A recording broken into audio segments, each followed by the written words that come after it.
So I went all the way down to the trap in ATL. Oh yeah, to holla at T.I., you know what I'm saying, to see how they do it. Cause I know how we do it in the hood and the N.O.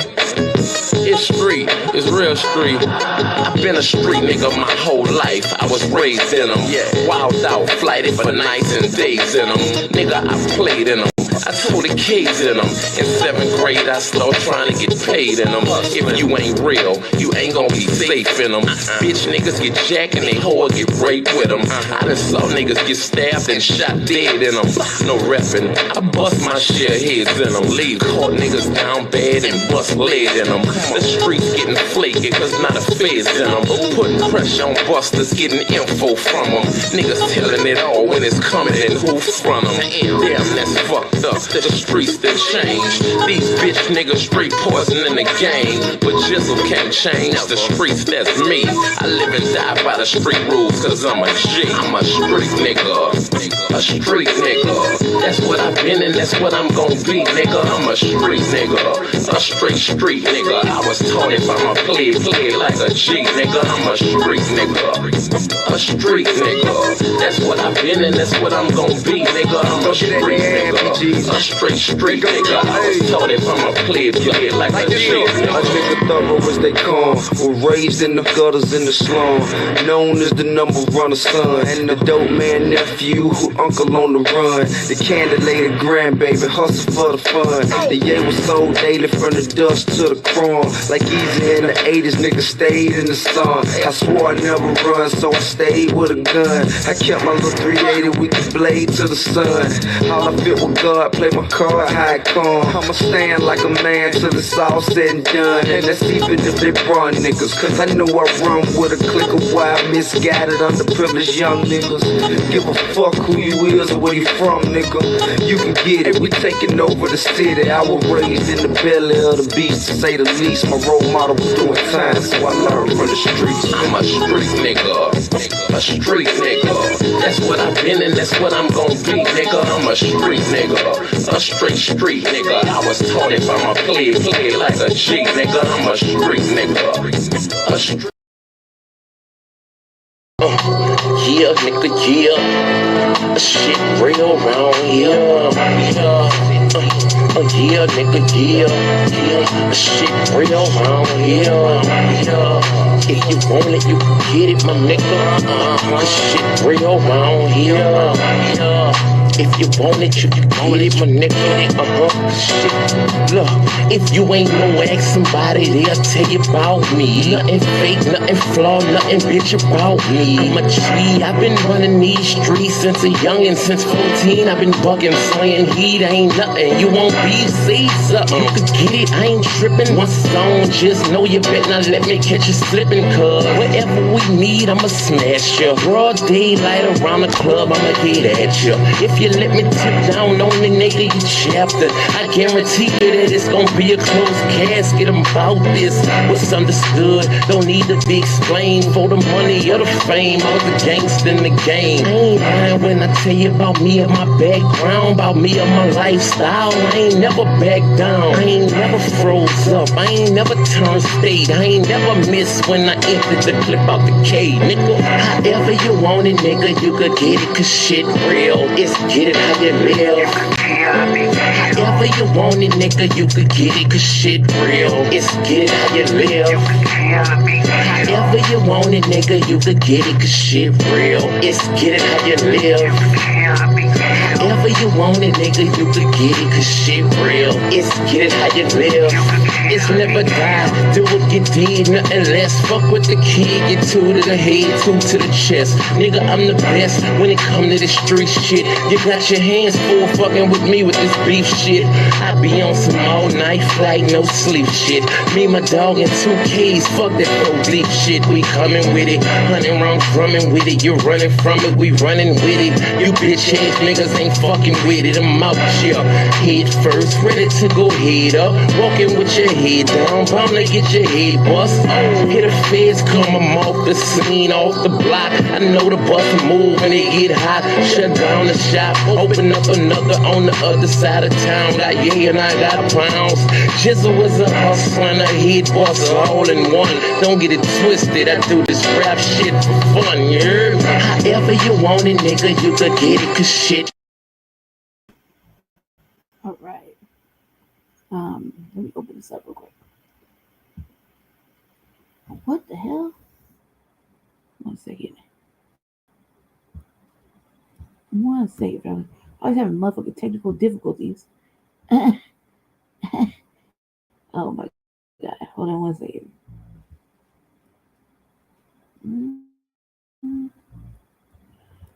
I don't know how to work this. I mean, I know how to work it, but I don't know how to work it. You dig?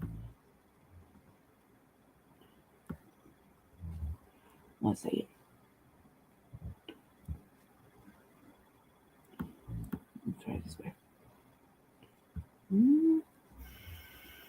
I don't like that. 1 second. Wonder why it's looking like that. Oh, 1 second.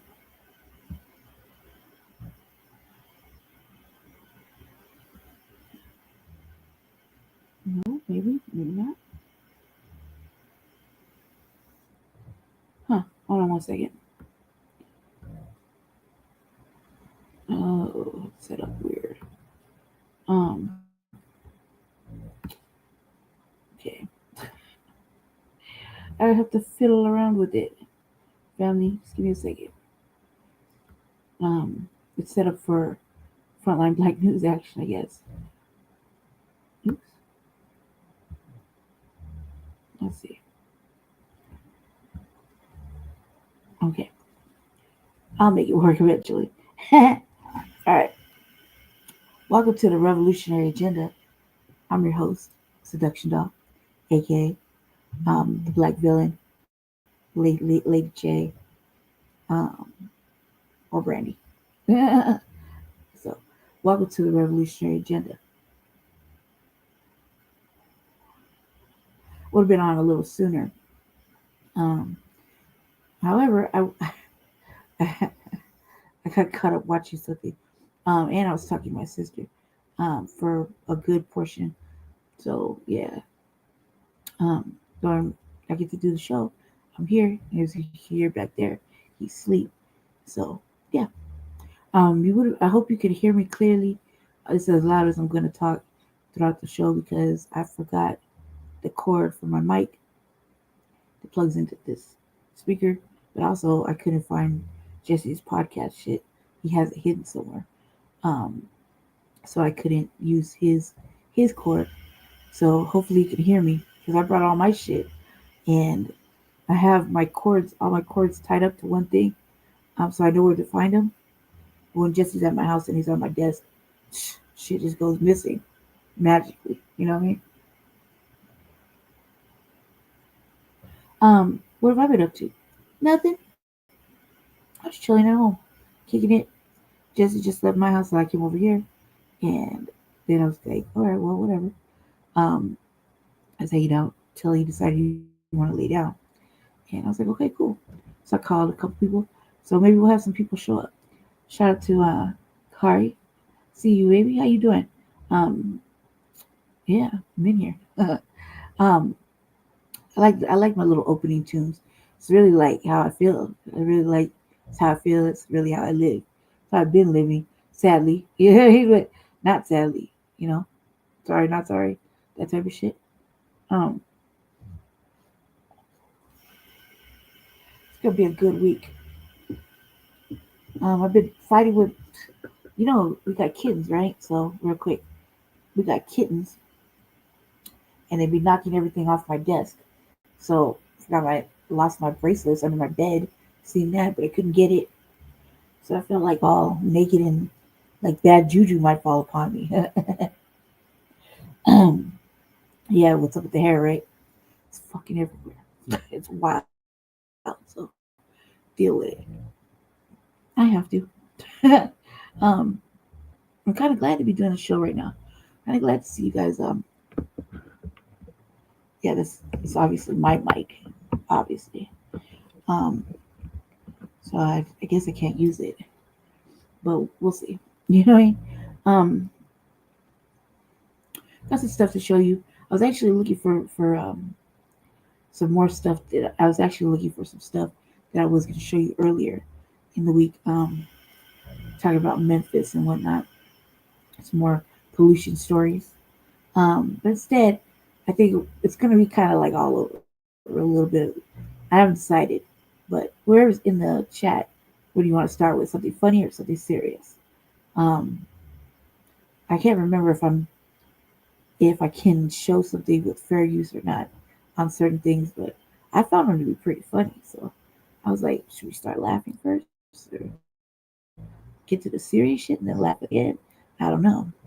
I don't want to touch too much about what everybody else is touching, with the new black media. All my rings seem to be loose today. Um, with whatever the new black media. Let me turn this way so I can see you. I see you, little eyeball. Say hi. Don't be weird. Let me get over there. Yeah, my hair is all over the place. I would have had it down, but I was supposed to wanted to go over my sister's so she could do some parts because I needed it. It's not that I couldn't do it, just couldn't. Need a little, need to wrap some of this shit up in rubber bands first. You know what I mean? And then do it piece by piece because it's so fucking long and it's everywhere. It's fucking curly and long. Oh.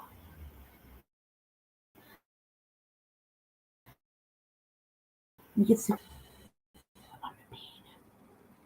Hold on one second, Fanny. Let me roll that pain out.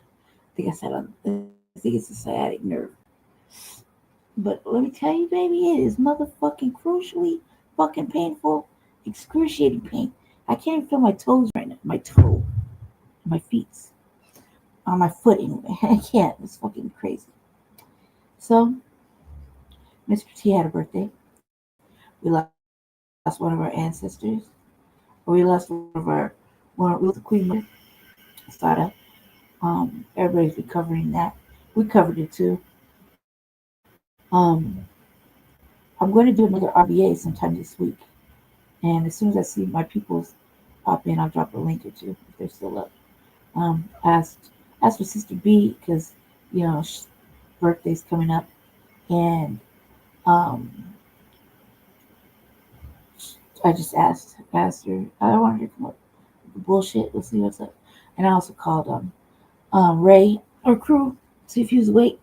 I left him a message because it's always fun. He's on the show too. Um, and I sent a little message for Jay Militant too. I see you, Card. What was I gonna say? I was gonna say this though. I did want to touch on something that I've been hearing through the grapevine.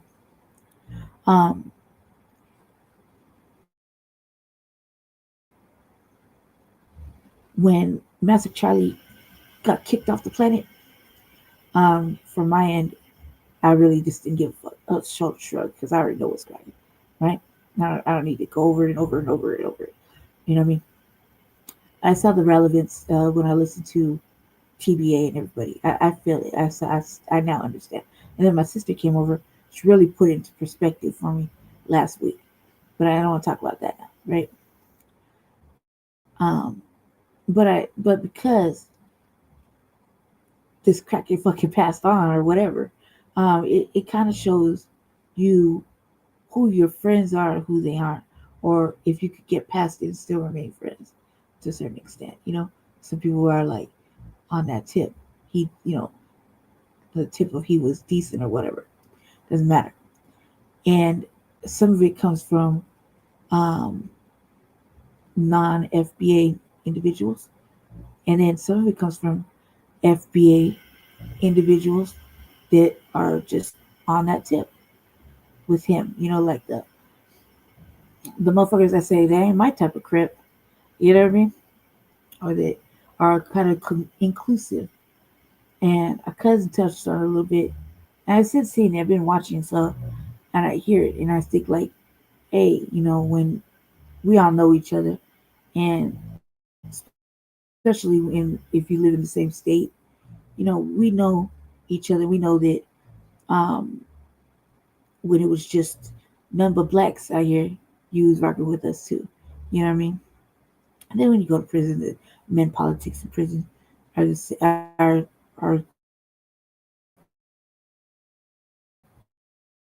they have their rules, right? And there's no really racial intermixing. And so when things like this happen, or things like that could happen possibly or whatever, it gets talked about amongst friends and whatnot. And at the end of the day, we look at it as FBA. We look at it as we're in a time of war.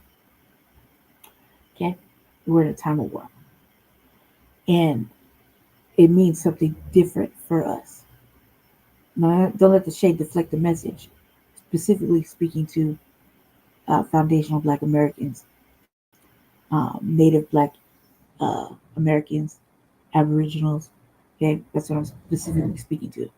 We're not speaking to the $5 pretendians or Hispanic people.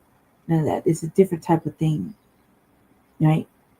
And when all this migration shit was going down, you saw something from specifically from foundational Black Americans, Native Black Americans.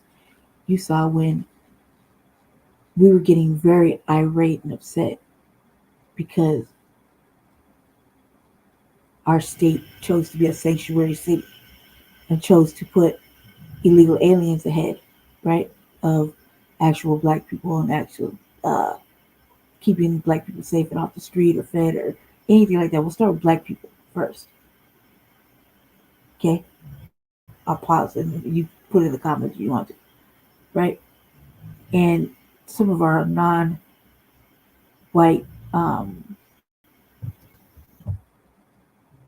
people that we associate with, what I mean, friends, non-friends, whatever. It doesn't matter, family, whatever.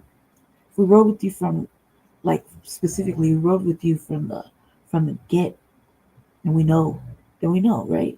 But then people get older, people's changed, people evolve, and then when it comes time to wartime and pick a side type shit, there's no dual alliances. You can't ride the fence. You can't say, well, you know, don't be like that just because I'm not. You know, it is like that because we feel like we don't have no friends. We don't have no friends on purpose, right? There's no dual alliances in war. You're gonna have to pick a side because the war will get crucial, and you're gonna be forced to choose, and you can't play both sides of the fence. You definitely can't play both sides of the fence when you're multiracial, like in my case. But this isn't about me.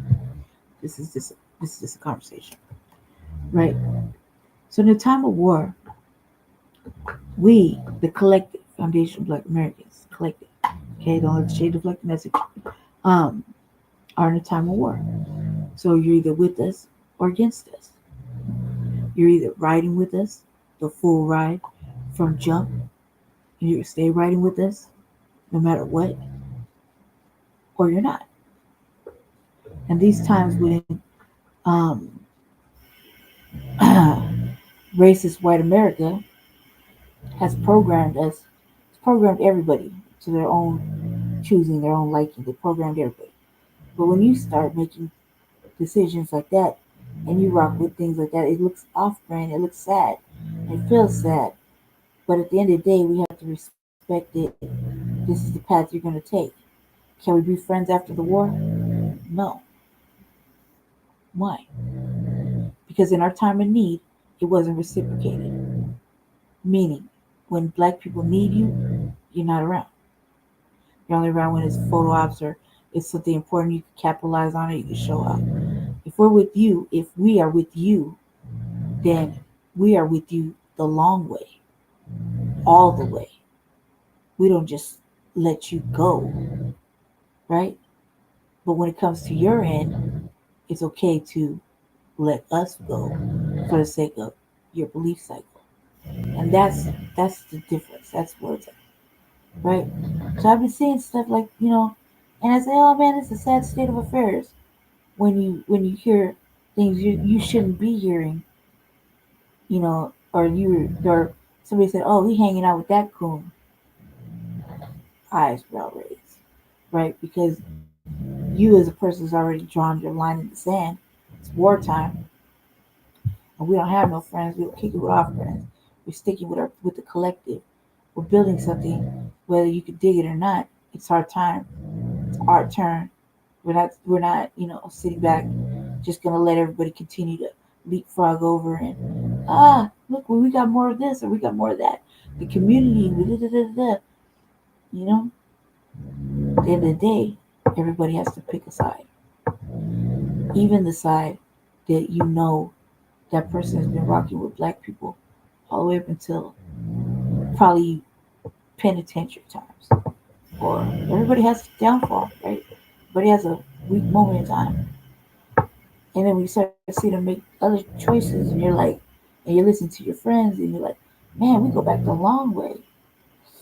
I don't want to have to write them off. I don't want to have to do that. But we make these choices because at the end of the war, we won't be friends.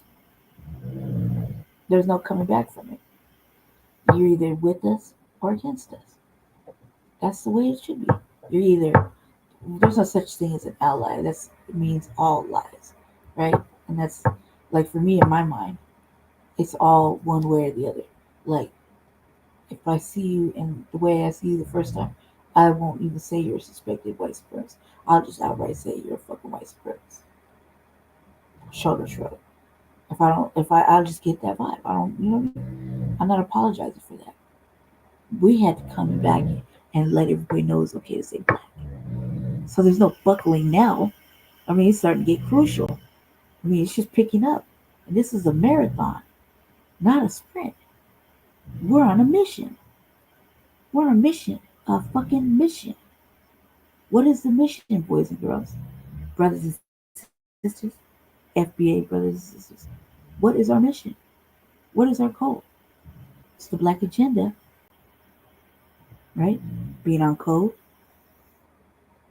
reparations, and how it is worded the way we have said it. That's how it goes. Okay? No more broad and ambiguous terms. No more riding the fucking fence. No more, hey man, grew up around us. You grew up around nothing but black crips. You grew up around this, that. What's the switch? Oh, okay, it must be religion. All right, cool. Say that. Say that. You know what I mean? Or, you know what I mean? Like, say that. Can we remain friends? Shit, it's kind of early. Things may turn around. But don't think you gotta quit just because.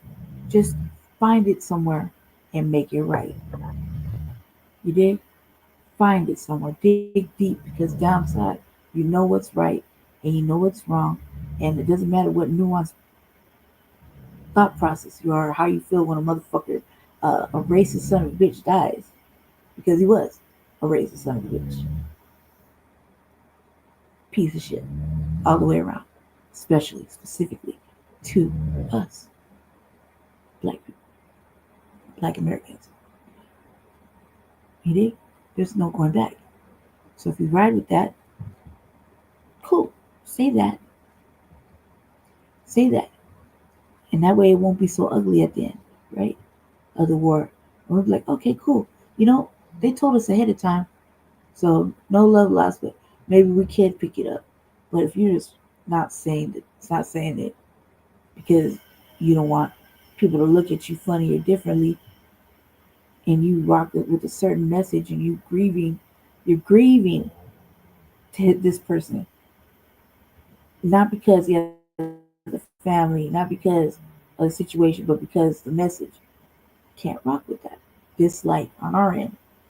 Sometimes we just feel way too militant, right? Way too much. Some people don't like for example, I'll give you a perfect example.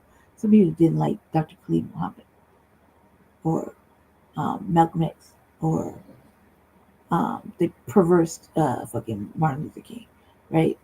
And whenever somebody wants to do something, they always throw out some old used speech from MLK that nobody's rocking with nowadays. There was plenty of fucking good ass speeches, plenty. I have a favorite. Okay, there was plenty of good lines. We have plenty of heroes that are now ancestors that are still alive that we can go and say so and so unquote. Okay, we don't always revert back to MLK because for once, give the man a fucking break and let him rest. Especially when you're on OTV trying to be inclusive when you know goddamn well you don't really give a fuck and you don't know nothing about said ancestor. You don't know nothing about said ancestor. You dig? Not everything's on fucking Google or Wikipedia. There are serious things that you just don't know. And you're gonna rock pick a line. ChatGPT, give me a notable MLK quote so I could use it in my fucking pandering speech or my da da da and da da da. No, there's no more of that. Just like you can't call motherfuckers the N word, the hard R, and get away with it just to pass it like that. No, because whoever brought you is going to get it. Not just you. Maybe you could be talked to, but whoever brought you and whoever allowed you to do it in front of them, you're getting checked. You're getting checked. You did? That's how it was, right? Sadly, I say this that I don't see anybody we consider family not be family at the end of the war because they chose to ignore a specific thing.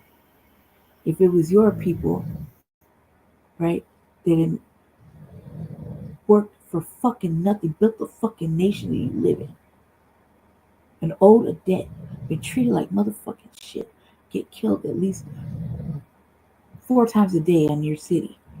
A black person dies every fucking like at least 4 times. It's something that you don't even know about, right?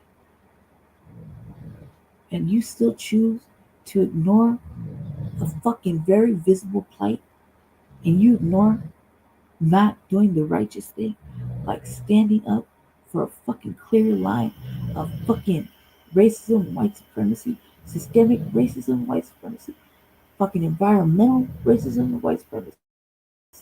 They did it to us first before they got to you. You dig? Lies upon lies on lies, and you choose to not do the right thing that you know is the right thing, and stand and be and put your stamp on it that you're gonna ride the whole wave. Fuck who gives a fuck? You're in the war times with us. You stand with us. You're not gonna be like, oh man, the war's getting hard. I think I'm gonna go right over there and viva la raza. No, and we're seeing it, and it sucks, and we don't like it. We don't like checking it. We don't like talking about it. We don't like talking about it because it's close. It's close to the heart. You know what I mean? And we know motherfuckers. They'll be like, man, maybe if they weren't rocking with a certain off-brand motherfucking weirdo, we could just let it go because that's not our type of crib. It's not our type of low. And we know what that type of low is all about because we just know. Right? But the other one's always been a solid low.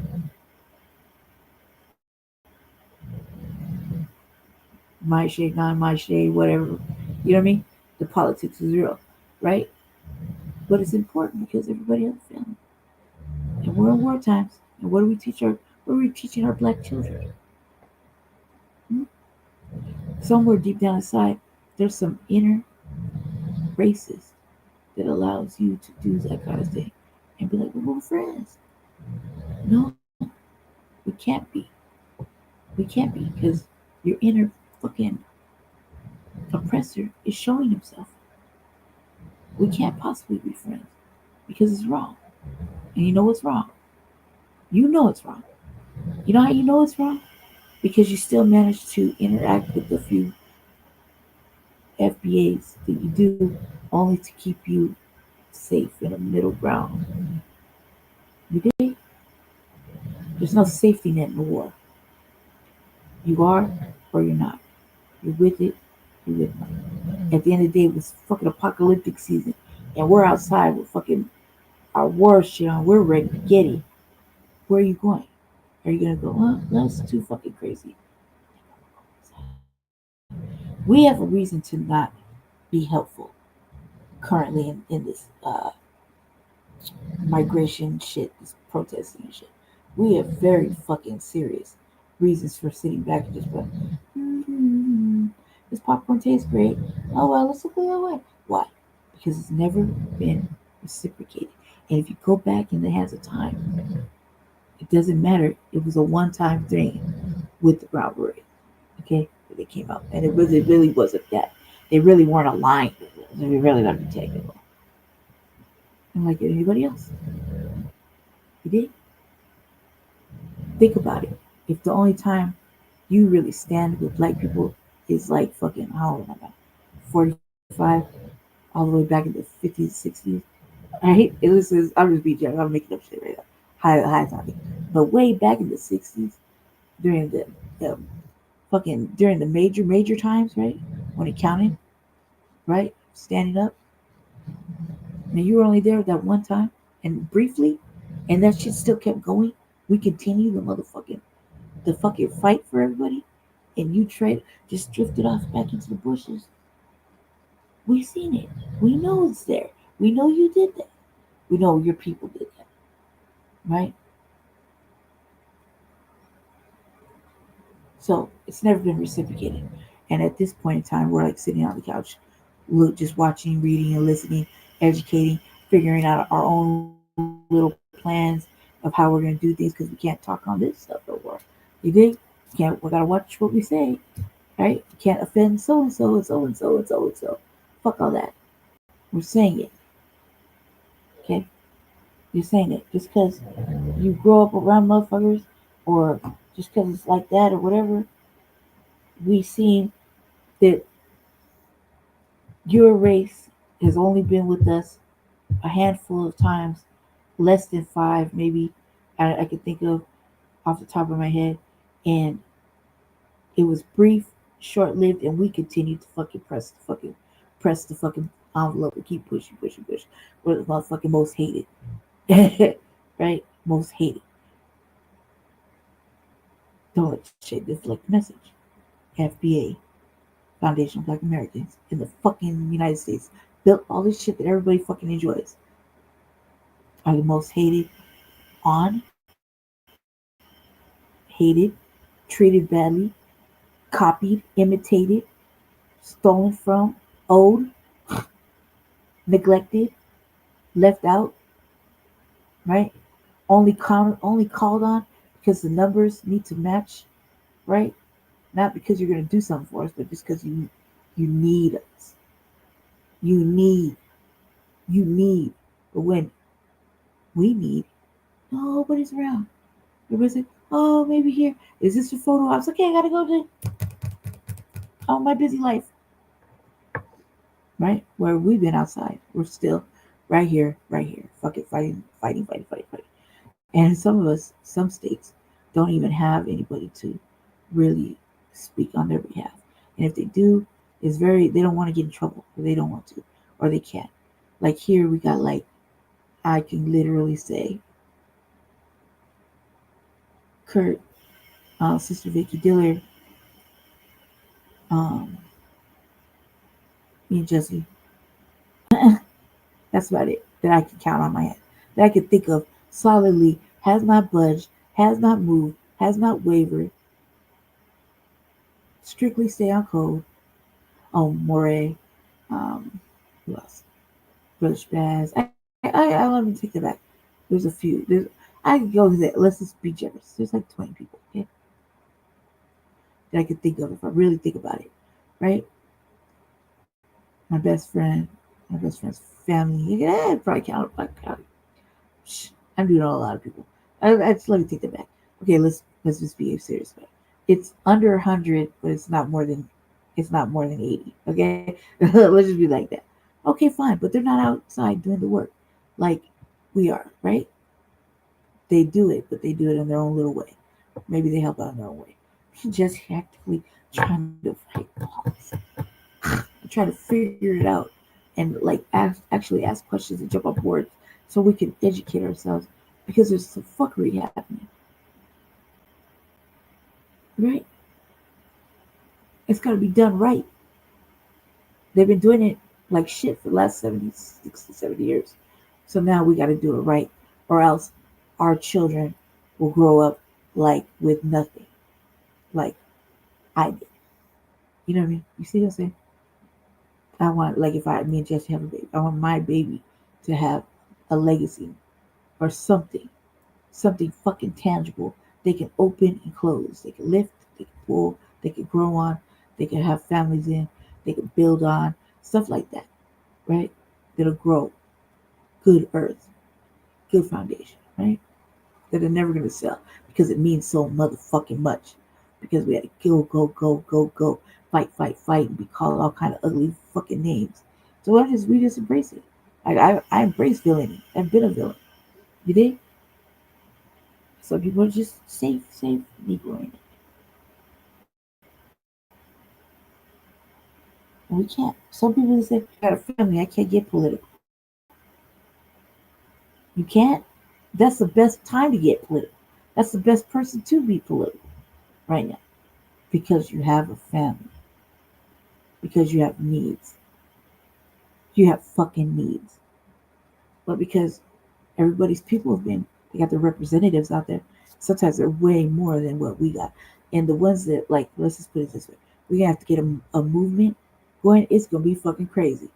Hey, Jay, talking about a situation that you was talking about earlier. Or at least I heard through the grapevine, okay? And I'm talking about it. So just right. I see you guys. So what I'm saying is this. The best time to be political right now,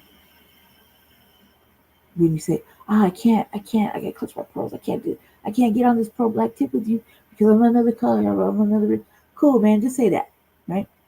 But don't say why you can't be political. Best time is because you have a family. You have a family to take care of. You have a family to live for.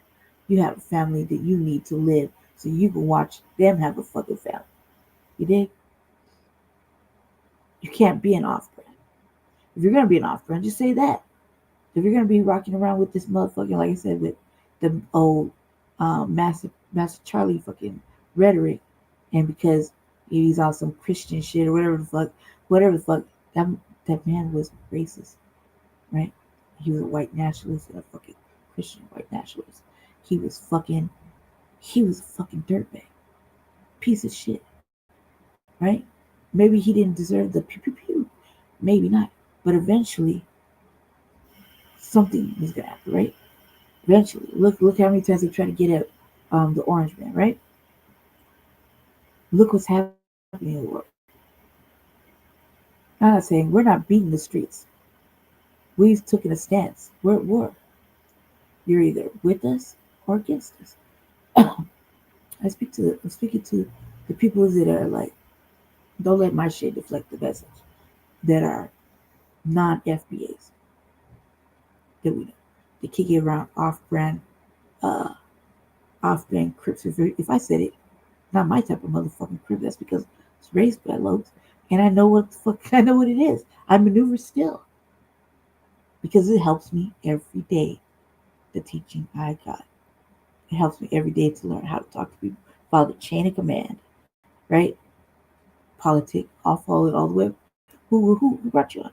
Who vouched for you? Let me go above you. Who said? I want to know who your handler is if I had a situation. You did? Just like they want to know people where they want to check that you're certifiably solid, right? That's what we look for. But we can't be like this with our friends.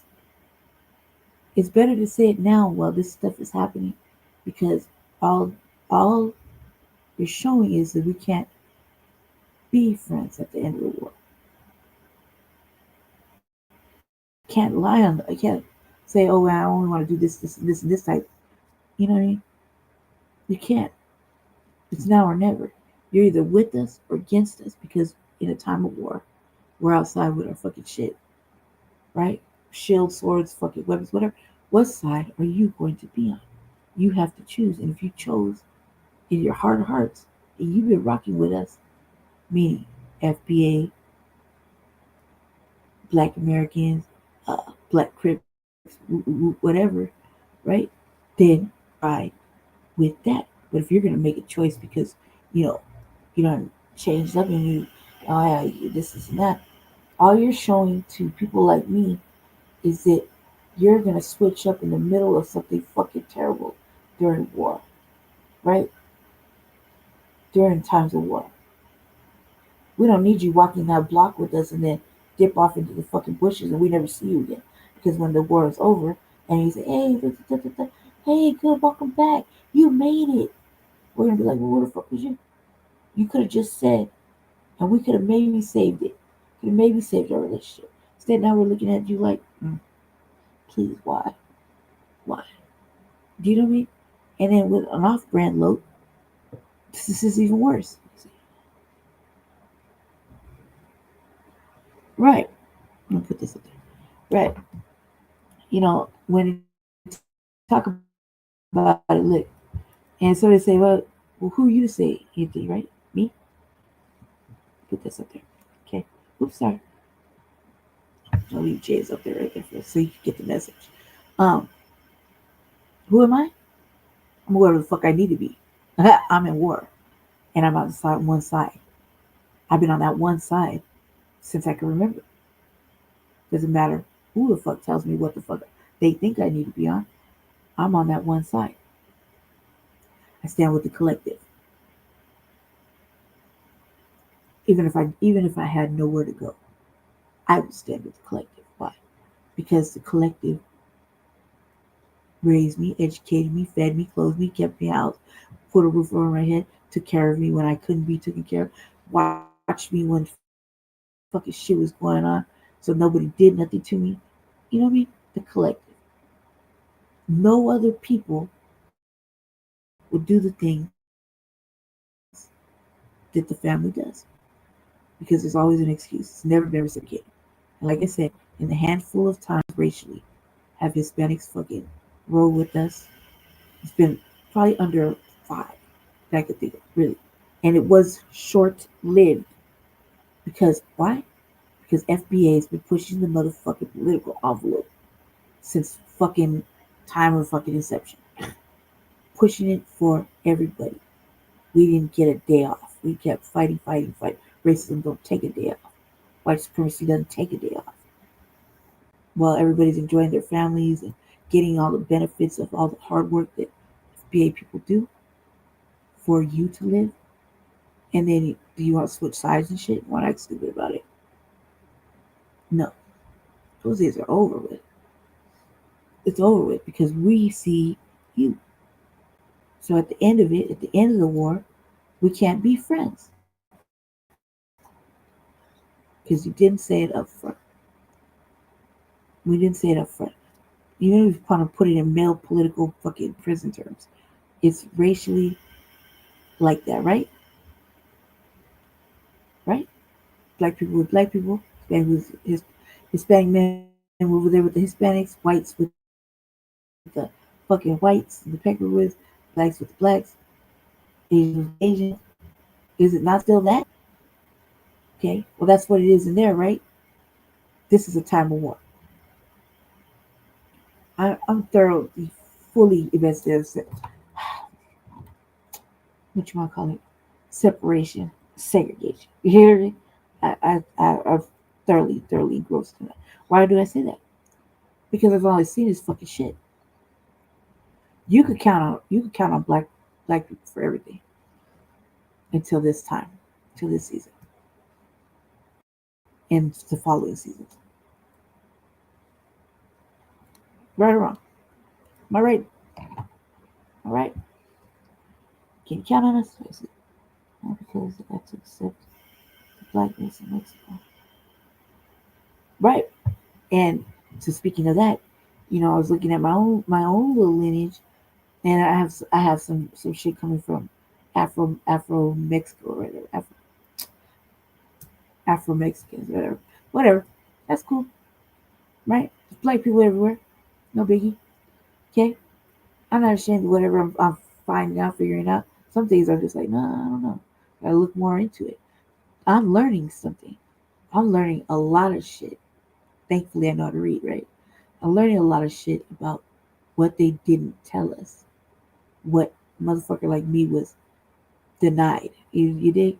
So now I'm starting to see things, and I'm starting to really follow a certain not just keeping up with our new black media stuff, but I'm following the different people covering these type of breakdowns in history.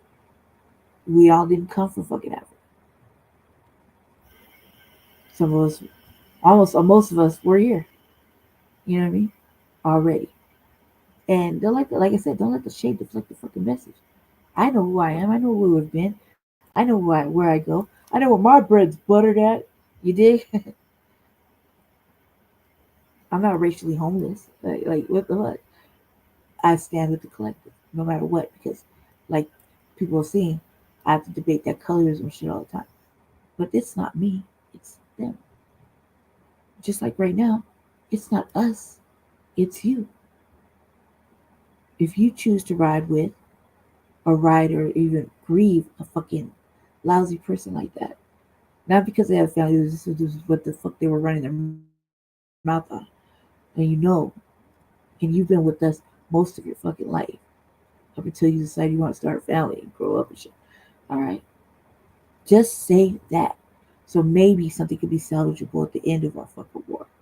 At the end, when the black agenda is accomplished, when we get full fucking reparations how we want it, not anybody else's fucking generic fucking off-brand pandering and fucking pacifying shit.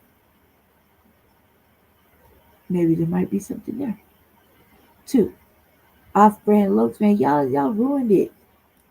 Y'all, some of you, like, cause I mean, like, cause I be listening. You know, I'm always in the background when I'm around, right? So I be listening to some shit that Jesse be talking about, you talking about, right?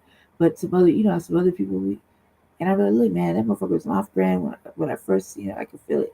And you're gonna be off brand. Then don't want no off brands in the motherfucking war because you're gonna get us killed. Don't want no code switchers or sidesteppers because you'll get us killed. And who gives a fuck where you went to prison at? You dig? You're fucking off brand. You know it. I know it. We know it. Nobody said it to you. That's a sad state of fucking affairs. It's not my job to say it to you. I don't give a fuck about motherfucking off brand fucking character. Sad state of fucking crip affairs. I don't give a fuck about that. It doesn't take care of me. You know what I mean? I can easily look at you. Not my type. Not my type of crap. If your politicking is whack, off brands, you kick it with whomever. You don't have you're an all inclusive type of individuals like that because I've been watching. In a time of war that we are in, right? You get it, cuz, right? You get it. We're in a time of war. There's no half stepping. Sadly, sadly, because we've been pushing the motherfucking envelope. We're in a black holocaust. Been in a black holocaust. Been paying the fucking over exuberant black tax. Blood, sweat, and toil. Still, every day, currently, probably can't go to sleep without shedding a little bit more. And what do we have left? I don't even fucking know. But every day we pick up and we keep going. We pick up, we keep going. Pick up, we keep going. Yeah, exactly. That's what I'm saying. Sadly, we have to count on ourselves. Or we count, like I was saying earlier, right? Yeah, right, right, right. Because that's what it is, right? So now, okay, for example, because you have a diverse platform, right? Nothing wrong with that. A lot of people do, okay? A lot of people, even our people that we listen to religiously, like Tariq and all them, they got kind of a diverse platform because sometimes you'll hear, I want to speak to the white people, like that. So there's white people in and out, right? Whatever, it's not a big deal. I myself, right? Because I'm a one way or the other type of individual, right? I myself, I can't go into certain spaces because I don't know how to behave myself, right? Oh yeah, like I don't go. I'll be listening to you, cuz right, and I'll be sitting there like, I gotta chat you real quick, just say hi, and then dip, right? I might stay there if you're playing music or whatever, or something really interesting, right? But I'll be listening in the back. I'm listening to cut, right? And I'll be like, I can't go because Jay will say something fucking that triggers me, right? And I'll see that he has um, diverse people in his chat, and they may be on some other shit, or maybe I took it as they were on some other shit, and then I went and just got crazy with it, right? So I went all the way like, oh no, you ain't gonna talk like that, woo, because I feel like everything out of a motherfucking cracker's mouth is disrespect. You know what I mean? Like, or out of a fucking Hispanic person's mouth is disrespectful. I just feel like that. I'm like, nah. Great. So I leave because I can't do it because I don't know how to behave myself. Right? And in reality, the war needs me. You know? Why does the war need me? Because I'm gonna stay on code. And I'm gonna keep all of us on code. Like, oh no, I thought we were doing this. Like when we were boycotting the hair store, the braiders. I was watching reels, for example, give you reels, watching reels, and it's the 16th of Black August, so we're 16 days into the boycott, and I'm seeing sisters going to African braiders, recording it, picking at little stupid shit, and antagonizing the situation, right? And I'm like, what the fuck are you doing in there? I'm typing it in YouTube or like Facebook. The fuck are you doing in there, cuz? We're on a boycott. Did you not read that broad's website? Did you not Google search some reviews? Did you not? Like, this is all by design. I can't feel sorry for you at this point. You're not a victim if you're antagonizing it. Like, you keep poking the motherfucking bear. And what they say, shut the fuck up, right? Cool. But it's people like me, like Jay, like Ray, like Jesse, Kurt, Sister Vicky Dillard, everybody we fucking listen to, strong people like that, they keep everybody on code. Because once you say it, it's like the holy gospel. Or once we do it, it's like the holy motherfucking gospel. You know what I mean? It came from somebody's soul. That's the murder code. It's like that. We don't have no allies. We don't have no friends. Our only friend is ourselves, right? We can count on ourselves. And I keep saying this. This is what I was saying too, Jay. If you rode with us from day one, and you decide you want to carry on with your people in a time of war, now is the best time to say that. Just stay out of each other's way for a little bit till we're done, because this shit can't keep happening to us. You know, that's why we're sitting it out. That's why we're sitting back. That's why we're not trying to get involved in these heavy, ugly little conversations because you don't want to know what we're thinking. And lately, when all this stuff is happening, when it's like white on white um, stuff happening, you see us like, oh, and then we still get blamed. Make it make sense. You know what I mean? Yeah, so we're at war. Just like Jay said, it's ride or die or get out the fucking way. Just like tangibles, like every Saturday we talk about tangibles. So that you can hold, feel in your hand. No broad and ambiguous things. Nothing I'm saying to you. Nothing Jay Millie says to you. Nothing Ray would say to you. Nothing Jesse would say to you. Nothing Sister B would say to you. Nothing that Shabaka is gonna say, to an extent, is gonna veer. You know what I mean? It took a long time to recodify and re-educate. Yeah, right. You gotta send me a link on the Facebook, um, because I don't know where to go look. Go look at all that, like a link to where you be chatting at and shit. But to you, cause like I see the same strife you've been going through with that one sausage finger having ass looking ass fucking fat white motherfucking son of a bitch, right? All this fucking punk ass motherfucker old boy. See, I seen that, right? And cuz, do you know like, do you know how safe they are when they're shit talking to real looks? Real looks go move around by themselves. Like, you know, realize like, does he not realize how safe and comfortable he's living? Like, everybody's just living comfortably, right? With no, ooh, let's just talk, call him the N word and fuck him, and we're gonna talk all about him, and I'm gonna get his little hoes that was over there to do the same little drama, and then he's gonna cuss him out, and it's gonna keep going. I wonder if he should just thank his white Jesus for all the safety nets he's been given. Like, for real. Like, you know what I mean? You know how many motherfuckers don't like hearing that shit just because it's from you? And they're like, oh man, not again. Oh man, he probably has to work the next day. Maybe I should just go take a ride. Do him a solid. Because I can just maneuver like that. Because I just got it like that. And he's probably got to go to work the next day. You know, he got bills to pay. I ain't got shit going on. You dig? And fuck online. I'm in person, knock on your door type. You see what I'm saying? What was it?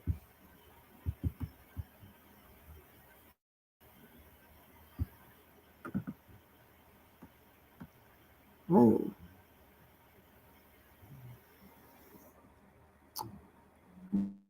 Wow. So what? Right. You know, it's important to expose hypocrites because it really is. Because we're in a time right now where we can't be, the motherfuckers can't be playing on our top does. You know what I mean? They can't anymore. Like, real shit. Those days are over. Those days get you smacked with a chair or in the mouth because you think it's fucking sweet. It's not. And it playing around. Like, they think the internet is fucking fun. There are really fucking serious individuals out here doing real hard work and trying to educate or whatever, or trying to be, you know, part of a community, and the shit just keeps getting sour. And then you have to look at it. So these bad seedlings, you dig? I always gotta fuck some shit up, and I always gotta. I know I always have to do the explaining. I be sitting there like, why does he always have to justify what his actions are? Why does he always have to explain himself? That's my question to you, right? Because I feel like at this point, all these years, you shouldn't have to say a motherfucking thing. You've been said it over and over and over again. So it's like now it's just antagonistic. It's like making your brain work when it didn't have to.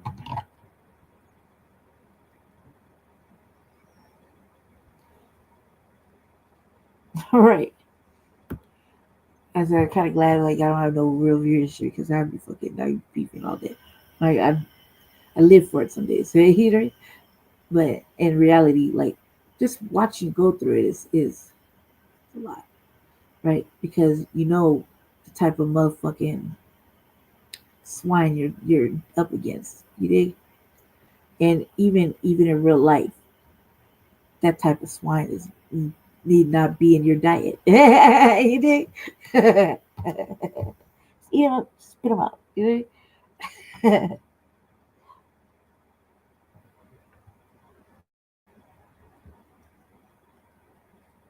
Yeah, yeah, because they try to treat you like it's Sunday and you're a sucker. And you remember Sucker Free Sunday? Right. No, everybody thinks because I don't say anything and they don't see me in the chat, I ain't fucking paying attention. Cool, fully aware.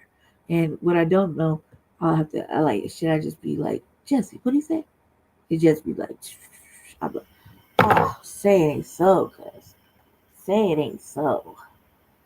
Because it's like, that's why I can't be watching the news and podcasts all day. Because I'm activated. You know what I mean? Like, power on. I haven't powered down, dude.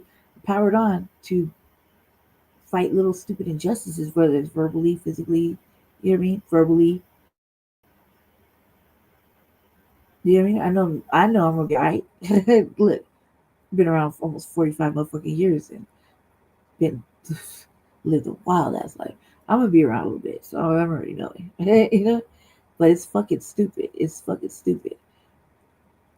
Such is life, right? So that's my thing. My thing is this, like I say it's you, like I say it's you. We do have mutual friends that are, on that on some other shit, you know what I mean? And hang out with coons, right? And there's no maybe there's nothing wrong with that said friend, but the other one is an ass. You did, or I don't know. You know what I mean? But till like we don't like it. It doesn't look good. It doesn't look good in the time of war because at the end of the day, it's gonna be us, and there's not gonna be there's not gonna be any Hispanics riding with us. There's not gonna be any white people riding with us. There's not gonna be any Asians really riding with us. And if they are riding with us, those are the ones that have been with us from the jump, and they're not going anywhere. That means they live, breathe, fucking fight everything we fight. You know it. You've seen it. They never veer. They're always on the same points. Fuck what you're talking about. That's always where they're at. You see what I'm saying? They'll take it. They'll get into it, right? But then we have friends now where we're like, they don't want. They, like I said, they don't want to get politically involved, or they don't want to. They don't want to have an opinion, but they want to have an opinion, or they want to say, oh look, when I strictly remember you was kicking it with us, or whatever. You know what I mean? Things change, I guess. But say that now, early. People just need to say that now. That way we can just discount you from the troops. You dig? Maybe there'll be hope for you later, after. But you're not gonna like how we maneuver. You're not gonna like how we maneuver in this next few seasons because we have legacies to leave our children, and we have fucking needs that need to be met, debts that need to be paid. You know what I mean? No symbolic gestures. We have things to do. And if you're not with us and haven't been with us in that, even in that fight politically, like you can't say, yeah, FBA, NBA, Aboriginals, yeah, they got reparations coming. Cut that motherfucking check and ride with us the whole way.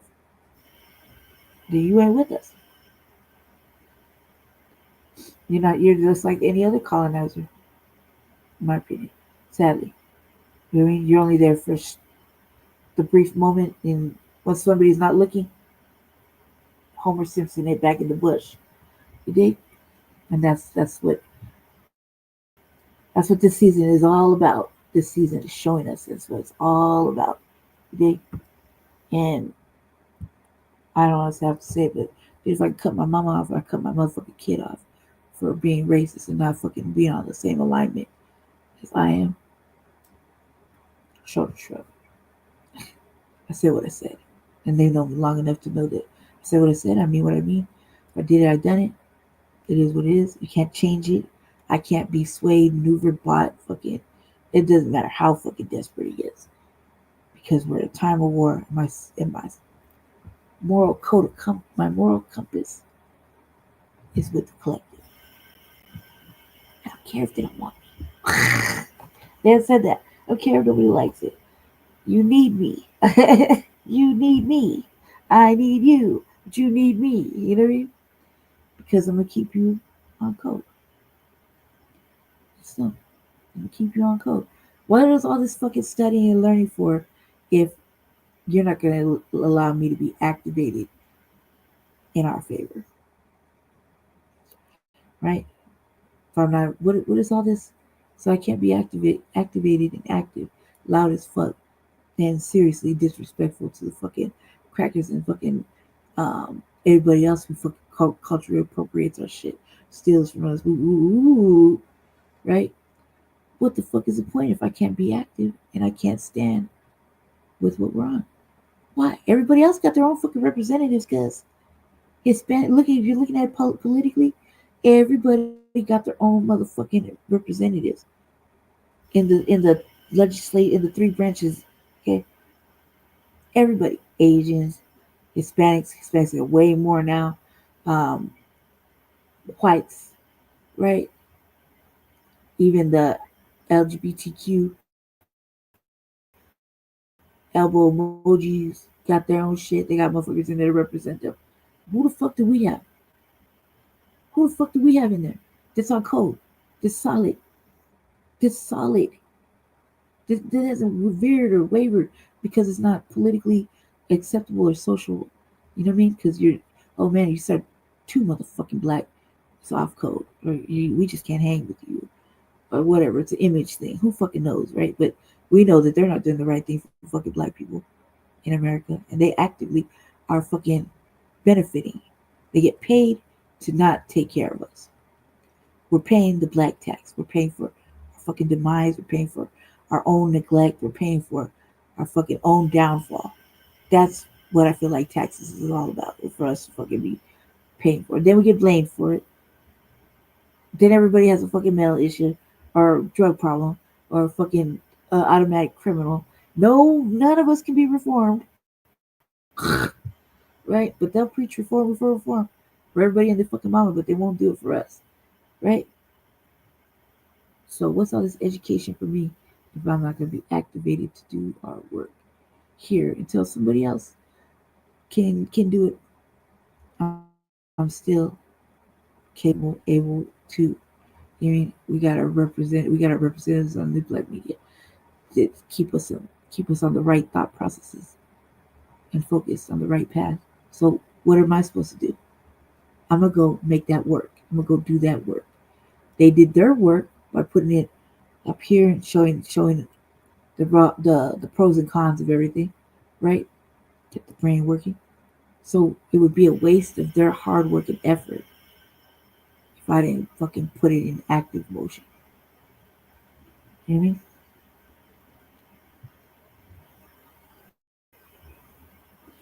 Yeah. Well, then go to bed.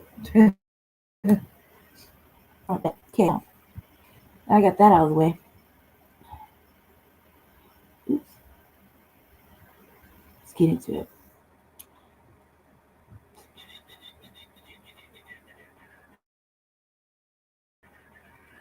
All right.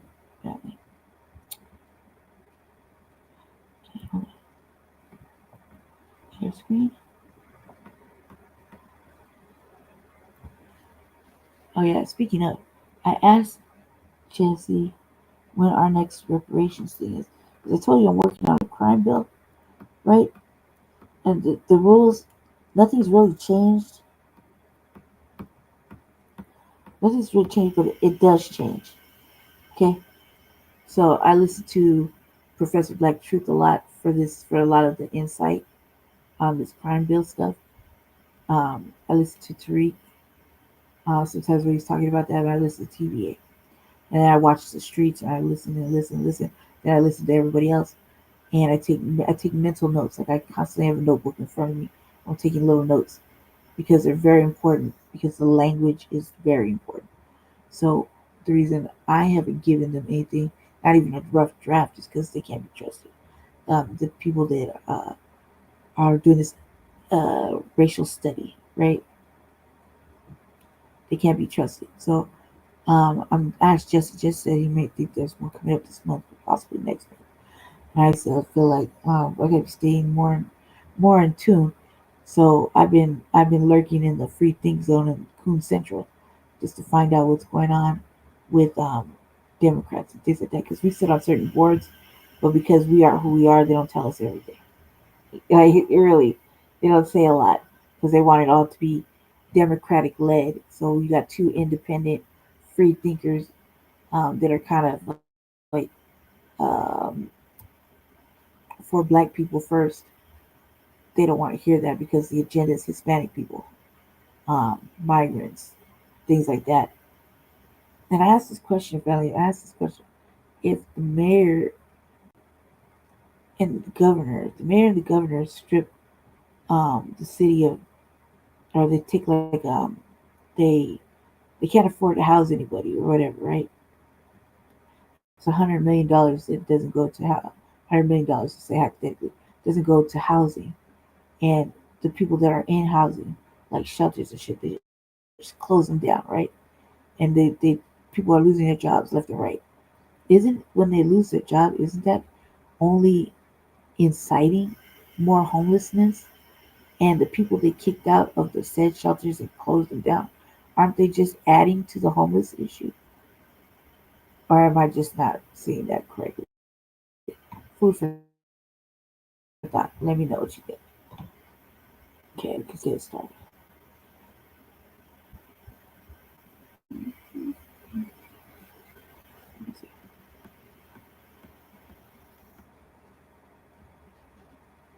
Okay. All right. Let me see.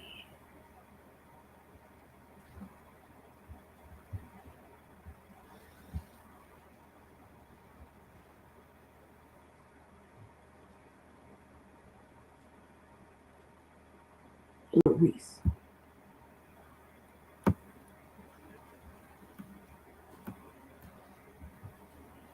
So like get my internet stuff to turn back on. Man, I'm gonna be back up in everybody's chat. I feel like I'm missing a whole bunch, not being able to communicate and ask the right questions because I'm on my phone all the time and I'm doing it through chat.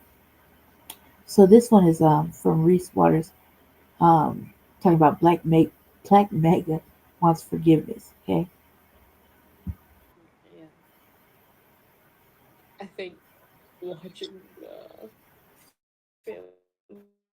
families getting taken away and Trey Reed being nothing in a true thought to me. You couldn't read the mass deportation sign.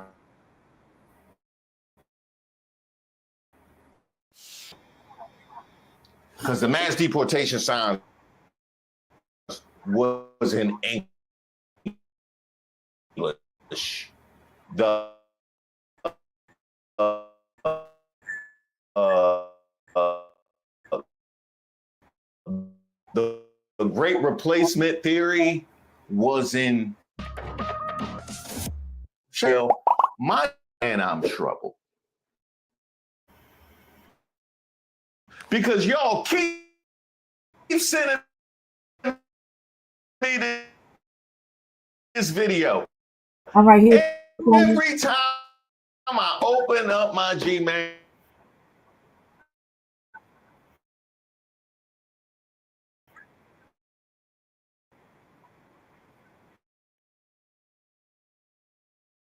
Okay, fine, put it on. Lo siento a las personas de la otro país de los Estados Unidos. One for English. No, no, no habla. We'll put the subtitles on or something. Lo siento. No las sabía. No las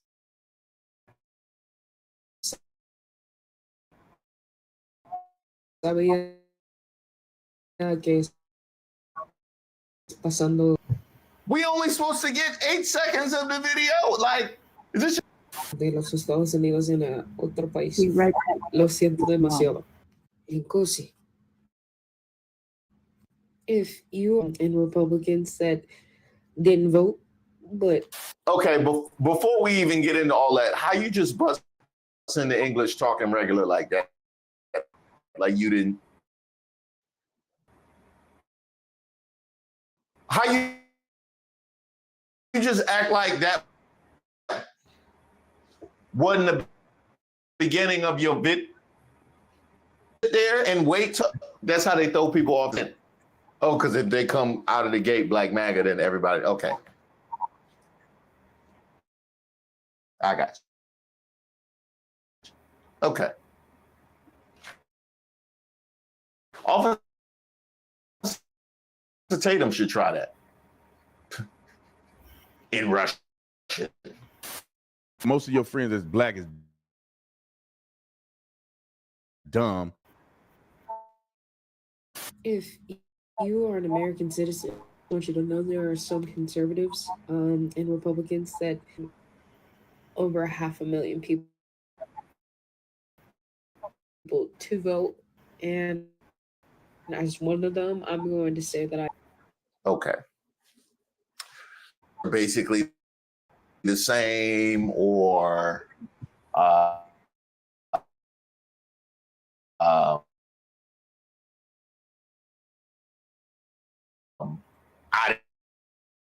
didn't know there was an election. That was in my backsliding days. That was me in my 20s.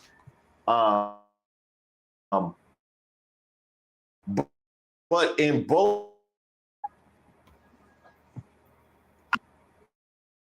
you clearly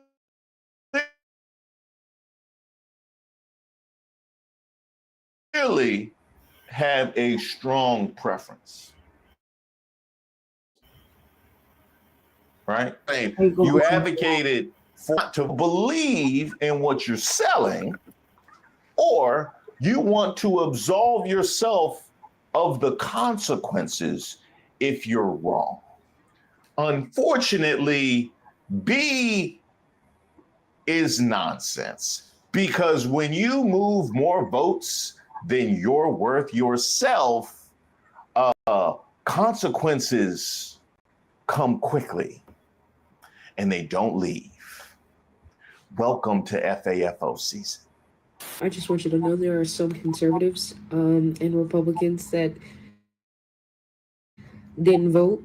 500,000 people to vote, and as one of them, I'm going to say that I am sorry.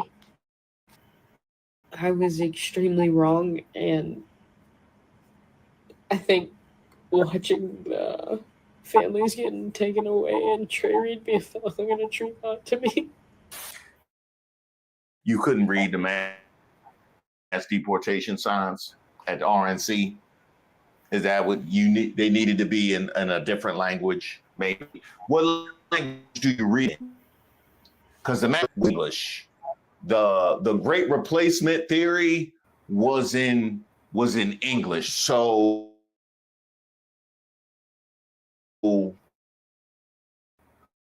was that the problem? Maybe that would probably. I'm gonna cry screens. I'd rather cry before I hit. Just so I believe, guys, for what's about to come next. I apologize for history. You apologize for those that don't know history.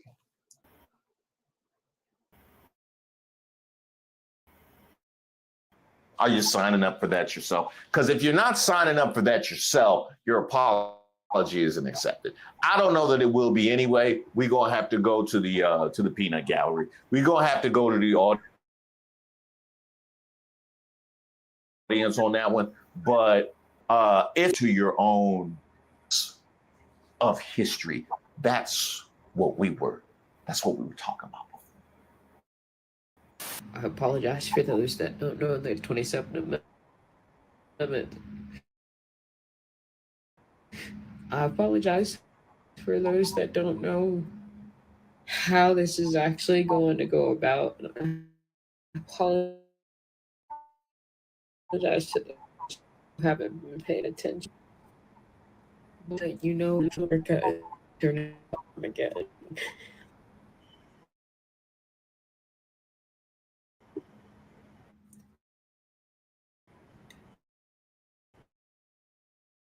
And I told people to vote for it, so I take responsibility for protecting the civilians.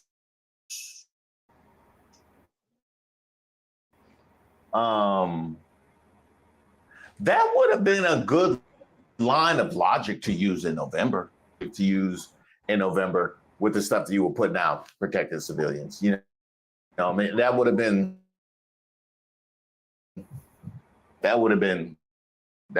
good then. Wow, life comes at you fast.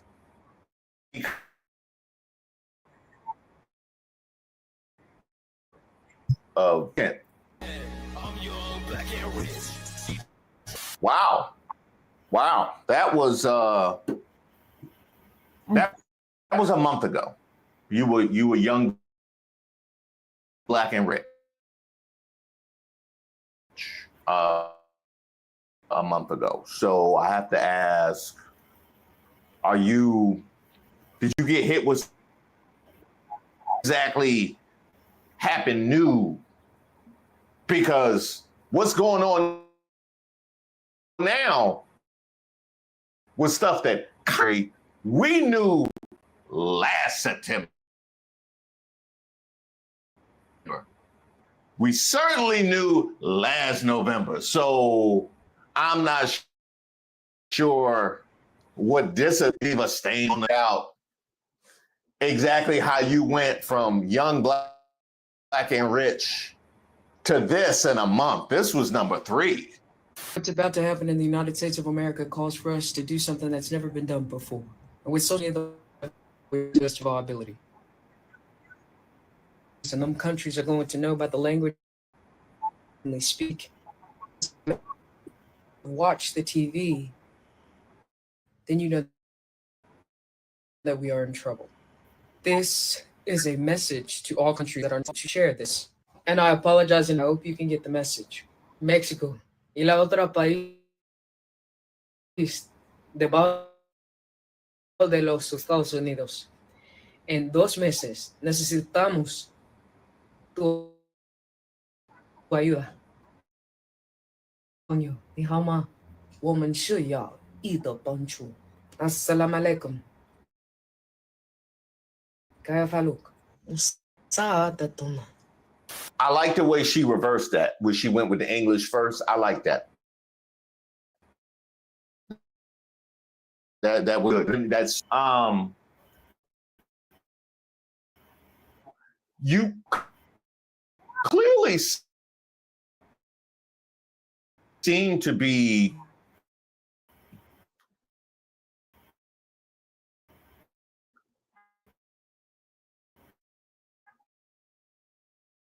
a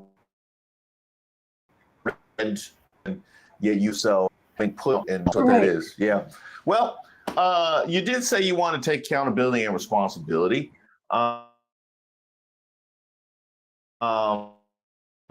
To be a follow, unfollow, or block me type of a situation. And if you don't like cussing, this is where you want to click off. I keep seeing these videos from former Trump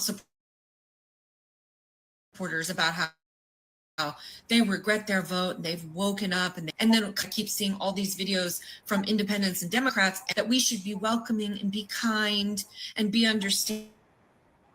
Let me say my whole forgive you, and I never will. And this is where most of you are going to click truth. This isn't about one mistake. The way you're trying to stood by, poisoned our to him like a fucking dictator. He stoked a rage inside of people that gave fascist and racist permission to come screaming out of the fucking woodwork. But that wasn't enough for 3 fucking times. Now you want back in because something finally touched you? Because now your rights, your family, your life is somehow threatened? You didn't care when he said he was going to carry out mass deportations.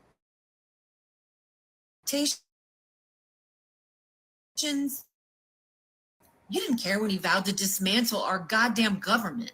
You didn't care about the environment, women's rights, civil democracy itself. Simultaneously, a fucking patriot. You didn't care about honor or decency. You supported a man totally hates the poor, hates anyone that's not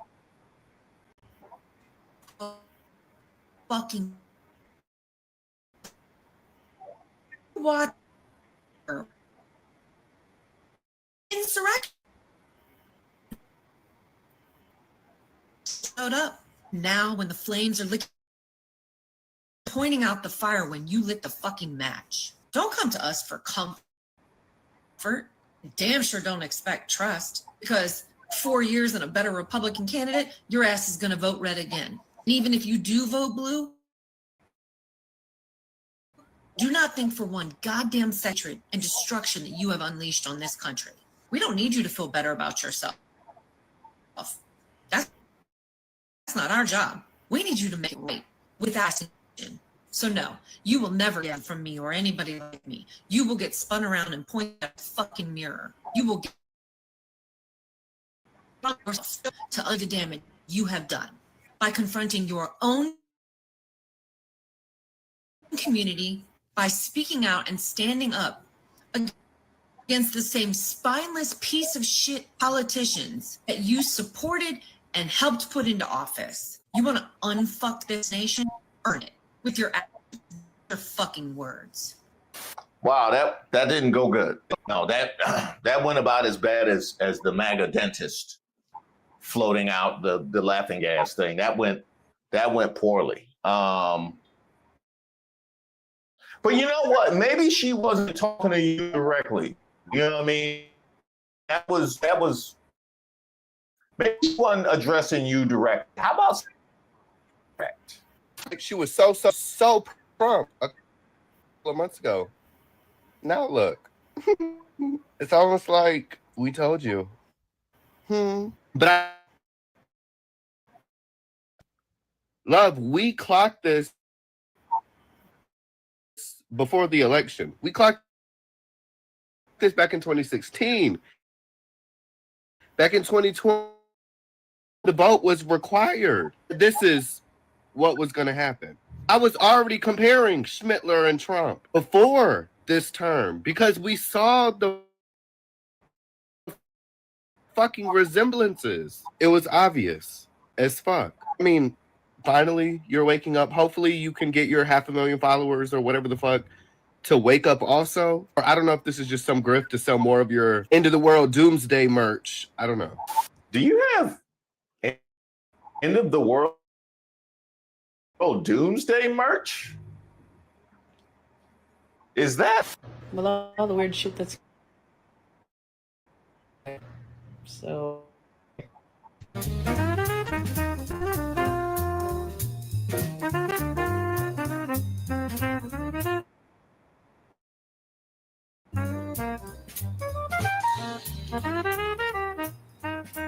He's gonna be some hard in the next sponsorship. That's bad. That is real. Hey, you just got to eat this one. It looks how it looks. Don't. Remember Chewbacca, right? She was so pro-Trump a couple of months ago. Now, Cole, I was wondering why you were playing nice in my comment section in the live today in front of 1,000 people. And when somebody treated you with respect, this is what you decide to do. Oh, I'm going to chew your ass up. 435 seats. 434. Something you'll never be. No matter how much you scream to the top of your lungs that you are an ally, you just proved the opposite. Let me be very clear on how. No matter what president is in charge, darling, there are black people still being found hanged in goddamn trees. Did you clock that, T? No matter what president is in charge, darling, there is still a police brutality against black people since the beginning of time. So as I stated and restated before, it don't matter who we have in charge, whether he is black, white, Puerto Rican, a Haitian, or a woman. We are still dying. I don't see you mentioning that, bitch. I don't know if you knew, but the executive branch is second, Article 2, and that means 1,600 seats. You had 435 fucking seats to fill in Congress, and you're currently worried about us? You could have spent your time opening that goddamn book and teaching your people to vote for the people in Congress instead of having Nancy Pelosi and everybody else that's been in since John F. fucking Kennedy. And that is why you currently have. And no matter how mad you get at Chewbacca, I didn't vote, bitch. If I can convince a bunch of people, then why didn't you convince them to vote for the Senate and the House of Representatives? That's my question. You can keep coming after conservatives all that you want, but you better be preparing for war. Okay.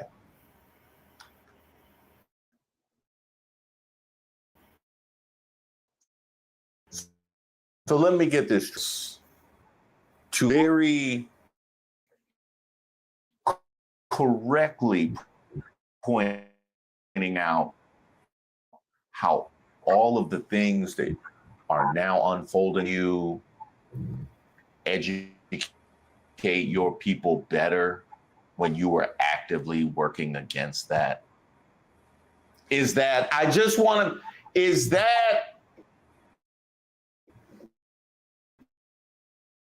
your response is why didn't you took responsibility and accountability? Is that what I just heard? Is that did I just hear the defendant say, Your Honor, honestly, they should have had a better. It's not my fault. It's not. I robbed. That's what I do. I robbed. So you know what I mean? It is what it is. Why you're not the ally that you say? No, you're not the ally. You're not the ally. As you have admitted, what is this? I don't, it's almost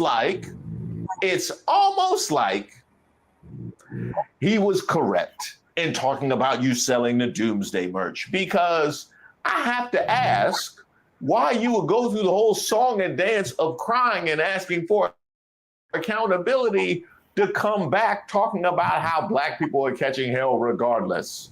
So what was that? Because one thing for sure and two things for certain, baby, I'm not Antifa. I'm not the left or anything else in between. And the people that you didn't put into House and the Senate, yeah, they're making sure that you guys are on an heirs list.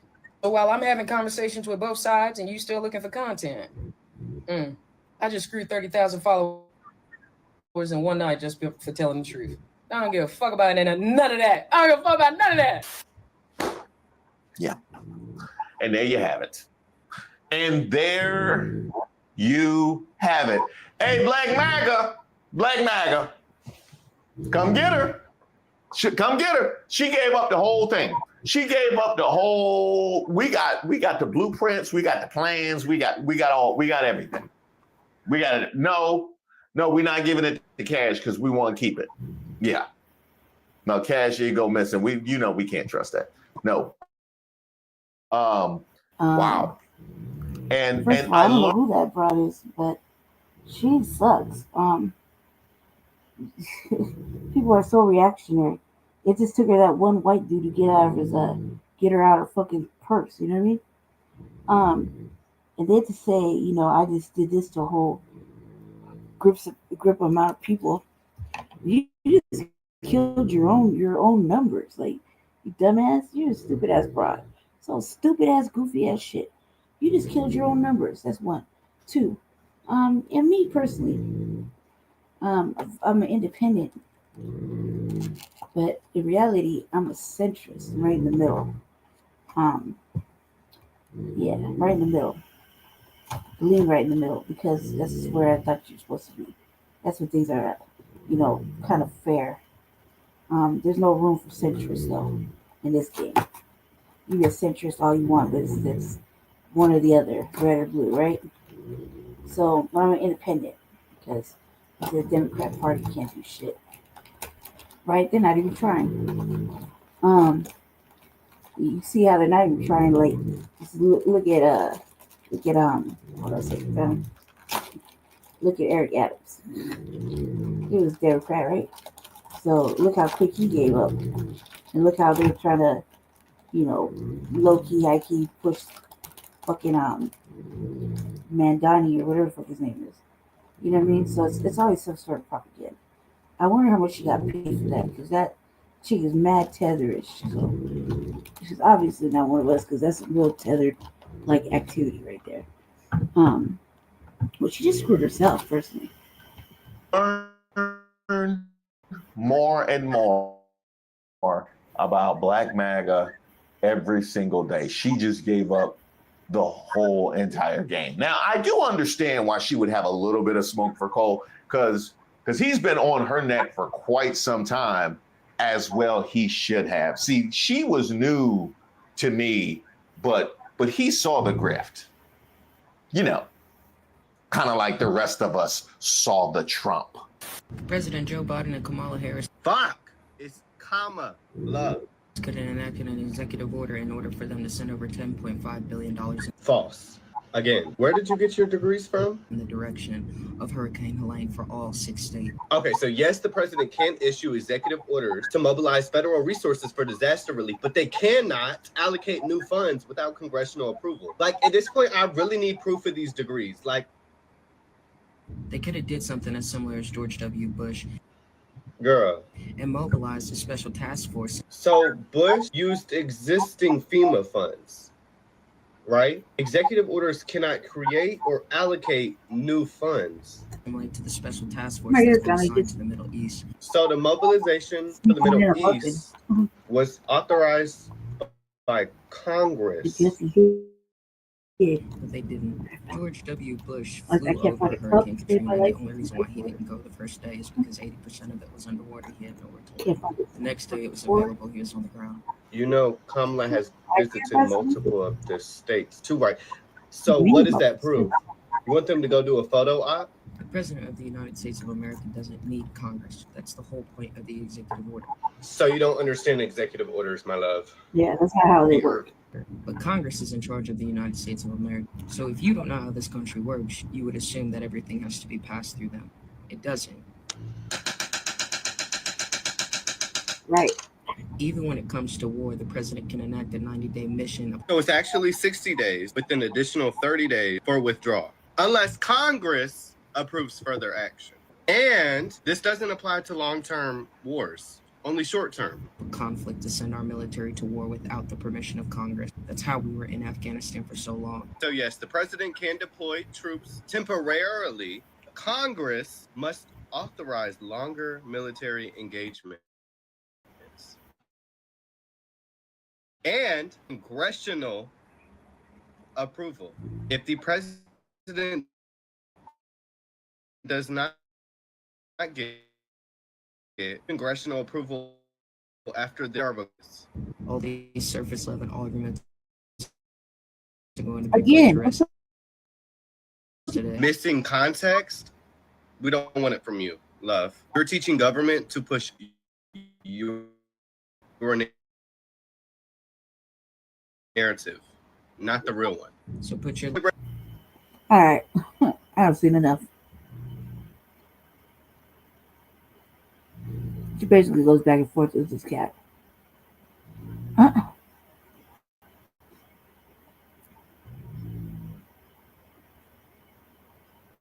It's just his thing needs up. He cleared his little memories out up here. I'm still right here, Felly. Give me 1 second.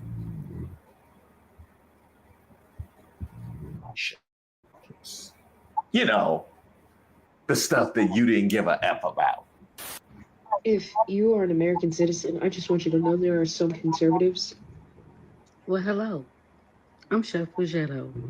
I love talking about food and some other shit. Let's talk about this young lady. She's very intelligent, has several degrees, speaks several languages, but yet she encouraged her followers to vote for Trump. And now she's apologizing, letting her followers know to get ready for Armageddon. Well, ain't that some shit? I don't possess any of those degrees. However, I could have told you, young lady, that you were making the wrong decision. Right. And because of that, you encouraged thousands, I mean thousands of people to vote for their demise. Right. So the folks that followed and believed in Chewbacca, you need to start a garden, indoors or outdoors. Because this first plan of action that you guys really wanted, the deportations, that affected our food supply to the point we are going to have a massive food shortage. It affected the vegetables, the chickens, and the cattle. In addition to that, you have to remember we had the avian flu that affected the birds. It's still here. And now it's trying to travel over to the cows. While the cows are still trying to fight off screwworms. And the man that you encourage everybody to vote for has Me and taken Jesse, away all guardrails. me and Jesse were just talking about this the other day. Like literally yesterday. Jesse was like, man, I ain't seen no birds, but at least the pigeons are here. Finally came out, right? And I was like, yeah. I was like, that's crazy. I said, well, you know, there's something up with that when you don't see any other bird but a motherfucking rat with wings. You know? Like, that's crazy. I was like, that's right. I forgot about that. I forgot about that. Thanks for this sister reminding me about that. Um, as far as like the agriculture shit, uh, we would have been fine without them. We were fine for fucking ever without them and immigration. Black people have been growing their own food and everything. There's something though, it's called reparations that we could really benefit from, right?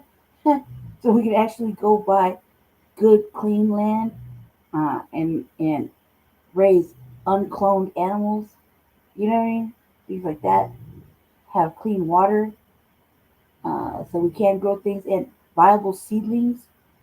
So that would be like, that's just some things that we should really, just keep that in the back of our mind because I'm pretty sure everybody's been growing food on polluted ground, not knowing the full parameters of that, and watering it with polluted water.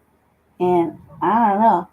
I would really like to see some non-created uh, animals that aren't cloned or modified in any way.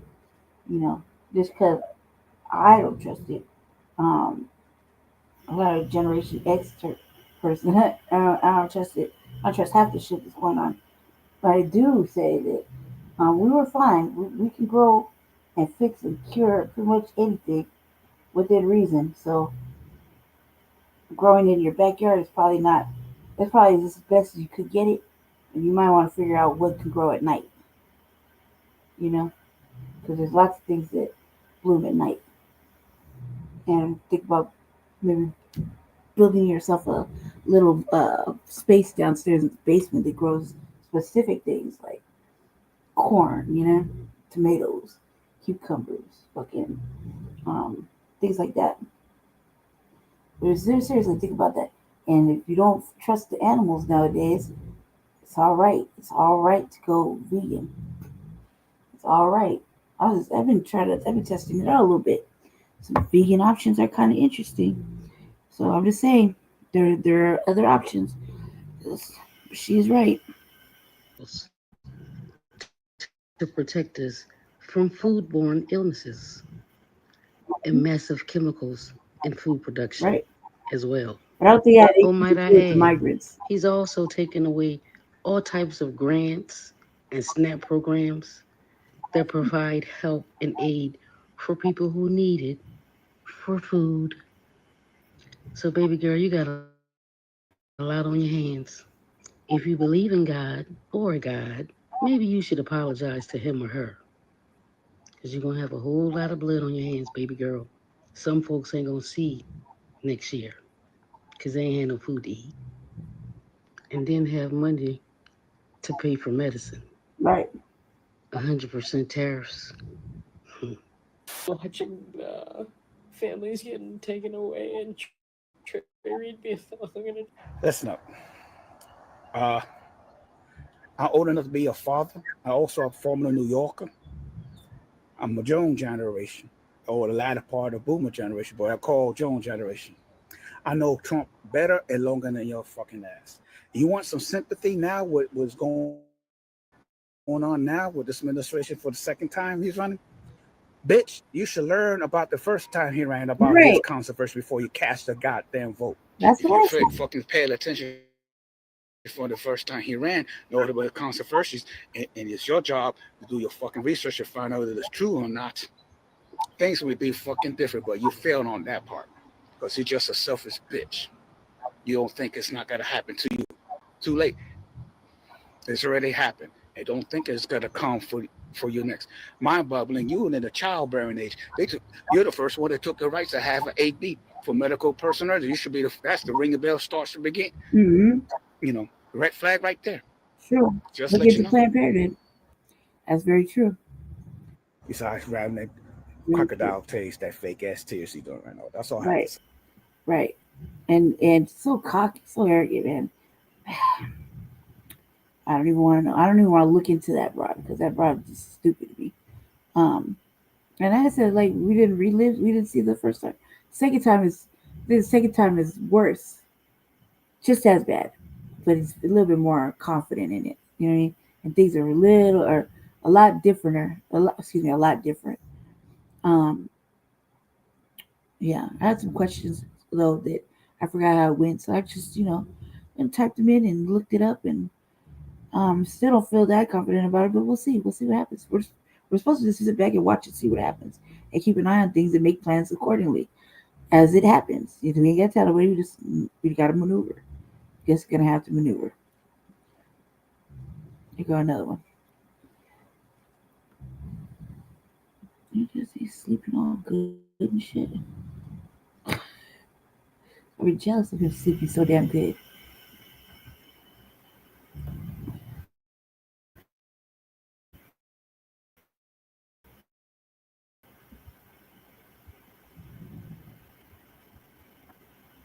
Everybody knows what they were getting into, and we knew what we were getting into when we didn't go to the ballot, so or go to vote. So come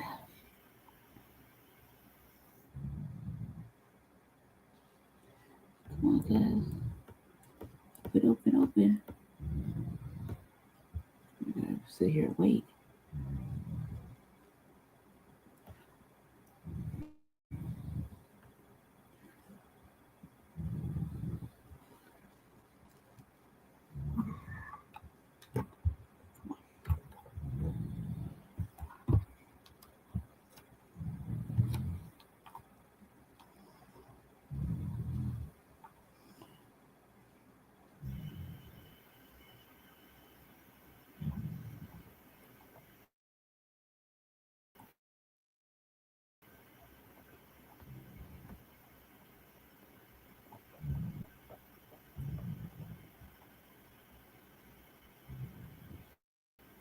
On a family. Well, as we wait for this thing to load up, I was watching a movie called Man in the Basement, and Man in my end of it, but it seems pretty fucking creepy.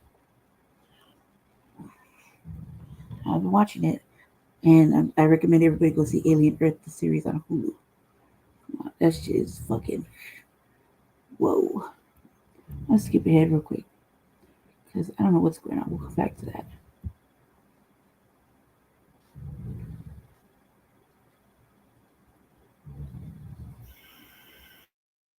You don't pull it together. We out here in the FDMG Park. This is where we're going to have Pan-African Fridays once we open up. When the spring rolls around, we're going to be out here in the park, brothers and sisters. But this is we're going to have music. We're going to have movie in the park, food, fellowship. But guess what? You can only come to First Fridays at FDMG. Listen, you can only come to First Fridays at FDMG if you identify as African. Listen to me. What in the fuck? Hell nah. He said that for real?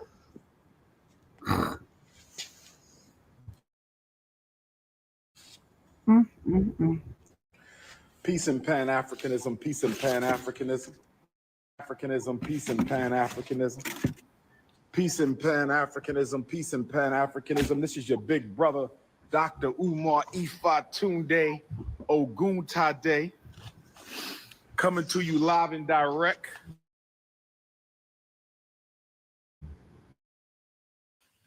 from the John Jacques Dessalines Prophet Nat Turner. Oh, yes. say good every day to my continental South Africans, my Nigerian Africans, my Ethiopian, my Angolan Africans, my Mozambique, all of my Africans, brothers and sisters, my Gambia, my Zambia, Madagascar Africans. We at the FDG. And Pan-Africanism to my Caribbean Africans, my Jamaicans, my Haitians, and my Bajans, Bermudians, St. Croix, St. Thomas, St. Kitts, St. John, St. Lucia, St. Martin, my South American Africans, my Central American Africans, my Canadian Africans, my African, Africa, Australia, Pacific, Panama, Jersey, New York, Massachusetts, Maine, New Hampshire, Vermont, the Seattle, Dallas,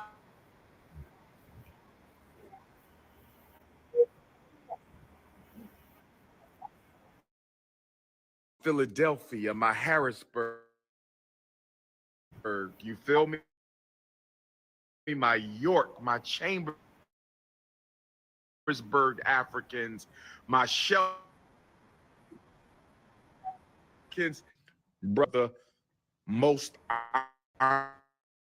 honorable Marcus Messiah Garvey Elementary School, and bring it into the gym as we the right excellent most honorable Marcus Messiah Garvey Elementary School. We getting ready, brothers and sisters. That's all we doing. We getting ready, brothers and sisters. Oh yes, FDMG. Make sure you hit your PayPal, paypal.me/FDMG Academy.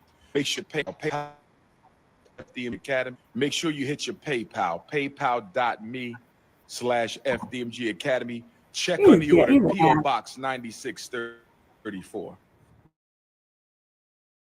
Check a money order, PO Box 9634, Wilmington, Delaware 19. Drop a donation in the box, brothers and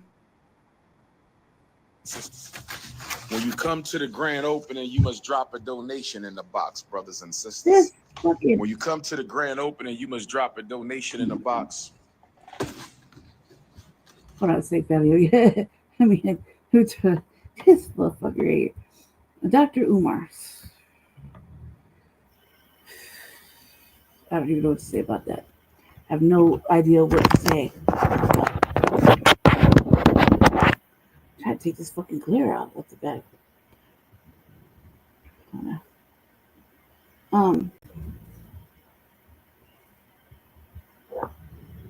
Do like something tall. It's because he got the let me see if I can figure it out. He's stupid. He's like African. And in the beginning part, I'm like, man, what a motherfucking how disrespectful. Like, he's so disrespectful. I'm tired of this. Just let me be weird, okay? Just let me be weird. Yeah, I got the shasty on. Let me be weird, okay? I'm sitting here, I'm watching this, I'm like, this motherfucker right here. God damn. Okay. I can't wait to see what kind of shit he's talking about right now. I was like, already, listen, it's so disrespectful. We stood by you for so long. Like, for so long. Like, why would you do this? Why would you do this?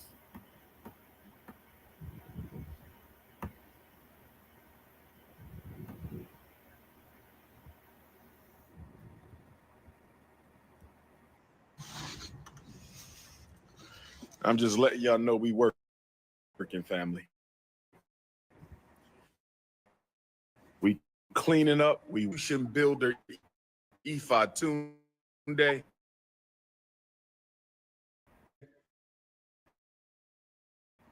PayPal.me. Oh yes. So they'll look like yes, brothers and sisters.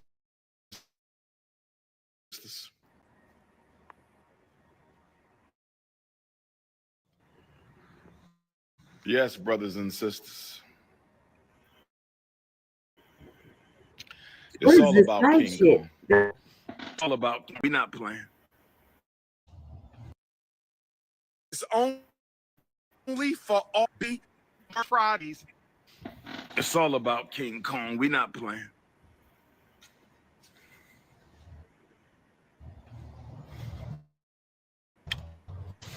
Beautiful moonlight. The beautiful moonlight, brothers and sisters. We out here tonight in the FDMG Park. We out here in the FDMG Park. This is where we go. When the spring roll around, we gonna be out here in the park, brothers and sisters. Well, It's all about King Kong. nobody sent him the memo that he killed Pan Africanism, like fully. Like, what is he talking about? Like what is he talking about? Aside from, okay, it says Dr. Umar paid off FDMG debt and has opened the doors and announced updates. Okay, so what? Right. I'm glad. But are you serious? Like, is this what he's really saying? Where's the loyalty? Wait, where's the thank you for believing in me this whole time? Anything like that. Where is that? We not playing. They had to force your hand. Beautiful moonlight. The beautiful moonlight, brothers and sisters. We out here tonight in the FDMG Park. We out here in the FDMG Park. This is where we're going to have Pan-African Fridays once we open up. When the spring roll music, we're going to have movie in the park, food, fellowship. But guess what? You can only come to First Fridays at FDMG. Listen. You can only come to First African. Listen to me. I'm telling you now. The day before Nat Turner's 225th birthday. I'm telling you right now, the day before the prophet Nat Turner's 225th birthday. When we have First Fridays in the FDMG Park, when we have First Fridays in the FDMG Park, you cannot come unless you identify as Africans. I'm serious. It's only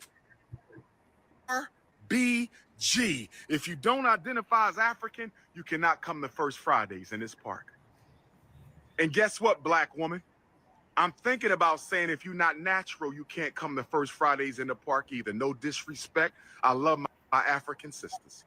No disrespect. I love my African sisters. You can't make that kind of demand. No disrespect. I love my African sisters. But when we do First Fridays in the FDMG Park beginning in March of 2026, if your hair is not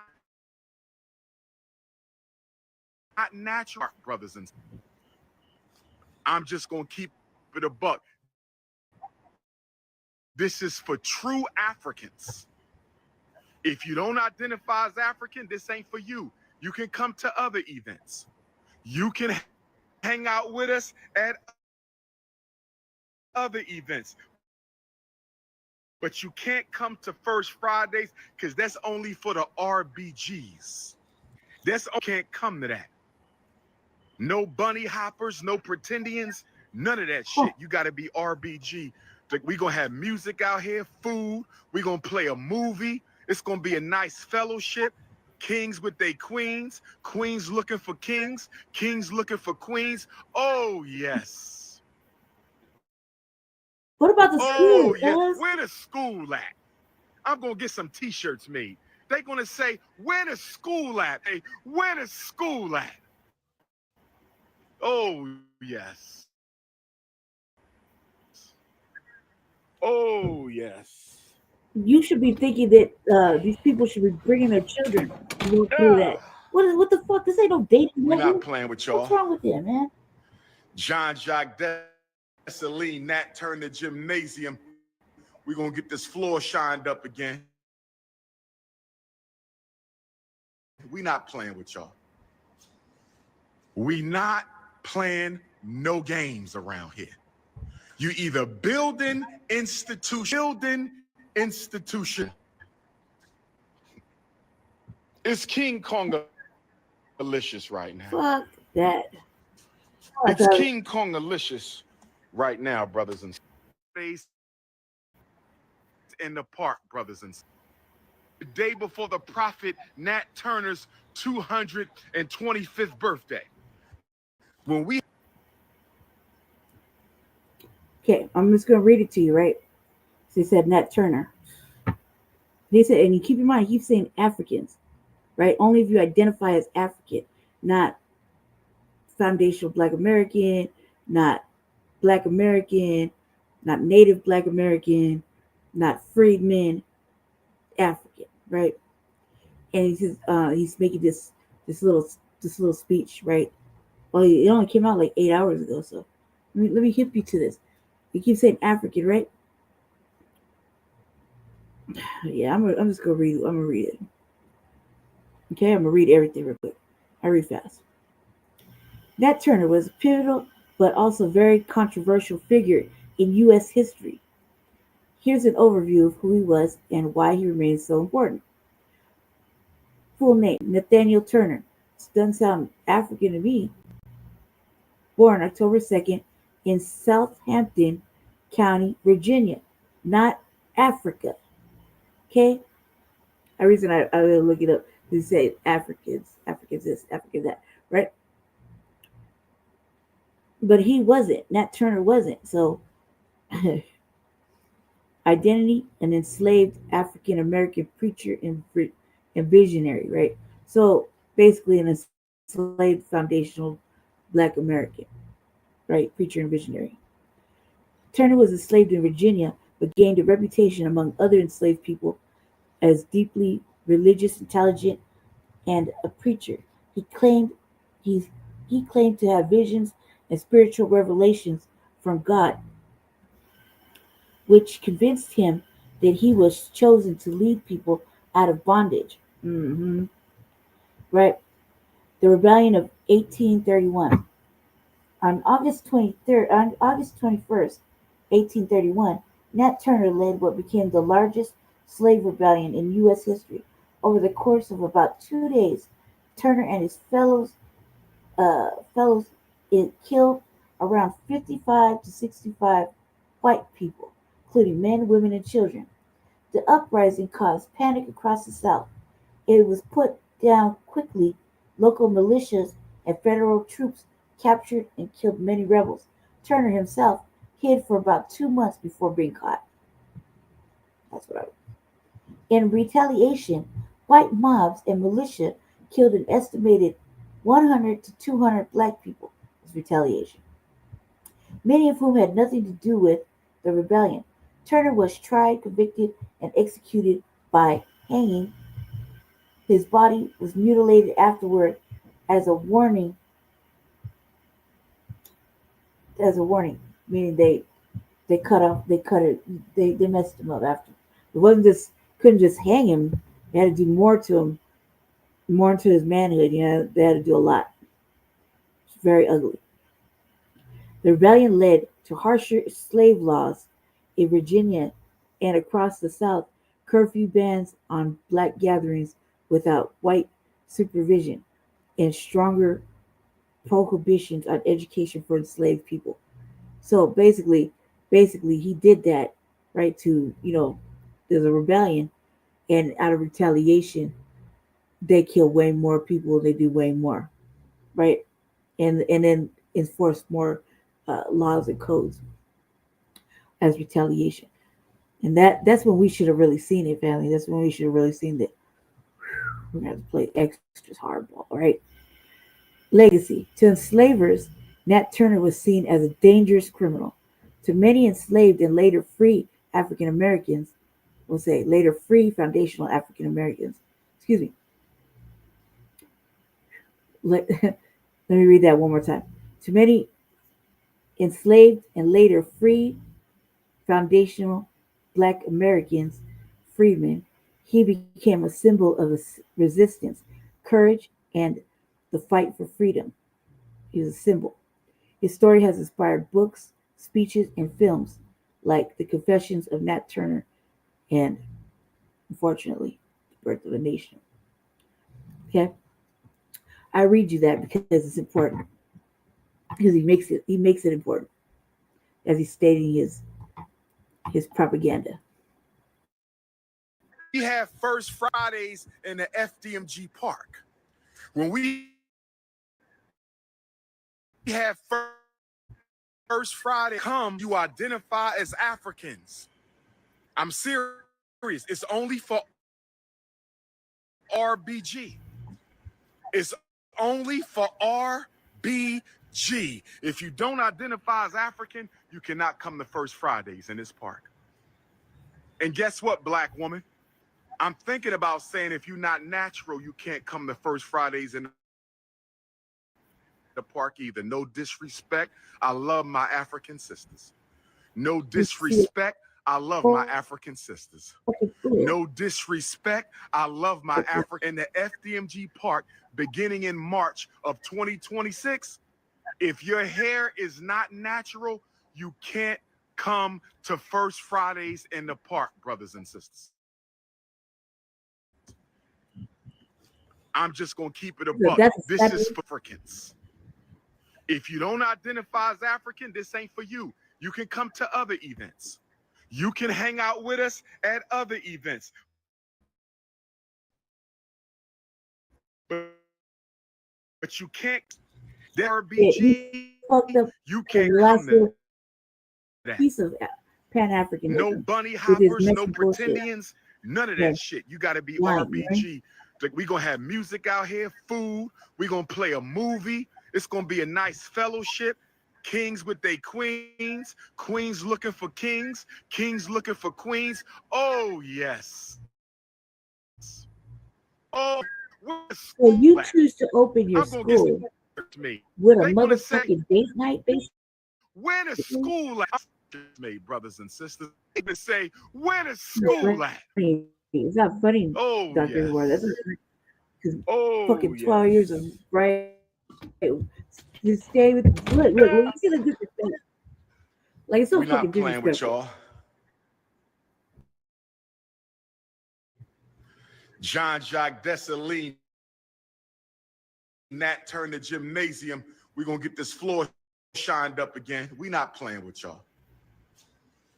We not playing over here. You either building institutions or you wasting people's time. It's King Kongalicious right now.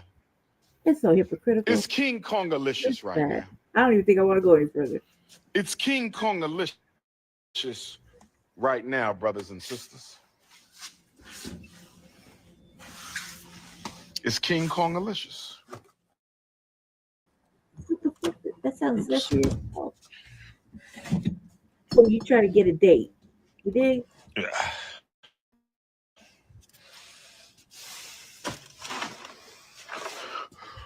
Who coming to First Fridays at FDMG? The first Friday of every month.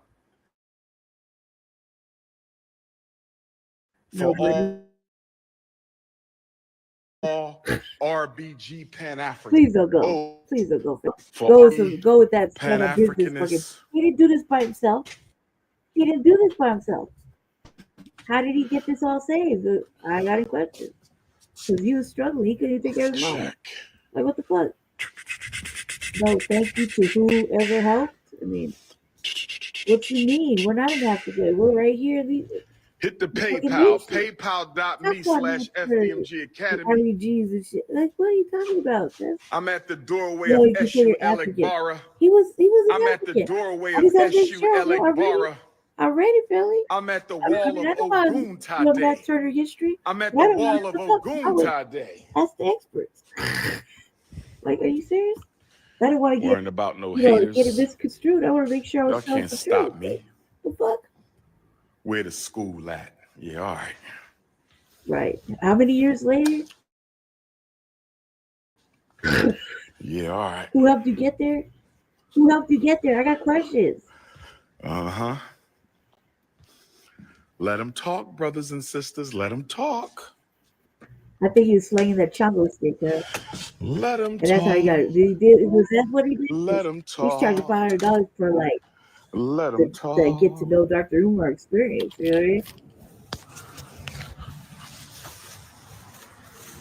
The people got to sleep their way to the top. They just do it all the time. I'm Who walking helped through you, the cuz? I FDMG got Park, questions. which will be the site of First Fridays at FDMG. Like, can he go to I the want to see club? my Maryland Africans at Don't you First want these kids Fridays. to have I parents want to to see bring my them to school? Jersey Africans at First Like, Fridays. there's I want to neighborhood see my kids that been watching Pennsylvania that little trap Africans house at get, First Fridays. papers out I their want to door and see shit. my Like, oh my Delaware God. Africans at First Fridays. I want to see my Virginia Africans, my New York Africans, my Massachusetts Africans. I want my California Africans to fly in, my Georgia Africans. You feel me? My Alabama, my Just say your Mississippi, my donors. Why Louisiana, does it gotta be my like New that? Just say, Orleans, can my donors come in? my Arkansas Africans And pull up. Chicago, Detroit, St. Louis, somebody pull will up pull up to and the just First Fridays outside ask this with the question. movies, the music, the food, but you must be RBG Pan-Africanist. You must be RBG Pan-Africanist. You must be RBG Pan-Africanist. What up, youngin? Black queens forever, snow bunnies never. You know the rules, youngin. You know the rules. That's the young Wilmington, Delaware supporters of FDMG. We building black manhood all over. We building black manhood all over from the ground up, brothers and sisters. They just hungry right now. Like, oh, cuz, like, what? Who helped you, cuz? Just say who helped. I want to know. I want to know. Just say your donors. Cause nothing stupid with it. Just say your donors. Like, I don't know. So look at my face like, If I was a little kid, I'd be like, get out of there. It ain't paid for. Oh, yes. Oh, yes, yes, yes. I started watching Umar do what I saw reject the money from the birds. Oh, welcome to the right, excellent, most honorable Marcus Messiah Answer this question Garvey for me. Did you sell the title stick for Re-Africanization 5 birds? Academy That's all I for need to know. young men. I said, welcome to the most honorable Okay, my heart Marcus hurt. Messiah Say Garvey that. Re-Africanization Academy for African males, Make it brothers simple and so the sisters. children can say it, It's or you not a like to have game children no in there. more. It's oh yes. Oh yes. We not playing no games, brothers and sisters. We're not playing no games. Oh yes. We not playing no games. Why can't you have like an open night where the Why they messing children with can go? the Like most dates, honorable movies, and Re-Africanization Academy for Africa? because I just think he's just making up Let names them because every talk, time he says sister. something. We want them to get all the hate out. We want it all out. We want it all out. Oh, yes. You know who somebody had to help? We want it all out, brothers and sisters. Let's go. Let's go.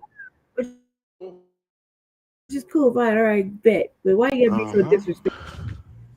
Yes. Yes, yes, yes.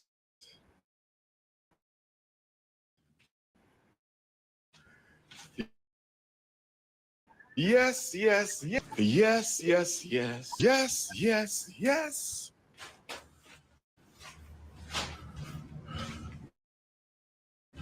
Do I rub my beard with strawberry mink oil? First of all, I don't rub my beard, young king. I let the Ifa Tunde Queendom take care of the beard. They make sure we got That's a horrible the job. juices and berries. That beard, they're doing a They horrible make sure job. we got the juices and Rush that berries. shit down a little bit, Dr. Umar.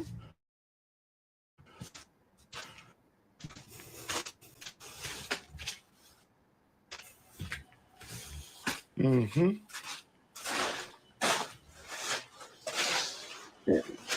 Nah, we're not hating. We just want to know. Just tell us the truth. Like, for what was up with these secrets? Who helped you get there? Why don't you take them? Show us, show us the school. Why you want a date? You know, having the first Friday of the date like this. You're not even gonna open the school to show the children that that's what you was talking about. You know, the children you be talking about, right? This fucking extraordinarily long, motherfucking 20-word names. Peace and Pan-Africanism, family. What's that? Let them hate. Let them hate. Let them hate. I would think it's hating it. If you did it, you got it. All right, cool. But it's the other saucy shit that's like why he look like that? It's like this whole video is the side is giving like nasty adult vibes, and I was like, they don't even. We'll say there's 2 more minutes of dipping. That's it. I'm gonna give you the FDMG kitten. Come in. We on Dr. Papa Boulevard, Prince of Pan-Africanism Parkway. We on Dr. Papa Boulevard, Prince of Pan-Africanism Parkway. We on Dr. Papa Boulevard, Prince of Pan-Africanism How many buildings Parkway, is it? Like brothers 2? and sisters. That'd be all right. It's like, I appreciate you too, family. Cat ran off, huh?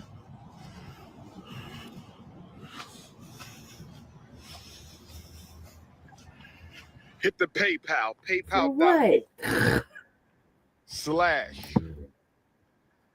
/ who pulling up on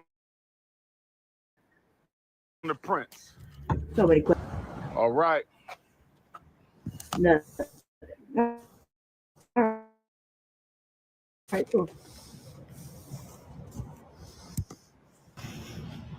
Was that the law? Hit the PayPal, paypal.me / who pulling up on the Prince. Is that what you put in? PayPal / who pulling up with the All print? right.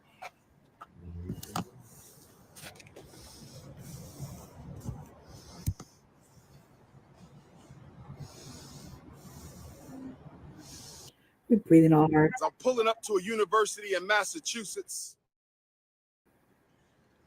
If you need to reach me, you can text me 21598. Need to reach me, you can text me 215-989. Spell Africa with a K. Make sure you spell Africa with a K. Make sure you spell Austin, Massachusetts. Austin, Texas, and Boston, Massachusetts. Austin, Texas, and Boston, Massachusetts, brothers and sisters. Where my Austin, Texas Africans at? Where my Boston, where my Brazilian Africans at? Brazil, I will see you next month. Black Power, Brazil, Rio de Janeiro, get ready. King Kong consciousness. Prince of Pan-Africanism. Most requested, most relevant, most revolutionary. Oh, yes. I feel like the relevancy is Brazil, are you ready? The worst shit right now. Brazil, are you ready?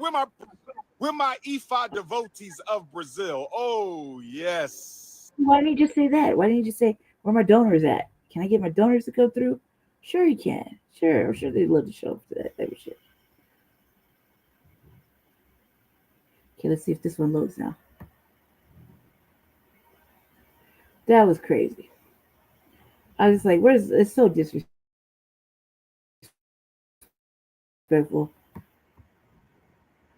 To get along.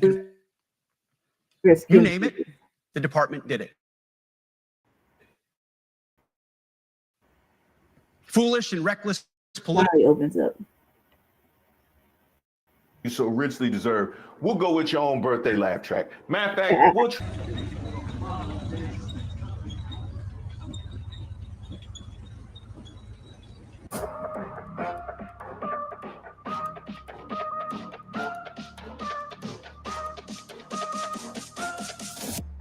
shout out to all the subscribers and the members here on the channel. Don't forget to like the video. My name is Reese Waters. Was gonna make me miss this? I've never walked into a room so silent before. This is very. Oh, don't laugh. Don't laugh. You're not allowed to do that. You know what? Just have a good time. And if you want to applaud, you applaud. And if you want to do anything you want, you can do anything you want. And if you don't like what I'm saying, you can leave the room.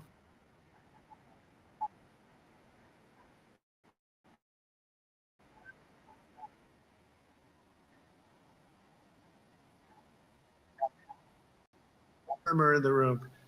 I said, we got to loosen these guys up a little bit. So you just have a good time.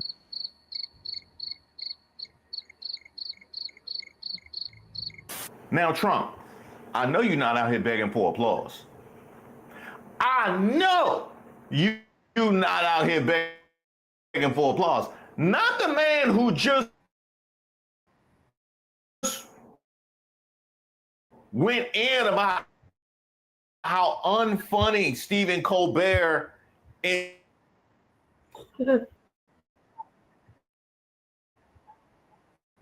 Singers, poets, jugglers, acrobats take the stage, and the leader of the free. You can, you know, y'all still got clapping rights. You know what I mean? I know I took your due process. I know I took your due process. I know we coming for birthright citizenship and free speech, but you still got clapping rights. Just so y'all know. I just want to make sure y'all know. And then had the nerve to double down with, if you want to leave, there goes your rank in this. Oh, okay. So they're expressing themselves as okay in one direction, but not in the other. If there was a single, good luck with that one. He keep telling you exactly what it, you can clap and you can leave too, but there goes your rank in this, that.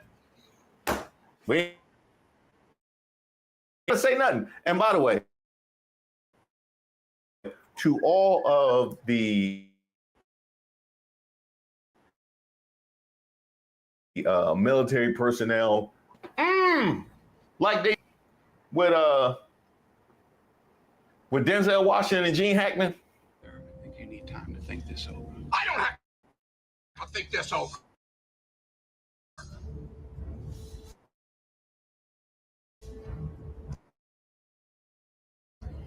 Captain, I relieve you of your command of this ship. I just want to celebrate like a soldier's story. Oh my God. They ain't never gonna integrate no army. I ain't seen a crowd that mad since I went to the Apollo. Well, the bright side is it can't get no worse than. If the Secretary of War can do regular hard PT, so can every member of our joint force. Frankly, it's tiring to look out at combat.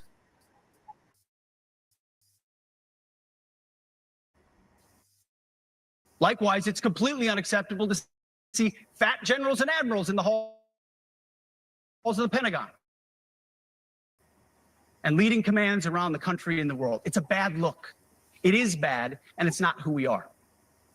So whether you're an airborne ranger or a chairborne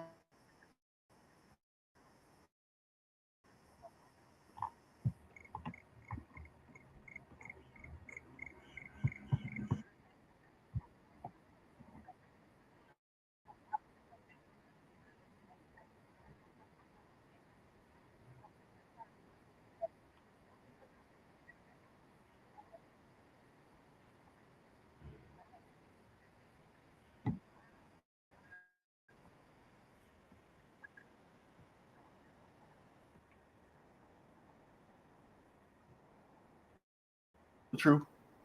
I don't know. We ain't seen no medical records, so we could say whatever we want. You can feel free to put the speculation to bed, but you won't. Yeah, you won't. That's right. Oh man. Well, it can't get any worse than that. A lot faster. Ammunition they have to make faster. In the coming months, we'll be making even more historic announcements to fully embrace the identity of the Department of War. I love the name. I think it's so great. I think it stops wars. The Department of War is going to stop wars. I'm sorry, come again?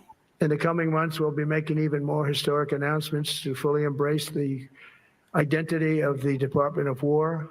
I love the name. I think it's so great. I think it stops wars. The Department of War is going to stop wars.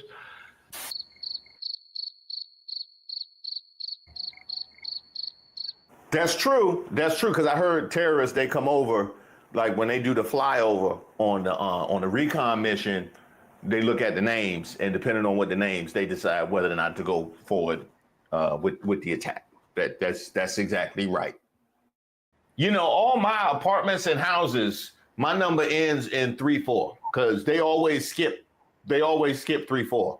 Whatever it is, they will always skip 3-4. I've seen people do my doorbell cam. They rob everybody on the block, and then they come, they look at it, and they see the 3-4, and they keep it pushing. He got something there. Mention of nuclear, and it was really a stupid person that works for him mentioned the word nuclear. I moved a submarine or two, I won't say about the two, over to the coast of Russia, just to be careful, because we can't let people throw around that word. I call it the N word. There are two N words, and you can't use either of them. You can't use either of them. And frankly, if it does get to use, we have more than anybody else. We have better, we have newer, but it's something we don't ever want to even have to think about. But when somebody mentions it, that submarine started immediately thereafter. Watch out there now.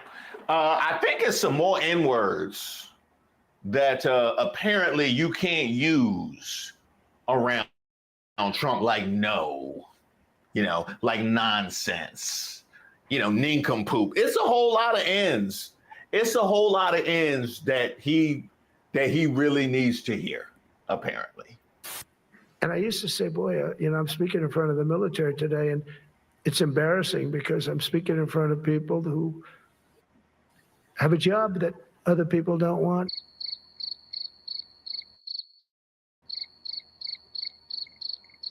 See, that's what I'm saying. Somebody should have told you no. Somebody should have told you no, and they didn't. And here we are. They did not treat you with respect. They're Democrats. They never do. Now, Trump, a quick multiple choice. We can go with the litany of things that you have said about the military. We can go with what you just said about the military. That whole job you don't want. We could go with that. And I used to say, boy, I'm speaking in front of the military today, and it's embarrassing because I'm speaking in front of people who have a job that other people don't want. But here's what I'm going to pick option C, which is, remember that time you turned the Army's 250th celebration into your own birthday bash? You remember that? Yo, this man out here hoping that he blinks, it would all be a dream. And shout out to C-SPAN for the aerial photos, because we needed to know the true ramifications of the disaster. The N-words. That word. I call it the N-word. There are two N-words, and you can't use either of them.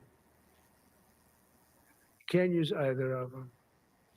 And frankly, if it does get to use, we have more than anybody else. We have better, we have newer, but it's something we don't ever want to even have to think about. But when somebody mentions it, that submarine started immediately thereafter. Watch out there now. I think it's some more N words I'm like, you obviously that apparently you I can't. think about this when I seen this when he was going on like that, he was just like kind of rambling a little bit. The orange man, right? And I was thinking, maybe he's talking about us. Like you can't say the N word about us, right? And then he just kind of drifted off into something else. I was like, this is like watching Biden all over again. Didn't they kind of give you that? This is like watching Biden all again, looking like he's lost in the sauce of the whole fucking the context of what he was talking about. You know what I mean? And what are those two words? Like we would probably already know you're not gonna say one of them. But what else? And then he's like, we got better and bigger, and I'm like, better and newer, and I'm like, newer us? Like, what are you talking about, cuz? Like this sounds like he was just thinking about like something else. He just drifted off somewhere. Like who knows? He's like do do do do do do do do do. You know what I mean? I felt like we were watching Biden all over again. Like lose his mind. Oh, look who it is. You better not. What was I? Cats. We got kittens, y'all. We got kittens, y'all. I see you two little eyeballs speaking and not speaking. Shut up. Around Trump like no, like nonsense, nincompoop. It's a whole lot of ends. It's a whole lot of ends that he really needs to hear, apparently. And I used to say, boy, I'm speaking in front of the military today, and it's embarrassing because I'm speaking in front of people who have a job that other people don't want.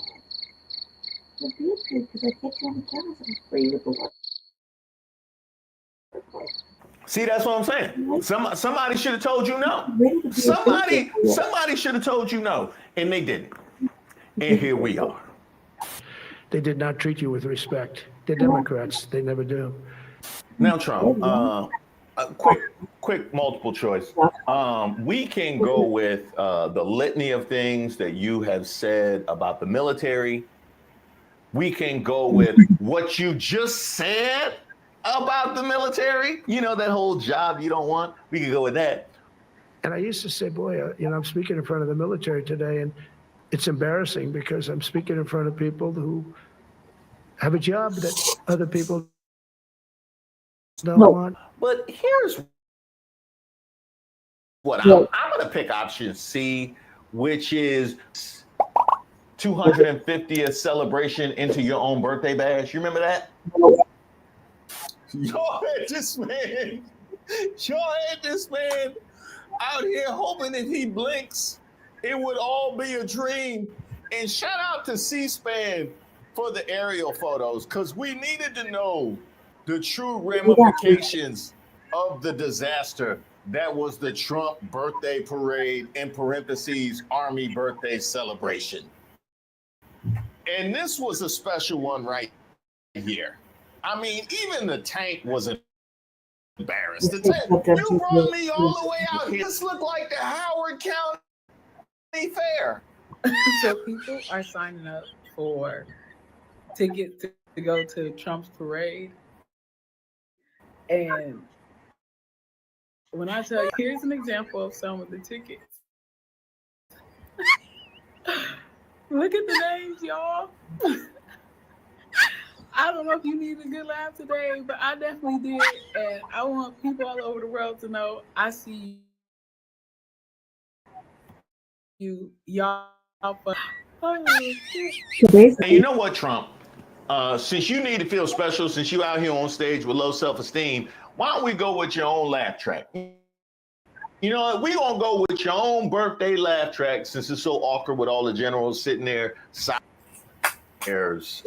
acknowledging and responding to, because I don't think the identity months was a problem for the people that were participating in the identity months. I don't think any of the DEI outreach was a problem for the people that had found the military and some bootstraps to better themselves because of the DEI offices. What it sounds like, since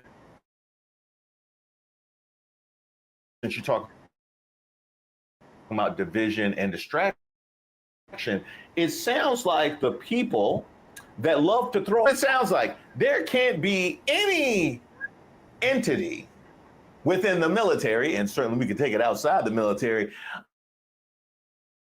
that doesn't center you, folks who like to talk about merit-based. So that is fascinating, because it would naturally center you if you had risen to the levels that you say you naturally warrant and deserve. But that just doesn't happen. So you have to try and mandate it, which is an admission of your own lack of superiority.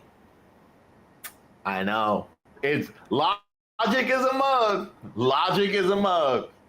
Pete, you mad you didn't get invited to the meetings? You mad they didn't invite you to the meetings, and you felt left out? You still got low self-esteem, and you brought it all the way back to the military. You think it might have had something to do with that cooler? They're considering it a great week. They shouldn't lose any. You shouldn't lose any. This is civilization. And he's like, no, they need the military desperately. How about Portland? Portland, Oregon, where it looks like a war zone. And I get a call from the liberal governor. Sir, please don't come in. We don't need you. I said, well, unless they're playing false tapes, this looked like World War II. Your place is burning down. I mean, you must be kidding. Sir, we have it under control. I said, you don't have it under control, Governor, but I'll check it. And I'll call you back. I called her back. I said, this is certainly not the biggest, but it's one of the worst. It's brutal. They go after our ICE people who are great patriots and tough job too, but they love it. They love it because they're cleaning up our country. You mean this Portland? I have people that used to live in Portland. They've left. Most of them have left. But what they've done to that place is it's like living in hell.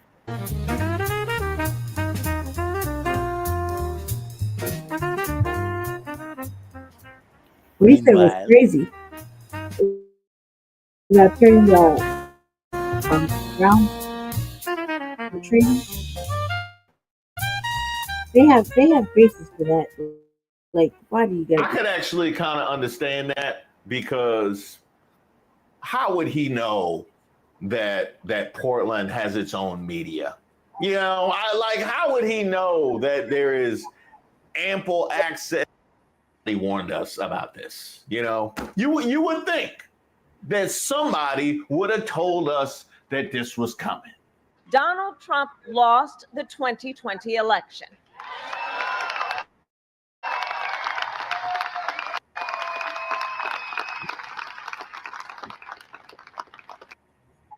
Chicago, New York, Los Angeles. They're very unsafe places, and we're going to straighten them out one by one. And this is going to be a major part for some of the people in this room. That's a war, too. It's a war from within, controlling the physical territory of our Chicago. So that's why we should really pay attention and listen. I mean, he's saying it right to our faces. So not only is it a war between this and that with them, right? And we're also in the midst of our own shit. So you have to stay vigilant and listen more than anything. See where it goes and just pay attention to every single fucking thing. A lot of reading is gonna go involved and a lot of listening. And surely we're gonna have our fucking opinions. But like I said, really you gotta stay out of it and watch and prepare. Watch and take care of ourselves as we must. As it goes on, gotta be too boisterous with it. You know what I mean? New York, Los Angeles, they're very unsafe places, and we're going to straighten them out one by one. And this is going to be a major part for some of the people in this room. That's a war too. It's a war from within. Controlling the physical territory of our border is essential to national security. We can't let these people in. The war from within. And you know what? She used those. You quoting Kamala? You going out your way to make everything she said come true? Huh. But none of the good stuff she said she was going to do. But literally everything she said about you making sure to check all them boxes, ain't you? We are preparing every day. We have to be prepared for war, not for defense. We're training warriors, not defenders. We fight wars to win, not to defend. For use, overreach, and mission creep. War is something you do sparingly, on our own terms, and with clear aims. We fight to win. We unleash overwhelming and punishing violence of engagement. We untie the hands of our warfighters to intimidate, demoralize, hunt, and kill the enemies of our country. No more politically correct and overbearing rules of engagement. Just common sense, maximum lethality, and authority for warfighters. Boxes that Kamala had thrown out on the campaign trail about war crimes. Matter of fact, all the people that have cast aspersions on Trump and talk about what's going on in America, they never talked about war crimes. Never let them know your next move. Does that mean Priority, that's what it is. Only in recent decades did politicians, some Kenya and some invasion from within. No different than a foreign enemy, but more difficult in many ways because they don't wear uniforms. At least when they're wearing a uniform, you can take them out. These people don't have uniforms. But we are under invasion from within. We're stopping it very quickly. What does he mean by Hunt and kill the enemies of our country. What does he mean right here? What they've done to San Francisco, Chicago, New York, Los Angeles, they're very unsafe places, and we're going to straighten them out one by one. And this is going to be a major part for some of the people in this room. That's a war, too. It's a war from within, controlling the physical territory of our border is essential to national security. We can't let these people in. The war from within. And you know. Okay, so protecting our borders, doesn't that go along with defending them? Question mark. I can't wait till TVA or Professor Black Truth really get at this because their insight is really helpful right now. What she used those very. Are you quoting Kamala now? Is that what you're doing? You quoting Kamala? You going out your way to make everything she said come true? She said she thinks she said about you. You making sure to check all them boxes, ain't you? We are preparing every day. We have to be prepared for war, not for defense. We're training warriors, not defenders. We fight wars to win, not to defend. Defense is something you and mission creep. We fight wars to what? I just got to hear it again. Sorry. It goes too fast. Honestly, let that sink in. What they've done to San Francisco, Chicago, New York, Los Angeles, they're very unsafe places, and we're going to straighten them out one by one. And this is going to be a major part for some of the people in this room. That's a war, too. It's a war from within. Controlling the physical territory of our border is essential to national security. We can't let these people in. The war from within. And you know what? She used those very. Are you quoting Kamala now? Is that what you're doing? You quoting Kamala?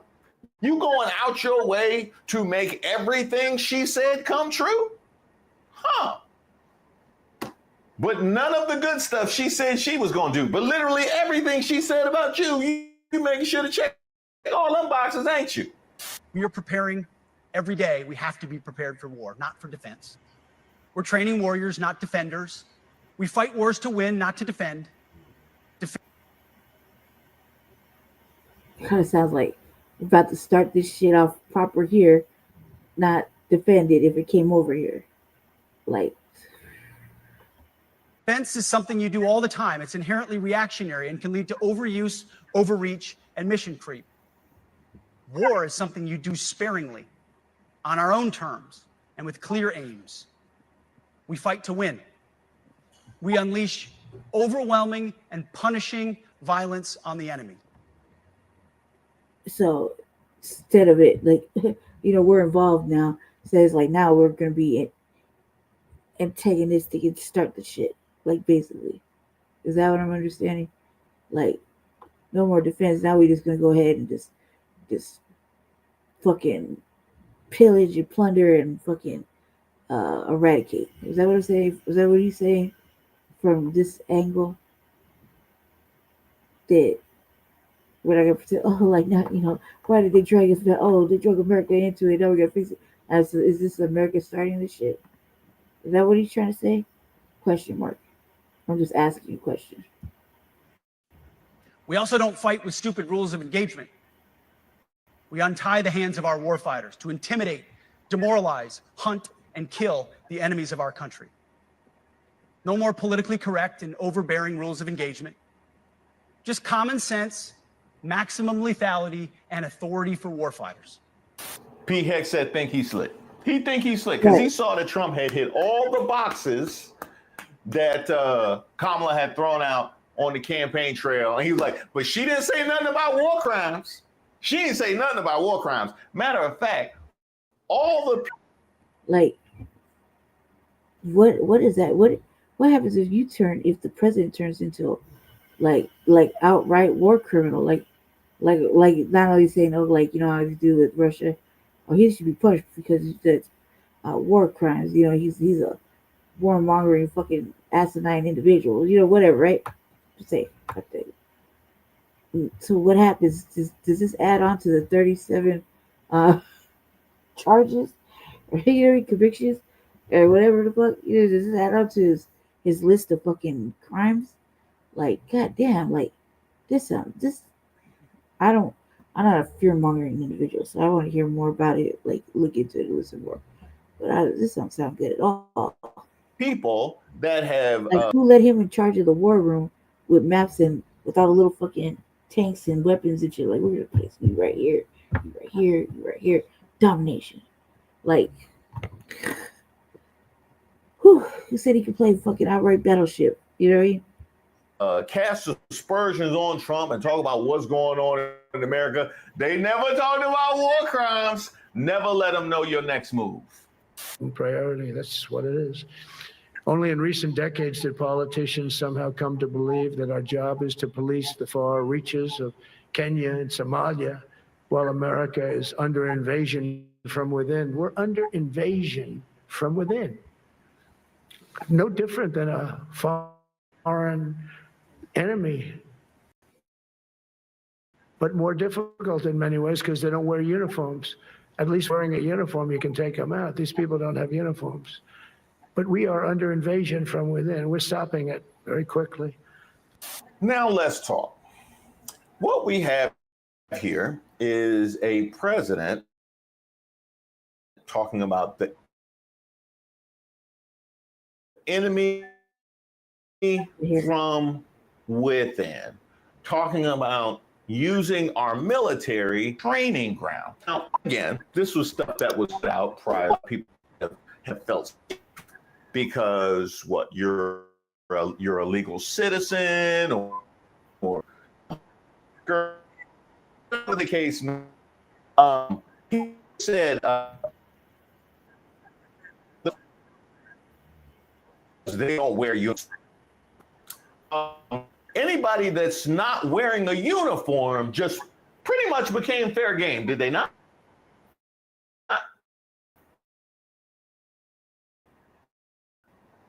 And by the way, those wearing uniforms outset. So whatever it was that you were telling yourself about why this didn't impact you at all, where's your uniform?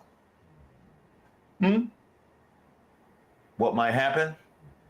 Well, according to Pete Hegseth, there's no rules of engagement. So it's unprecedented. It's unacceptable. It's overtly political and partisan. And if you watch that speech, generals, the city of Portland, Trump's political enemies, and DEI. And it's a really low point for the division that's supposed to exist between our partisan politics and their military bearing. They didn't applaud. They were stoic, and they showed why they are the guardrails that are protecting our military and much of our democracy from what is a very extreme political agenda that from Hegseth sounded kind of like a culture war TED Talk. That goes for if you watch that speech.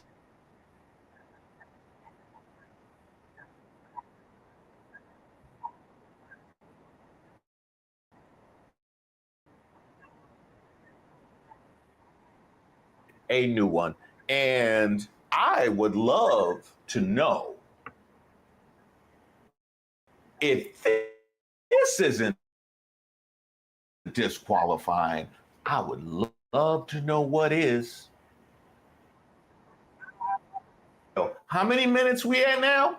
I did a whole video and about in the ways in which he's used our military. And it wasn't until now that I mentioned that he made it a political. Yes. What did he say about disrespecting the military? Yeah. Mm-hmm. It was that.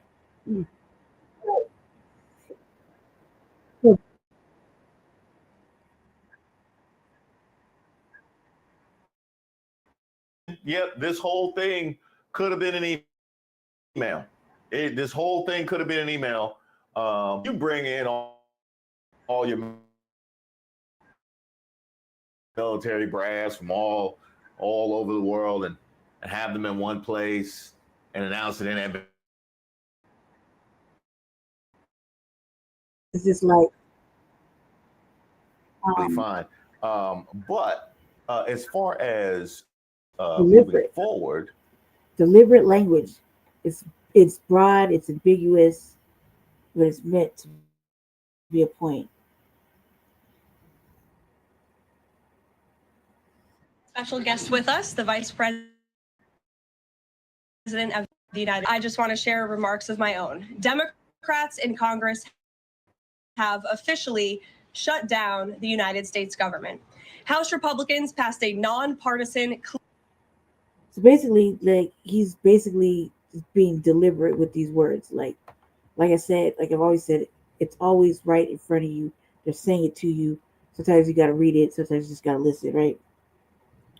So when using words like internal threat, basically it frames it for dangers coming from inside the country, not from a foreign adversary, like in their context of how they're using it, right?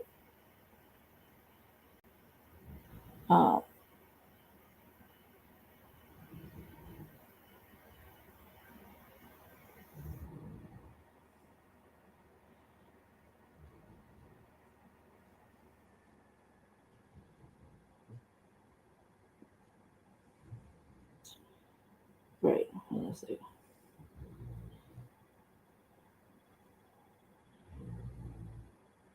I'm just reading so I can make sure I say it. I can see that I'm saying what I'm thinking is right.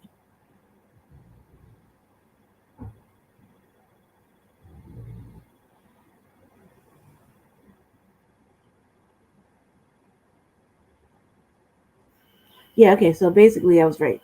So basically like Higseth is basically shifting like how I'm reading it like so hold on. Basically shifting the battlefield inward. Instead of external wars, the focus becomes domestic and it's a conflict. It's an invitation to act. It suggests that the military or armed forces should start treating internal affairs, especially unrest, protest, or political opposition, as battle zones.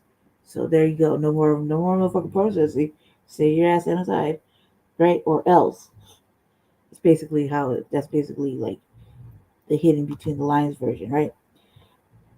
It's a blur between war and law enforcement, bleeding the idea of war, fighting an enemy, with the meaning internal problems like crimes and protests, civil disturbances. It's also talking about readiness, because he's talking about no more fat people, right? Basically, it's talking about readiness posture. It's called to prepare not just for external war, but internal conflict. I mean, about the protests and all that shit. You know, all that shit is getting on the nerves.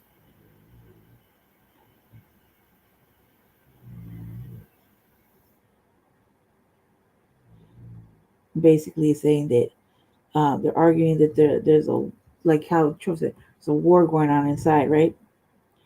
Um, and it should be handled or focused on its happenings inside the country, and that the military forces should be engaged in that war. Meaning, like how he sent the fucking National Guard, right? So all this protesting, like, you know, there's a line, right? Basically saying, fuck all that protesting. We want order and nobody outside, basically. That's how I'm taking it.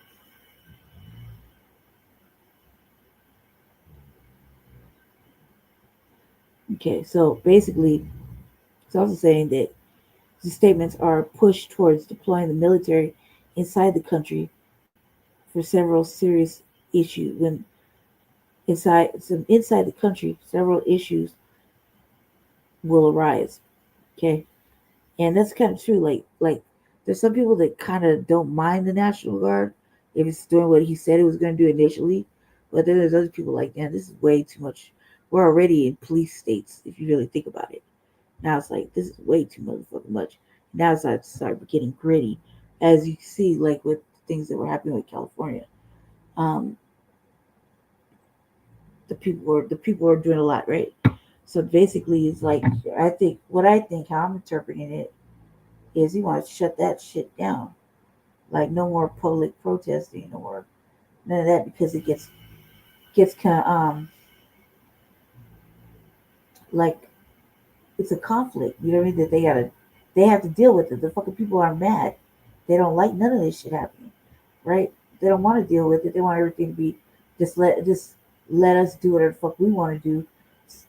Don't give a fuck what you feel like. You're gonna keep paying these taxes though. You know what I mean? Because we need these taxes to fight these wars inside now. Now we're gonna be paying for our own internal fucking plus war. You know what I mean?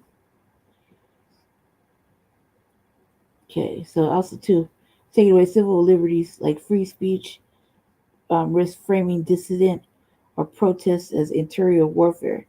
Internal warfare gives risks of criminalization or felony. I'm old, man. I need glasses.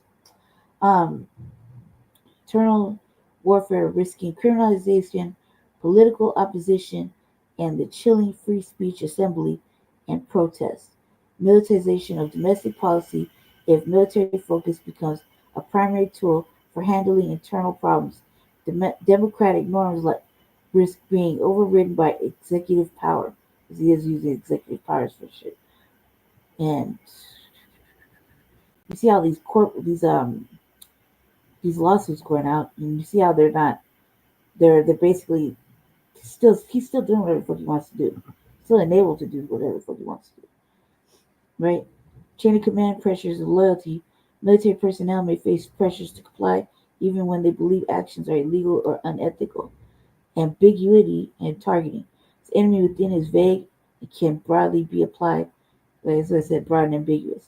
Its target is dissenters, journalists, political opponents, or marginalized communities without clear standard or oversight. Let me read that part again. The risk of targeting dissenters, journalists, political opponents, or marginalized, what does that mean? Broad and ambiguous. It means black people. Communities without clear standard or oversight. Yes. I'm saying yes because I'm trying to figure out what they're saying. You know what I mean? So I can give you an understanding, because I a lot. That's a lot right there. Okay, let's carry on. Hold on a second. Okay, yeah, try to find a cup so I get some water. Just got everything all packed up right now. Hold on one second, okay? I'm going off camera, but I'm right here. I'm finished playing this. This is the government shutdown, so we could really actually get an understanding of like what they're talking about. Lean piece of legislation to extend current government funding until November 21st. But nearly every single Democrat senator voted against this bill. To be clear, this was the exact same bill that Democrats approved 6 short months ago in March, funding bill that Democrats passed 13 separate times when they held the majority during Joe Biden's administration. So the American people woke up this morning and asked the obvious question: why is the government shut down right now? The answer is pure partisan politics being played by the Democrat Party. The Democrats shut down the government because President Trump and the Republicans will not force American taxpayers to pay for free health care for illegal aliens. America is $37 trillion in debt. We cannot afford to provide taxpayer-funded free health care to illegals who broke the law to enter our country. To put this all into perspective, the Democrats refused to keep the government open over health care to illegal aliens and now have jeopardized critical health care programs for American citizens instead. Okay. Obviously, so they're obviously going to blame the Democrats for this shit, right? That's funny as hell. All right. But I don't agree with them getting medical care either when he broke in the motherfucking country. It's going to affect us still. So, I'm just saying. Yeah. Okay. So I don't agree. I don't agree that they should get medical care, housing, or anything. Like, you broke in. You know what I mean? And you pillaged your systems. So yeah, this part I agree with. But when it starts to affect us, then we're really gonna have a problem, right? The Women, Infants, and Children Program, Community Health Center funding, Medicare treatment options, and other health programs are now all at risk because of the Democrats rejecting the clean CR. The most vulnerable in our country are being punished because the Democrats want to prioritize illegals over American citizens. And if Democrats actually cared about health care, they would applaud the actions taken by President Trump just yesterday in the Oval Office. He took a bold and massively popular action to improve our healthcare system. He announced the first agreement with a major pharmaceutical company, Pfizer, to lower drug costs for Americans. This is a historical achievement long sought by past Democrat presidents that only President Trump was able to get done. Also yesterday, while the Democrats were whining about health care for illegal aliens, President Trump signed a powerful executive order to supercharge American AI innovation and unlock cures for pediatric cancer patients in the United States. While President Trump took action to lower drug prices and improve the lives and the care of American children with cancer, again, Democrats are fighting to give healthcare benefits to illegal aliens. The Trump administration is fully committed to lowering healthcare costs and advancing policies that will save American lives. But right now, we need to keep the government open and funded. And individuals and organizations across the political spectrum, across the country, agree with the Trump administration and Republicans. The labor union leader, the Teamsters, Sean O'Brien, sent a very blunt message to Democrats over their destructive antics. He said American workers are not bargaining chips. Senators need to stop screwing around and pass the House-passed clean short-term funding bill. The U.S. Chamber of Commerce, the world's largest business organization, called to immediately pass the Republican clean CR, saying, quote, shutdowns are harmful to the economy, the American people, and our national security. And even Democrat Senators Cortez Masto and Fetterman acknowledged that their party is betraying the American people with this costly and chaotic Democrat shutdown. Enough is enough. Democrats need to stop sabotaging our country and holding the American people hostage in the country. Democrats need to do their jobs. The American people want the government reopened, and this is proven in a New York Times poll showing that 2 in 3 Americans say the government should not be shut down by the Democrats, even if they're... Okay, family, hold on a second. Let me Pause right there for a second, okay? I'm just gonna read. I'll read for a moment so we can have an understanding, okay? I'll try to be as quick as I can. I was like, hopefully you can see me and hear me because I have questions, and I need to understand. Okay, here we go. Um, so basically, what Trump and Hexet are saying here's how they worded it. Enemy within is the context is in this context is rhetoric that treats domestic people or places as if they were an internal battlefield. And Hexet's comments are pushing the idea that military should be prepared to act against those domestic have prompted immediate legal, constitutional, and civil liberties concern from experts and advocates below. Da, da, da, da. Um, okay, that's verbatim. Trump said, "We're under invasion from within, no different from the foreign enemy, but more difficult in many ways because they don't wear uniforms." Trump, he suggested that using U.S. cities as training grounds and said an executive order. He signed an executive order. He signed the an order he signed would help to quell civil disturbances, meaning protests. Haig said from Quantico, transcripts and coverage, quote, expressive lines about changing rules of engagement and personal policy. Reporting and archived remarks show he pushed rolling back politically correct restraint on the department website. Haig said, paraphrasing, we untie the hands of our warfighters to intimidate, demoralize, hunt, and kill the enemies of our country. Context. See, legal and civil rights organizations, along with former senior officers, warned that the rhetoric risks unlawful domestic deployment of the military and threatens civil liberties. Okay. Okay, so training grounds, like what these are certain keywords, right, that they use. Training ground signals a willingness to move military assets and doctrine into U.S. urban settings, meaning our areas, which rise obvious legal civil right risks. Hegseth's rhetoric about loosening restraints and untie the hands signals a push to relax rules and limit the use of force and to prioritize lethality and aggressive posture, again on a domestic concern which address to senior military, meaning relax the rules, meaning in relax the rules that limit use of force and to prioritize lethality and aggressive posture against domestic concern, which means protesting. Like, if they really want them to be able to shoot and kill somebody, lethality, that means you're dead, you're gone. Constitutional concerns, while many experts are alarmed. The Insurrection Act limits. Federal law generally bars the military from acting as domestic police, exception Insurrection Act are narrow and legally fraught.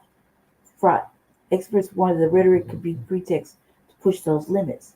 Civil liberties risk. Treating protests, migration, or political opposition as warfare risks criminalizes protect speech and assembly and can justify broad detentions or force. Erosion of civil military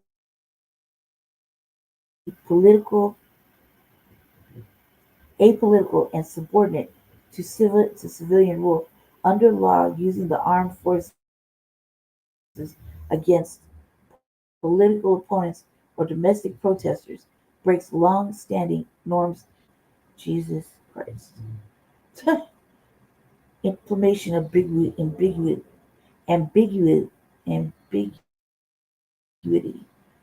excuse me, ambiguity. Because enemies within is vague, it could be applied selectively, increasing risk of decriminalization or retaliatory enforcement. Rapid legal fights likely states. Civil rights groups and courts have already challenged deployments and orders. Litigation and injunctions are probable if deployments proceed. Just sit down and wait, right? Now this is how the journalists or legal scholars and officials are reacting. Level high. They're like really reacting to it. Governors, civil rights groups, ACLU, and others have many legal scholars called the remarks authoritarian and warned they could violate federal law and constitution. Voiced publicly criticized the rhetoric as dangerous to civil military relationships. Media and watchdog flagged specific legal vehicles, alien enemies, in this context misused or contested. If you're worried, no, okay. Yeah, I have another question. The Democrats are did vote in the way in how she's saying it, framing what's happened, but how it's framed is often selected and phrasing in certain angles over others. Here's a breakdown. Okay, cool. Here's a breakdown. The Democrats actually did. They voted down a stopgap funding bill in the Senate. Democrats voted against a Republican proposal to extend government funding. The bill was rejected 55 to 45, but it needed 60 votes to overcome a filibuster. Many news stories describe this as Democrats voting to shut down the government or refusing to keep funding, which is true in terms of outcome. Had made it clear ahead of time they would not consent to continue resolution bills that did not include extensions or fixes to current health care subsidies under the Affordable Act. Some narratives had framed Democrats as obstructive, others framed them as defending health care and millions. Some defections and internal disagreements. Reports expressed concern about the shutdown's consequences. Vocal criticisms of Trump's rhetoric by the enemy within and domestic military use. Democrats have publicly pushed back, commending the language as authoritarian and demanding accountability and raising fears of overspeech. And this is how the news is framing it. Democrats voted to shut down the government, as many headlines have said. Democrats pulled trigger on shutdown, crisis, and blames games. The media is playing both parties, blaming each other, but many frame Democrats as responsible for the inaction. Conflict and drama. Shutdown standoff. Government closing, Democrats standing firm. Narratives make for compelling stories. Rhetoric danger. Coverage highlights how Democrat leaders are warning of author, author, I can't even say it right now, man. It's late. Basically, I can't even say it. Um, authoritarian,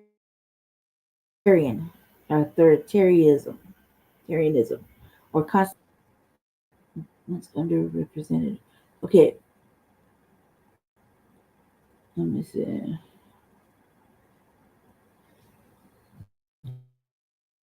Okay, well, it's underrepresented and simplified. Filibuster rules and legislation mechanics. The fact that the Senate needs 60 votes to carry or pass a continuing resolution glossed over. Hold on, this thing is acting weird. Hold on. I can see it. I can see it moving around. Just in case. Just in case. Okay, back to what I was reading. Okay. This is insightful, huh? All right. Let me see. Democratic demands concerns their insistence on health care provisions, often mentioned but not deeply explained. Internal nuances. Moderates progressives, defectors, these intra-party struggles are sometimes downplayed, and legal and constitutional debates are specialized analysis pieces to dig into the Insurrection Act.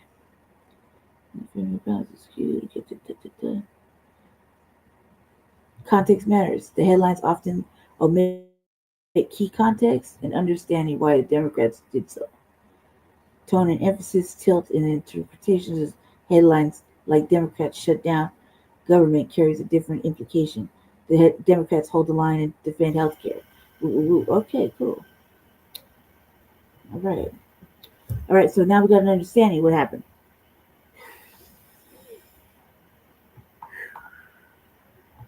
No bueno. Okay.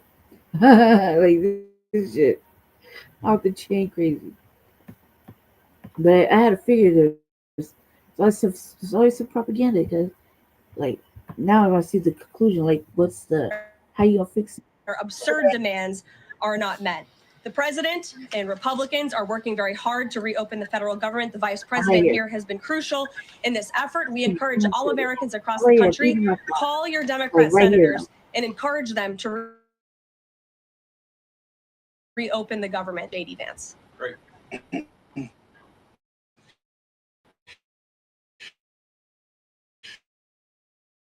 Well, thank you, Carolina, and good afternoon to everybody, and good afternoon to everybody who's lowering health care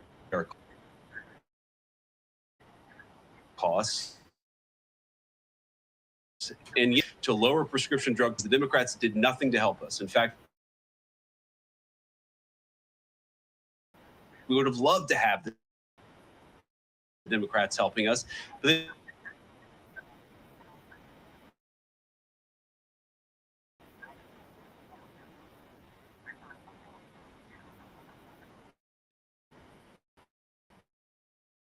fact that the overwhelming majority of congressional Republicans and even a few moderate Democrats supported opening the government.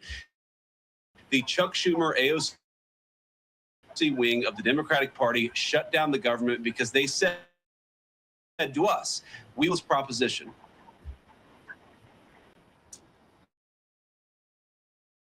Let me say two other quick things, and then again, I'll take some questions. Number one, Democrats want to do things. Look, when Chuck Schumer and Hakeem Jeffries were in days ago, they made suggestions that the president was more than happy to say, yes, let's sit down and talk about how we can solve the health care we inherited from the administration.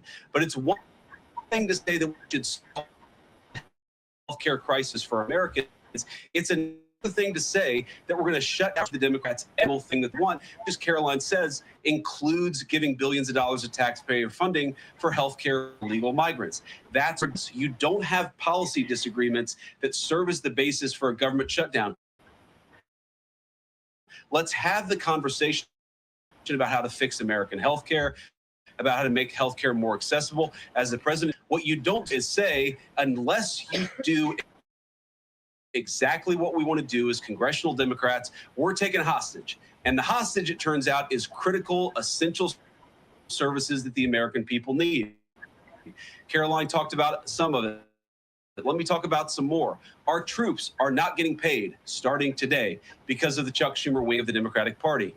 We have people who food assistance, low-income Americans who require food assistance, who will not get it unless we reopen the government, thanks to Chuck Schumer and the Democratic Party.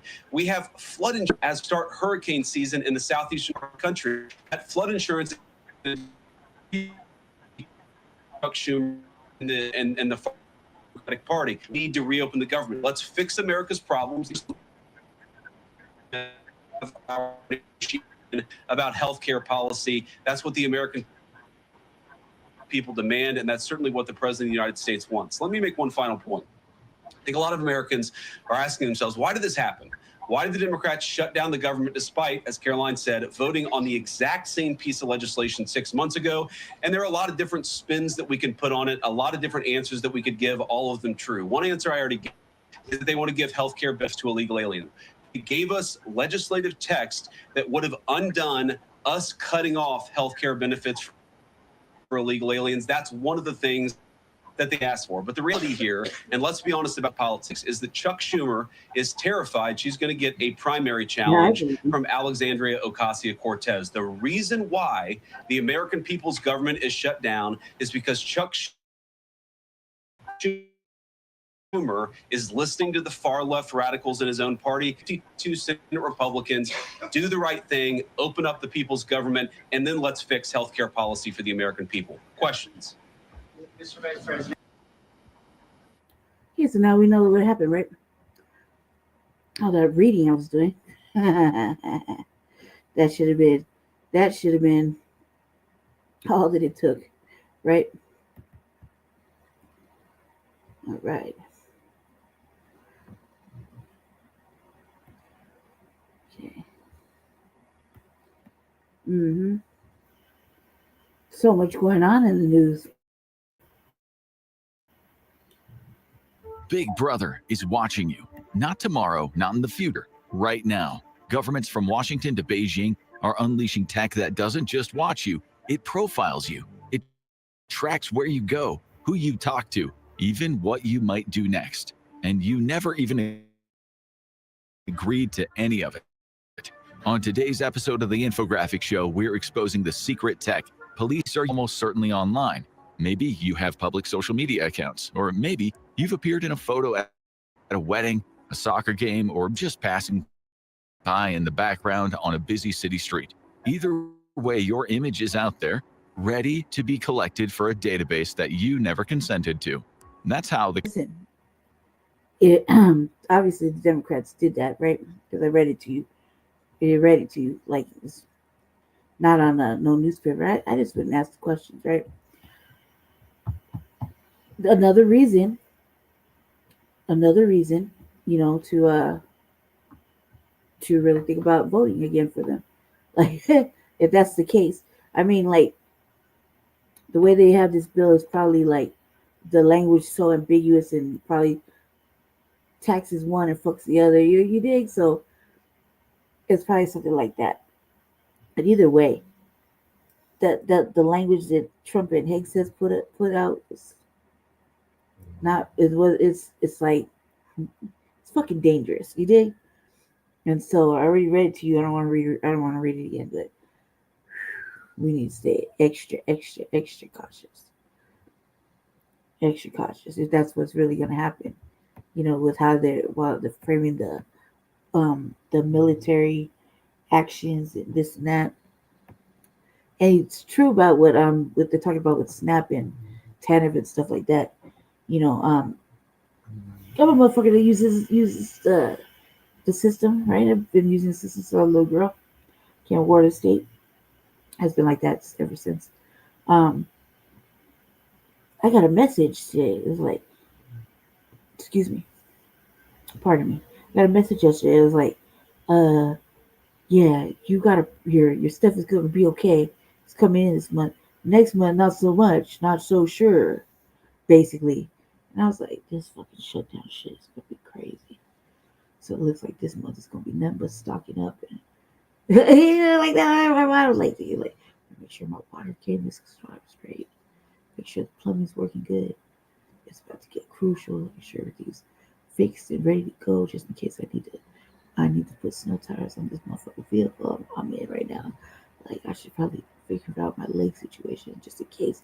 It might be motherfucking crazy and people get stupid, like to break in the house when they can't break in houses. They can't feed themselves. That's all I'm thinking to myself. That's all I was thinking to myself. And I was like, shit. I was practicing my tennis swing and everything, just in case, you know what I mean? I was like, yeah, just make sure just in case, you know what I mean? I also too am that motherfucker too that I just talked about, like it's robbing season. You know, I like that. I'm like, I got the Houston City. I got this, I got that. Yep. That is what keep me warm at night.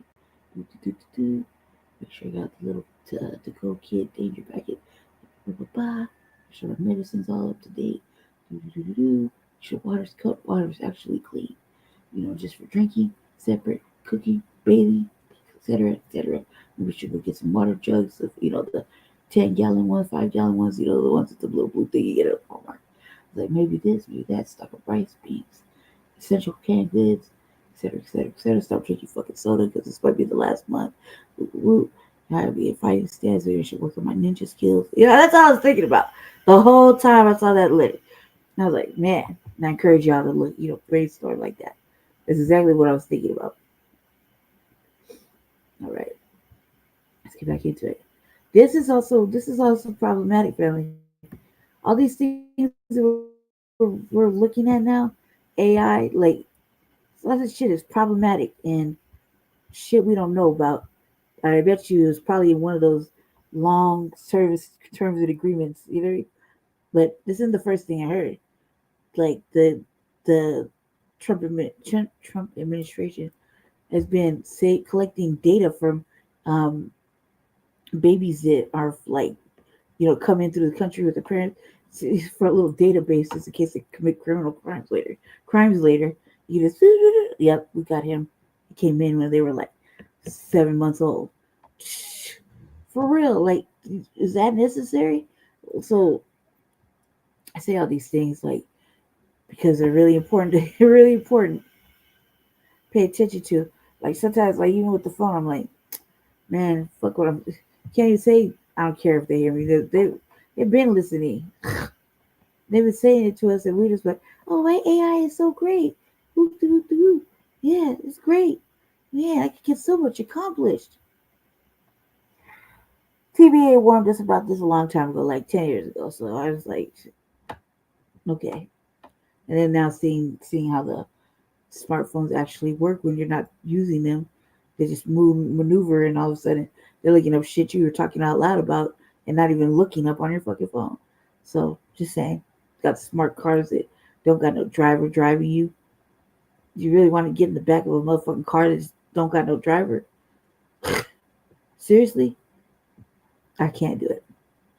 What if you got to take over the wheel because, motherfucking AI robot car decides to say you're mine and take you on a motherfucking kidnap mission, then locked you in like the police and shit. I'm just saying, this is the strangest things have happened, right? We're like, all this stuff is like problematic, and I know Generation X, that old thinking, but you'll thank me later. You'll thank me later. Billion images by scraping photos from across the internet. Once your face is in their data of it. On today's episode of IQ in real time, no matter who you are, your face is almost certainly online.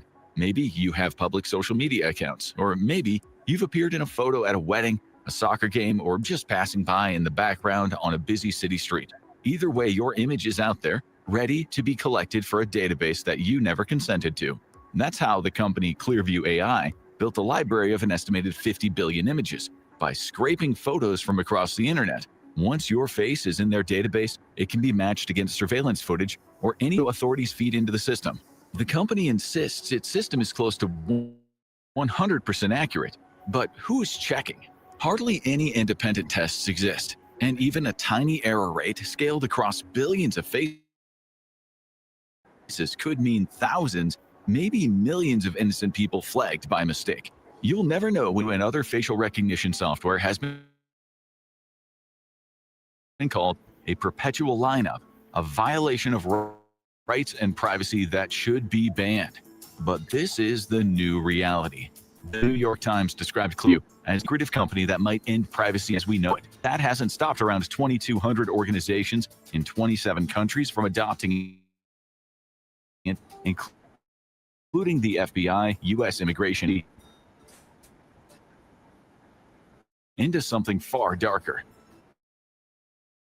Supporters of facial recognition say it means less crime and safer streets, but opponents say the opposite is true. Mass tracking may watch everyone, but it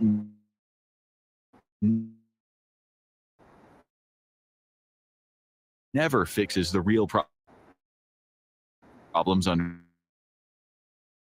underneath. They point out that if governments really facial recognition systems rely on vast camera networks, and here China leads the world. There are an estimated 700 million cameras, roughly 494 per 1,000 people, according to research at Comparitech. Chinese cities top the rankings of global surveillance, trailed by major hubs in India and Moscow, which averages 20 cameras for every 1,000 residents. Singapore ranks high at 18. London averages 13.4 unless you step into the City of London, the financial district, where it skyrockets to 75 cameras per 1,000 people. Comparitech says Atlanta, Georgia tops the American list with 124 cameras per 1,000 people, followed by Washington D.C. with 55. They can scan your face, log your location, and connects you to a database that grows bigger by the day. And the question is, what is the future gonna be like? Once such surveillance infrastructure is in place, it's not likely to disappear. Americans found that out with President Bush's Patriot Act and Obama's FISA Amendments Act. As Edward Snowden showed, once you start mass surveillance, it's here to stay. Big Brother doesn't retire, he just gets better with age. History shows us that surveillance rarely stays in its lane. It starts with terrorism or crime, and then it quick watched by the same systems built for people to say how many times the average person will be caught on camera in any given day. And it's been said the average American gets picked up 238 times a week, but the numbers will change drastically depending on what you do every day. But if you leave the house and you walk around a city or a town in the Western world, you are going to get caught on camera multiple times. In St. Louis, 29-year-old Christopher Gatlin on a quiet train platform. Hadn't realized they were being filmed the whole time, and the system fled. All right, pause right there, family. I just got to read you this thing real quick. Back to the earlier thing with the shutdown, right? So I had some more questions, and so Vance said that the military isn't getting paid. It's not getting paid, right?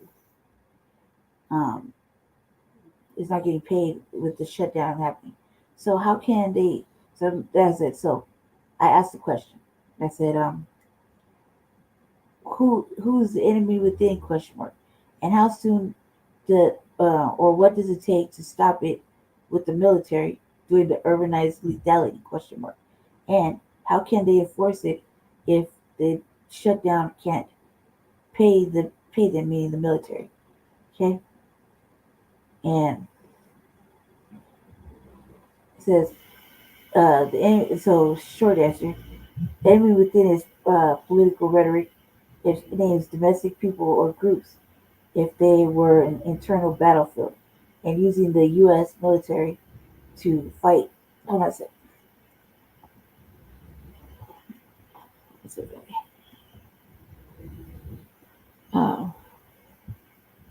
All right, forgive my slouching. My leg is killing me. Sorry, like stretching it out. Okay. I said, all right, where is it? Making an internal battlefield and using the U.S. military to fight an internal war is legally constrained, politically explosive, and practically difficult, especially during a shutdown. Below, I'll explain. Okay, the label usually points at what it would take, legally and logistically, to stop an internal enemy from within military force, and how a shutdown affects the ability to do that. Okay, so it says, the question is, who's the enemy within? When leaders say that, they're usually referring to internal opponents rather than foreign armies. Common targets in recent usage are protests or activist movements, migrants or migrant flow, political opponents, journalists, or public officials, communities and cities described as lawless. By that rhetoric means is vague. It can be broadened, including almost any domestic group or leader who chooses to label himself as hostile, which is part of why civil liberties experts are alarmed at the language. What legal authority is required to use the military inside the U.S. cities? Generally, we're talking about it says generally bars are Posei Comitatus Act.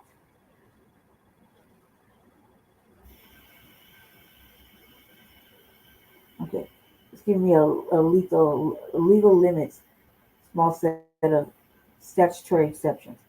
Okay, So the Posey Committees Act generally bars the use of the federal armed forces for ordinary domestic law enforcement. It is the baseline legal prohibition.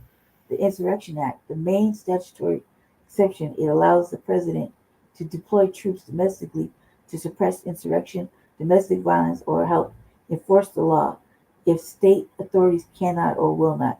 Invocation is politically and legally consequential and has been used only selective, like in Little Rock in 1958, 1992 with the LA riots, and is controversially discussed later in instances.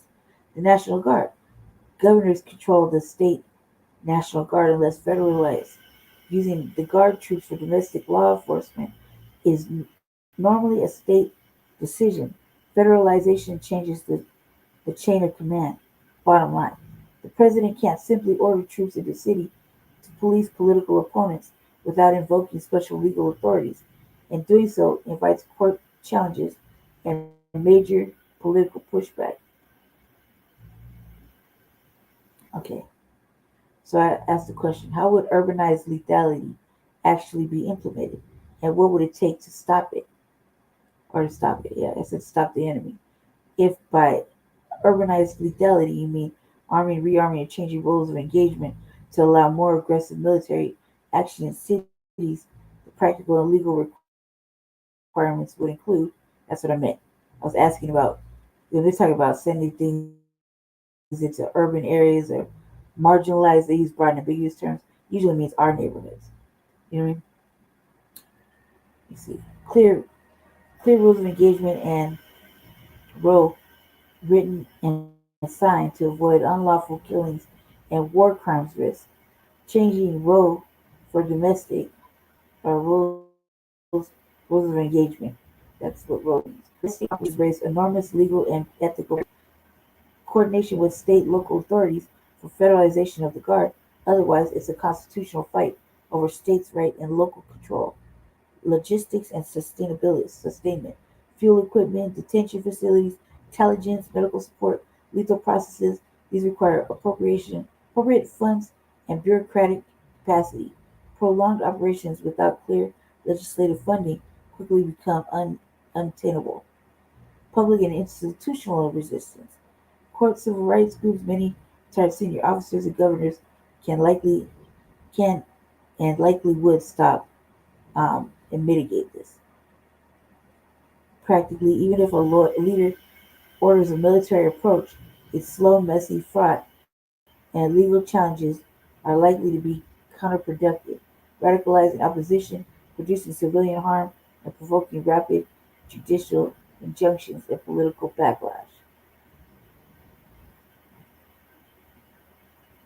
Okay, the next question I asked was, how does the government shutdown affect the ability to do this? Pay, logistics, and authority.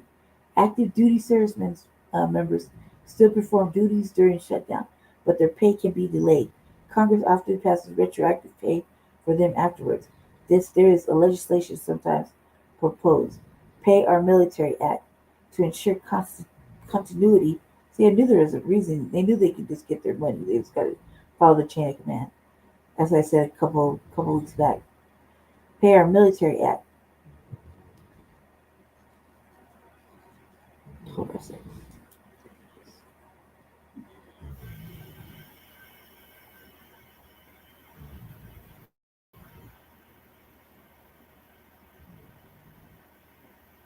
I just want to read it.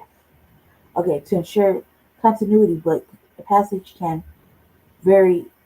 A shutdown complicates morale, civilian support staff, and supply chains. Civilian DoD employees, contractors may be furloughed or work without pay depending on whether they are deemed essential, which harms logistics, maintenance, and planning. Funding for extraordinary domestic operations, long deployments, special equipment, detention, judicial processing, ultimately depends on Congress approving appropriations. A prolonged shutdown would make sustained domestic military operations political and practically difficult. So even if the troops are ordered to act Immediately, a shutdown reduces sustainment capacity, strains morale, and make it harder to retain long-term operations. And pay issues create legal and political pressures that tend to force congressional fixes quickly.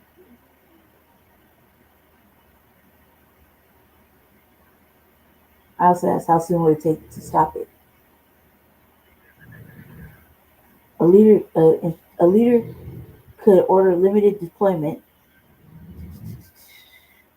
of federal agents targeting National Guard missions. Full-scale urban war would require legal authority, Insurrection Act, or new laws, logistically funding, and run into immediate legal and political resistance. It's likely to be swift, clean, and sustainable. Huh. Yeah. Okay, so now we know. The more you know. Now we'll get to this, and I'll read some more. Okay. Because this is serious. As you heard what he said, right? You heard what he said. To a database that grows bigger by the day. And the question is, what is the future going to be like? Once such surveillance infrastructure is in place, it's not likely to disappear.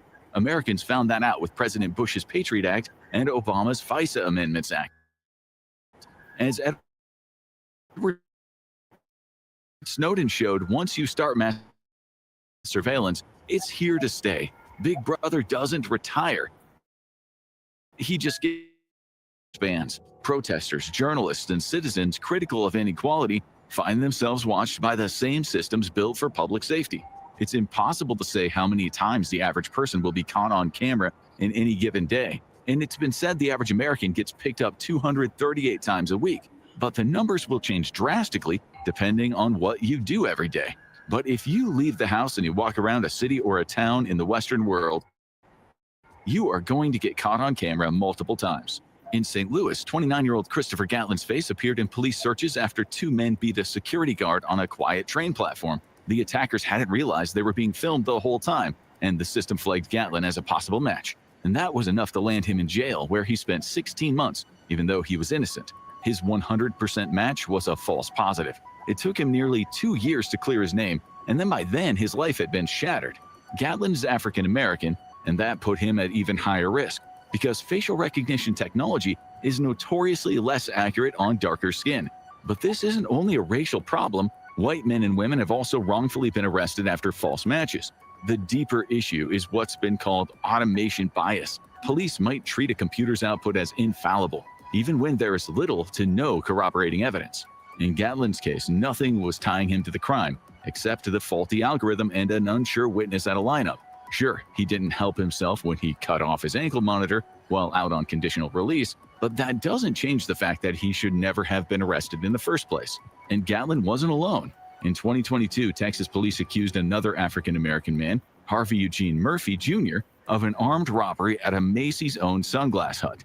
The problem? He was in California at the time. Despite his bulletproof alibi, he was arrested and jailed for 10 days, during which time he says he was assaulted. Eventually, prosecutors confirmed his innocence and dropped the charges. But those 10 days, the trauma, the humiliation, and the violence all happened because the computer made a mistake.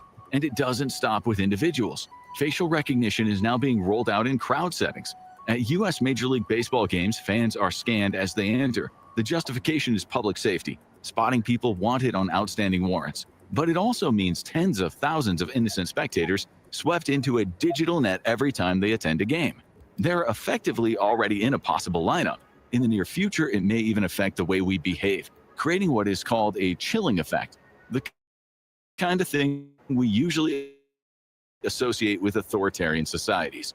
And it doesn't just stop at the stadium gates. If you're planning on making a getaway in a car these days, think again. License plate recognition, or LPR cameras, now feed information back to a computer terminal. They can find a stolen car or help capture criminals after a crime has been committed. If police are looking for, say, a white Ford Bronco, they can input the license plate number and, through connected cameras, know exactly where it's traveling. These days, AI is watching the roads all day, all night, with automated license plate readers, or ALPRs. But this too can start to look dystopian if the people driving aren't your regular kind of criminal. Just recently, the state of Texas began using ALPRs in ways that critics say stretch far beyond crime fighting. In one case, police reportedly ran a nationwide search across 83,000 ALPR cameras to track down a woman suspected of performing her own abortion. These cameras can be hidden in streetlights, traffic signals, or even traffic cones. Officials claimed that it wasn't about catching her, but about being her. May have been true, but the precedent is still chilling. It shows exactly what could happen if women tried to cross state lines to seek medical procedures outlawed in Texas. The public was never asked if it wanted this kind of surveillance. These technologies have been thrust on society without debate. Now, some experts warn of AI repression. Banks are increasingly using AI to flag suspicious transactions. That might sound harmless, but consider how easily an automated alert could misinterpret a side hustle or a cash deposit, potentially linking your account to tax authorities. Meanwhile, an estimated $32 trillion is hidden offshore by the world's wealthiest elites. Ordinary working people, not billionaires with shell companies, are the ones most likely to feel the squeeze of banking AI. The government insists it's all about catching serious criminals, but history suggests the net often ensnares the smaller fish. And it isn't your activities being watched, it's also your thoughts. Post the wrong comment about a future war or question dubious official policy during a health crisis, and you risk being flagged by an algorithm. Even if you're making reasonable arguments, you could end up on a watch list. The effect is predictable. People begin to self-censor, afraid that a joke, a critique, or even a question will bring a knock to the door. It's the kind of thing you would expect in North Korea, not in countries that call themselves free democracies. Yes, misinformation can be very dangerous and it needs to be dealt with, but governments themselves are not exactly immune from spreading it. History is full of moments where officials bent the facts, and the journalists who uncovered the truth were branded as liars, or worse, silenced. And that's why freedom of speech isn't just a luxury, it is the backbone of a healthy society. In the United States, the First Amendment still provides some protection, but even that safeguard is under pressure. Artificial intelligence systems are now crawling the internet, scanning billions of posts, images, and videos, and flagging anything deemed suspicious. The line between public and private is blurring fast. Some systems can even peer into private messages, raising a chilling question: who is really watching what you say? Privacy advocates warn one of the most disturbing trends is governments targeting irony itself. If AI flags a joke as offensive, will it know if it's satire? And should authorities really be policing dark humor even between friends? In the US, during the pandemic, a man in New Orleans joked on Facebook that COVID was like the zombie apocalypse, and police were out shooting the living dead. The post was flagged. Without a warrant, a SWAT team stormed in and arrested him under anti-terrorism laws. Everything you say, even humor, is being fed into the machine, helping police to possibly build a profile. Natural language processing AIs are currently finding offense and building toxicity scores. In the more authoritarian countries, criticisms of politicians, even while joking, can land you in prison. Governments can use hate speech as an excuse to suppress dissent. But should it be happening in liberal democracies? In the Netherlands, a young man was recently listed on Amsterdam's top 600 criminals. The algorithm determined in the future he was likely going to be behind high-impact crimes, such as assault, robbery, or even murder. He was 14. Sure, he was no angel. He'd already been involved in street robberies, but now his life was turned upside down. Whenever a crime was committed, cops would raid his house, or they would just stop him in the street and harass him. His younger brother was also flagged, placed on a list of the top 400, quote, future criminals, despite never having committed a crime in his life.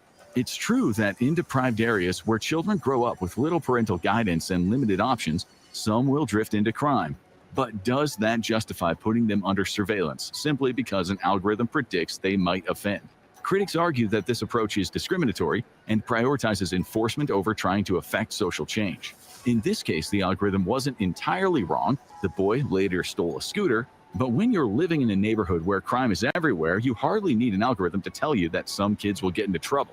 In the US, predictive policing has already been trialed in several states. Police claim it'll help reduce crime, but critics argue it's a dystopian approach when far more humane methods exist. The software zeroes in on poor neighborhoods and housing projects, often with large minority populations. That's no surprise. Crime data shows high rates where children grow up in poverty, with low literacy, single-parent households, and greater exposure to violence, drugs, gangs, and alcoholism. For activists, targeting these communities with invasive technologies instead of improving living standards isn't progress, it's regression. And now the tech can pick someone out, watch them as they walk around, or drive somewhere and then read what they write online. The UK has gone even further. Police there have been developing a so-called murder prediction program. They've been feeding people's data into an algorithm to flag who might one day kill. Predicting murder is notoriously unreliable since most killings are impulsive. But once your name is on that list, you risk living under constant surveillance. Not surprisingly, it's faced heavy criticism, and that might be why it went in for a rebrand from the Homicide Prediction Project to the nicer sounding Sharing Data to Improve Risk Assessment. The authorities didn't make the program public knowledge. We only know because of Freedom of Information requests. It makes you wonder what's going on behind closed doors. What we do know is troubling. Amnesty International reported in 2025 that 32 UK police forces have used geographic crime prediction, profiling, or risk prediction tools. Meanwhile, 11 forces have used individual prediction, profiling, or risk prediction tools. Amnesty added that despite heavy government investment, individual police forces and Home Office evaluations have found no compelling evidence that these systems have had any impact on reducing crime. What they do achieve is the selective targeting of marginalized communities, almost always poor ones. Amnesty says that amounts to discrimination without addressing root causes.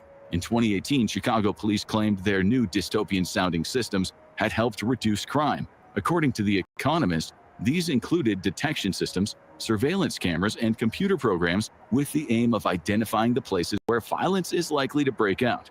Murders fell from 771 in 2016 to 650 in 2017, while shootings dropped from over 3,500 to around 2,800.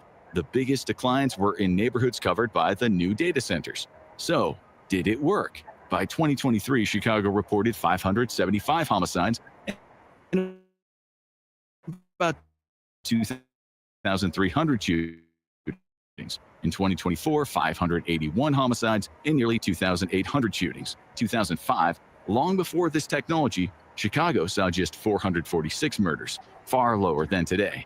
Murders stay high because the underlying problems remain the same. Entire neighborhoods can now end up under surveillance. Cops surveil certain citizens because the computer tells them to. AI is building scores, painting portraits of people they plan to throw into prison. Basic question: why is there so much crime here in the first place? Critics say the new tech doesn't address the real social problems. Instead, it targets people before they even get a chance to move forward, treating them as suspects from the start. While AI surveillance might feel invasive, you would be surprised at the everyday things you assume are against the law, but aren't. Check out things you thought were illegal, but are perfectly fine to find out more. Or click on this video instead. I got questions.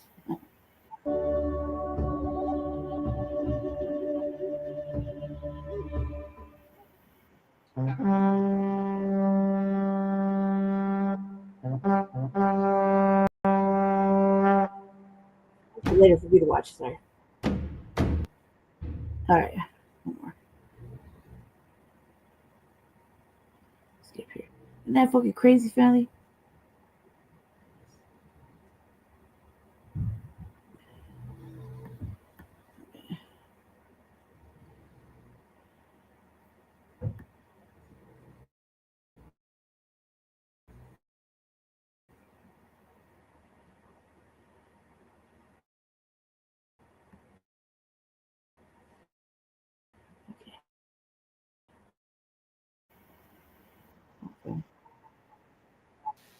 Together over the next few years, we're going to make our military stronger, tougher, faster, fiercer, and more powerful than it has ever been before. I rebuilt our nuclear, as you probably know, but we'll upgrade that also and just hope we never have to use it. We have to of that is so incredible. I see things, I don't think they'd show it to you. I really wouldn't want them to show it to you. But when you see the result of what's left, you never want to use that. Never, never, ever. We were a little bit threatened by Russia.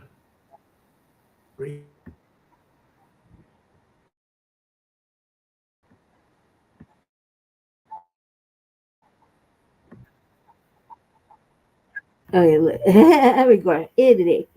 Dude.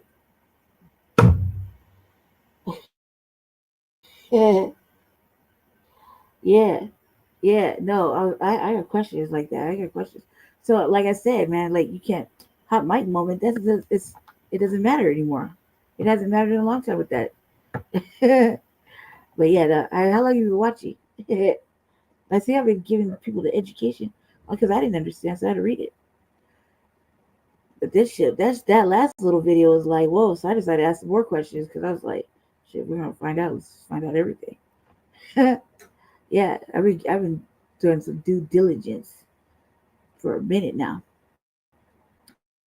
I just wanted to hear. I just wanted to see what he was talking about. Glad you're here finally. Yeah, the hair looking crazy too. It's just been all over the place. Hold on, let's see. That's a short one. About to get into it. I think I want to get into this funny shit, but I gotta knock these two little ones out the way. Russia's actually second in submarines. China's third, but they're coming up. They're coming up. They're way lower in nuclear too, but in 5 years they'll be equal. They're coming up.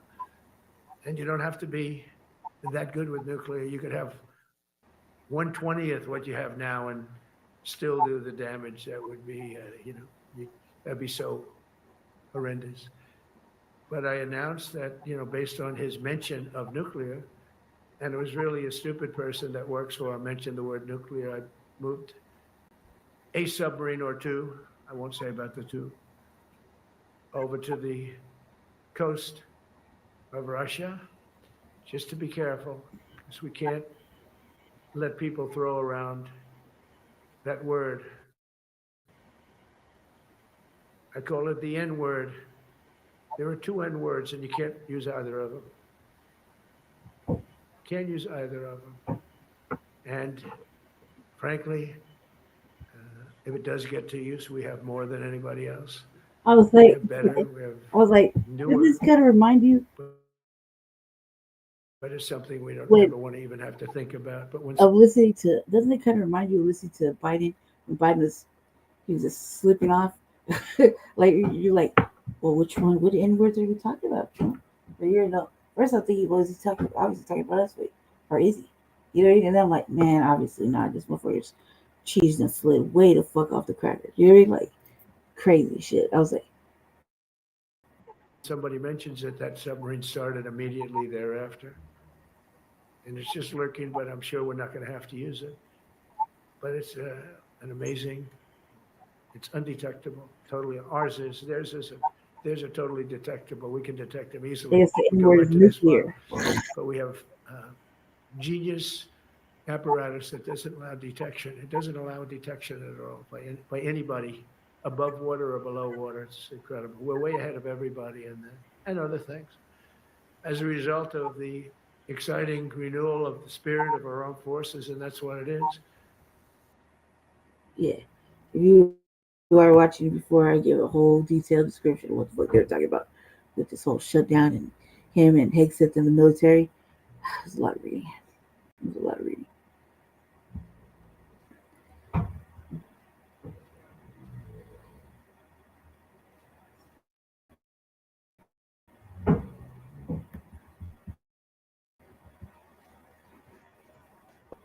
We do begin from Michigan. We do have new reporting tonight about this horrific assault, the alleged gunman, and the alarming discovery now. He was like, The God Baptist damn, there's a lot of fire. Authorities say the horror unfolding when Marine veteran Thomas Jacob Sanford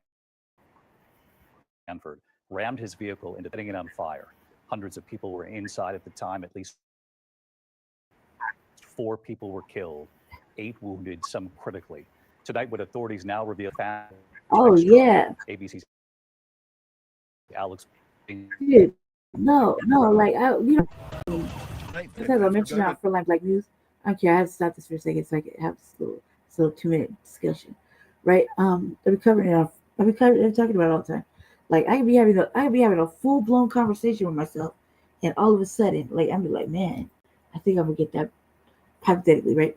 But I think I'm gonna get this blue Brazilian wool. I think that would look really good if I put in like 12 dookie braids. You know, like that. Like, this blue look right. And all of a sudden, bam! I'm gonna be looking up some other shit, but on Google, I'll see that it'll be like Brazilian wool, Arctic blue Brazilian wool. You can get it from Temu. Like, like I was talking to my damn self. You know what I mean? Like, or whatever. I used to think that my Bluetooth speaker, if I had it on, every time I talked, the light would blink. Like, when you're listening to something with bass or rhythm. I was like, no, this motherfucker's spying on me, right? It's bad enough. I think my brother's a spy. Now the shit's really spying on me. Then I thought that you couldn't be in no smart car. You can't have no smart nothing. Because, oh yeah, it's smartly snitching on you. You know what I mean? Don't be doing no nefarious shit. That's why I said, like, now it's just, fuck it, I'm just living out in the open at this point. Like, and what else is there? You know what I mean? Like, this is fucking stupid. This is bad. There's no privacy rights. But what I was talking about earlier was even worse. Like, with the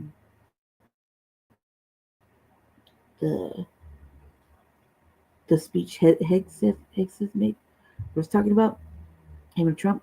Yeah, I was like, man. So not only do we not have no privacy, but if they get their way, then they always send these things to the military to squash any protesting. Basically, protesters, journalists in the United States right now about to be fair game. Like that means activists, all of us.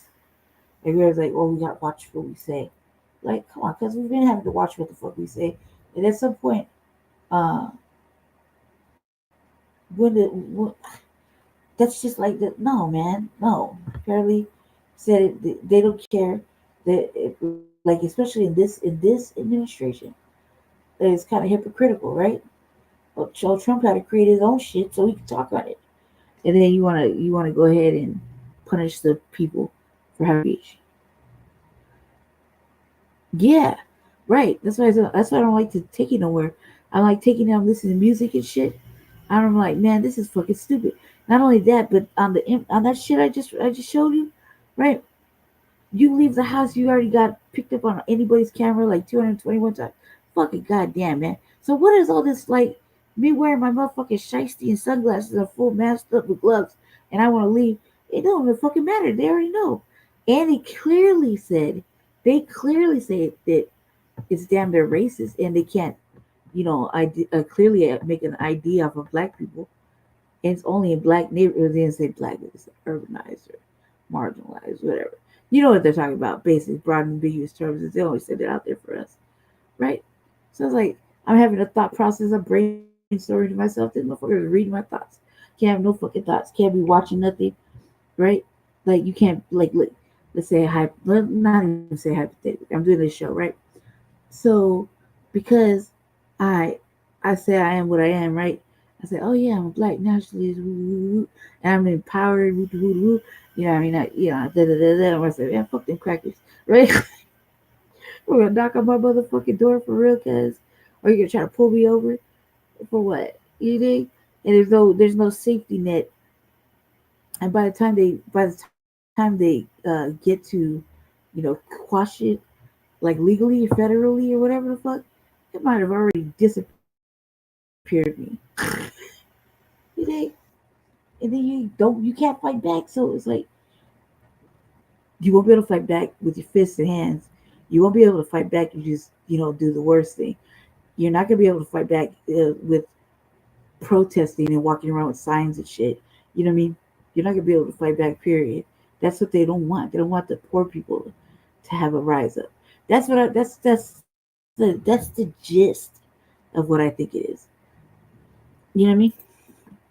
Yeah, activists were targets. Well, I don't even say that, but just how I feel. Be the revolutionary, a real like revolutionary. Go against the fucking system. Oh yeah, you're fucking fucked now. So what do? Should you stop or should you keep going? Fuck it. We knew the job was dangerous when we took it. You know what I mean? Yeah, yeah, right. Well, you can't advocate. So like So what does that mean for all the work we're doing, right? They're basically saying like the enemy within basically focuses on protesters, activists, civil rights fucking activists, whatever, is going against the grain, journalists, media, news media. You dig? So not only do you not get no motherfucking justice, but you can't have nobody stand up for you. Yeah, no, they admitted it. So right now, like, because I don't have a full education, so I was chat GPT asking the simple questions. I got the right answers. I got the answers. I was like, and I read them to everybody. I read it to the algorithm, right? Whoever watches, I read it because I was like, nah, man, like, okay now, all right now. You see what happens when you do silly shit, like try to. It's not one thing one thing that the government's hands are in every motherfucking war on both sides, but now the way he framed it was like, we're not gonna protect and defend, we're just like gonna incite, or you know what I mean? That's how Higgs framed it, basically short version. And I was just like, God damn, cuz like this is what we're doing, and then there's no punishment. There's no punishment for being a war criminal in your own nation. Like, I guess because they didn't answer my question about what's the punishment, except sit down and wait until all the courts decide how to stop him or stop them. You see what I'm saying? And I'm like, God damn, that takes like 30 to 90 days, 60 days. They already got a full docket of all the shit they've been. So it'll never get to the desk. You dig? I think it doesn't. That's why all this shit is like mind blowing. And then you got Massive Charlie and shit. And everybody's like, oh my god, like Steven. You know what I mean? Like, are you fucking kidding me, man? Like that right there was dangerous. What the fuck? What the fucking activists usually say? Usually, kind of like hold it down for like a week or two. I don't know what's going on in California. I stopped watching that shit the first week, and they keep cracking in like maybe a week, maybe a month, or So it's that serious to them that they're going to deploy the military to. Look it up. You know what I mean? They're saying it right to your fucking face. It's in black and white. The only thing they didn't say was, yeah, we're going to go to the black neighborhood first. You know what I mean? It's like, who let them play Battleship? You dig? Who let Hexus get a map of the fucking world, right? And put his battleships up like he's really playing fucking Battleship. It's 1990. We're all playing Battleship with your brother. Sink your battleship, cuz. You dig? No, and you're gonna do it in the United States?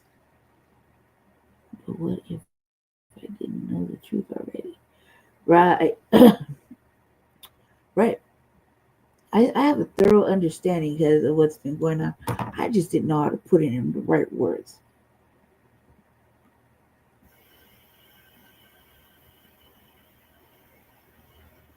All right. That's true. That's true. Every time I chat GPT, I like talk black to me because like that. And it'll talk just like I talk. It just give me the basic framework. I'm like, man, speak to me in Bonics because okay, cool. Right? Because that's how I talk regularly. You know what I mean? But right here, it's like, man, you can't really speak like that. I need to give the clear understanding to anybody else. Like, you know what I mean? Because I don't, and man, my word verbiage is getting bigger and better, but it's because I'm working on it. I'm working on it actively for a reason. This also means like, but just take it away. Like, look, we're in a constitutional republic, or so this democracy shit is for the there's never been one. Yeah, but come on, guys. And the fact that the government shut down and they just like immediately Democrats did it, and it's true. That's true. I was like, dude, I be asking it to make sure, like it's sure. You know what I mean? Like I actually have to put it and say, don't put your spin on it. You dig? Tell me the truth. Yeah. Mm-hmm. Right.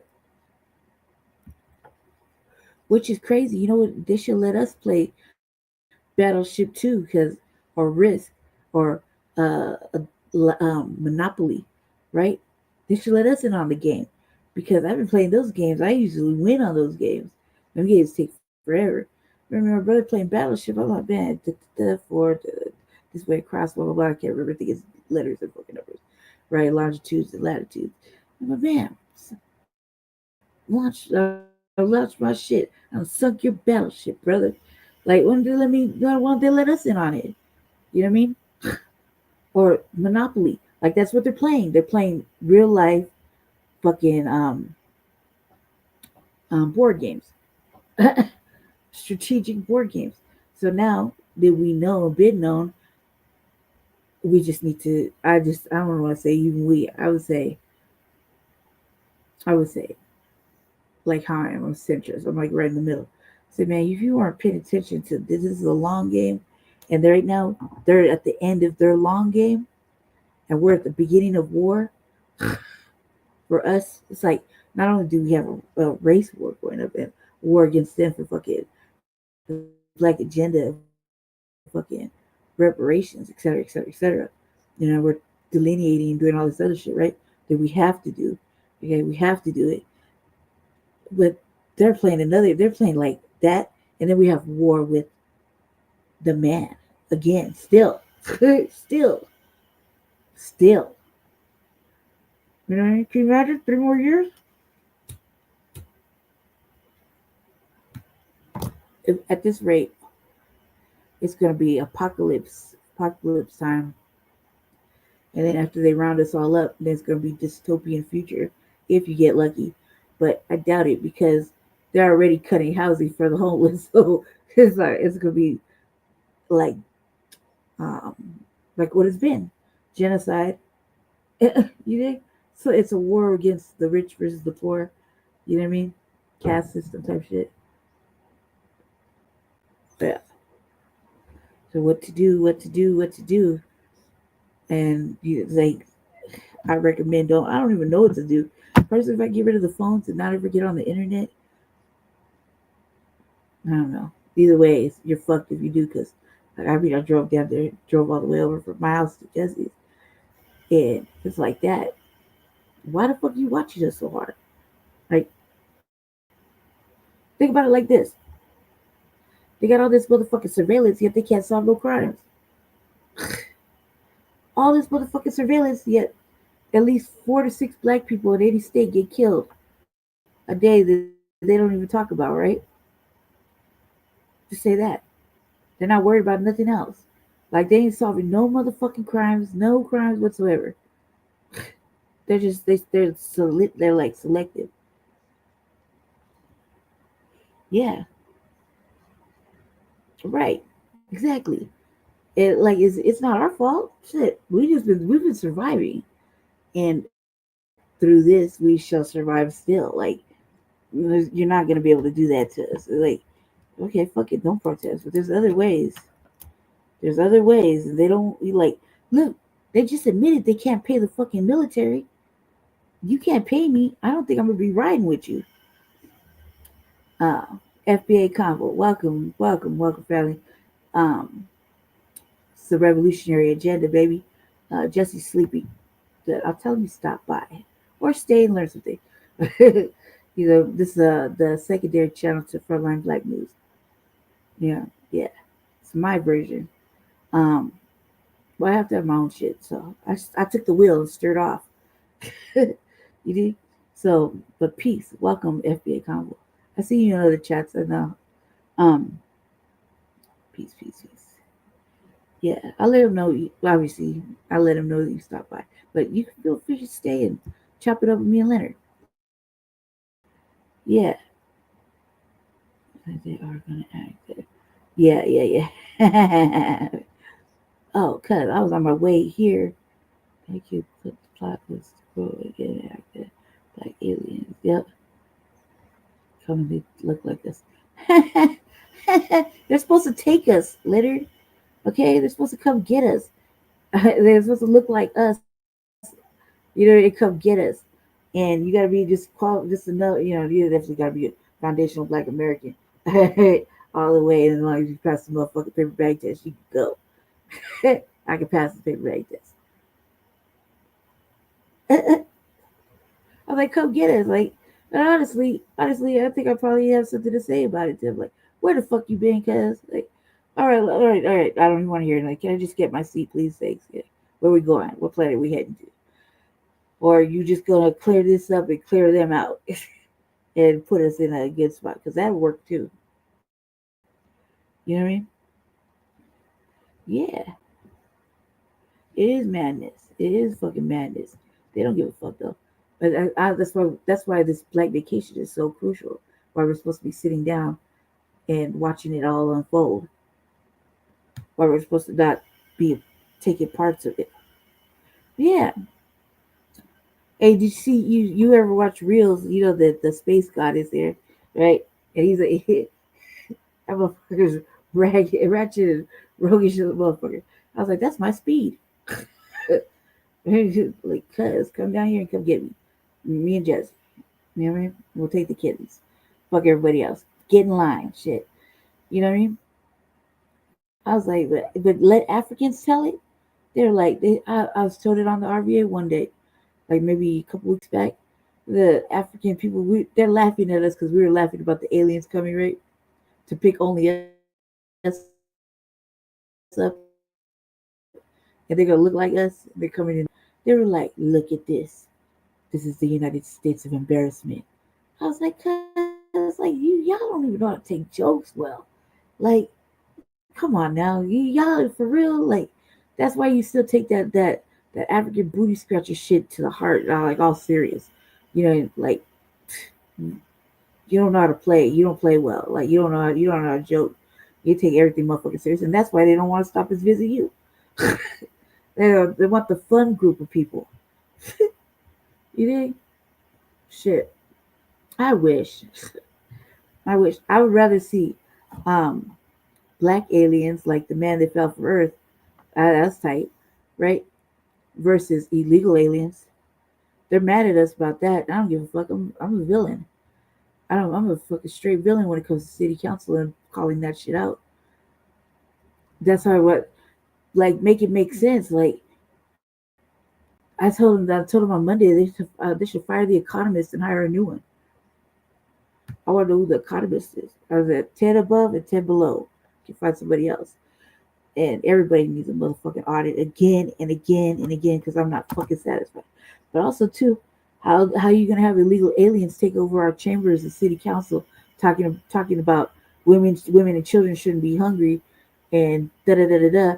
Well, you're only worried about your class of people because you sure as fuck don't give a fuck about the sisters that come in there with 3 babies for the full-time job sleeping in their motherfucking car.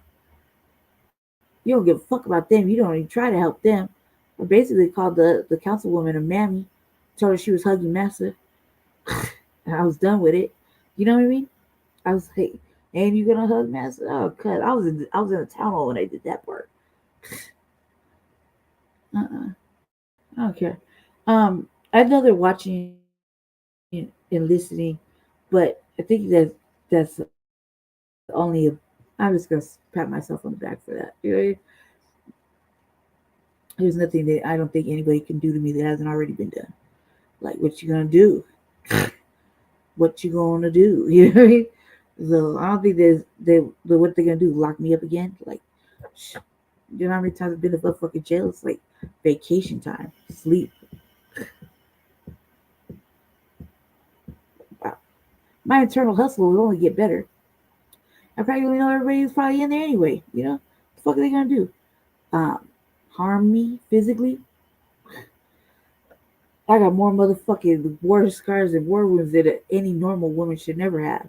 So I pretty much doubt that. I live in excruciating fucking pain, so my tolerance is pretty motherfucking high. And you can't get shit out of me because I automatically press delete after I hear it. So What are you doing? You're just wasting your motherfucking time, and I'm just gonna do it in there. What you gonna do? Kick me off the planet? I doubt it. Yeah, even if you did, I've managed to survive all this time for 45 years. I came out fighting, and I think I'll go fighting, and I don't think it'll be easy. So I hope you ate your Wheaties. You did? Plus, you gotta have a valid reason, and hope that I don't ever get to a phone. It'll be like one, maybe two phone calls. They'll let me right back out. That's how confident I am. Why? For what? And shit, motherfucker got time to fucking not sue them. I don't think suing them and putting the police in jail is the answer. But I do think taxing their motherfucking pockets and everything that belongs to them is the answer. For sure. But that's why I didn't run for office this year in Aurora. I said, I need to learn more. I need to study more. I need to learn how small businesses are ran, how the government runs certain things from the backside. I need to learn that to really. You need to know certain things, man. Like in the art of war to really assess your enemy.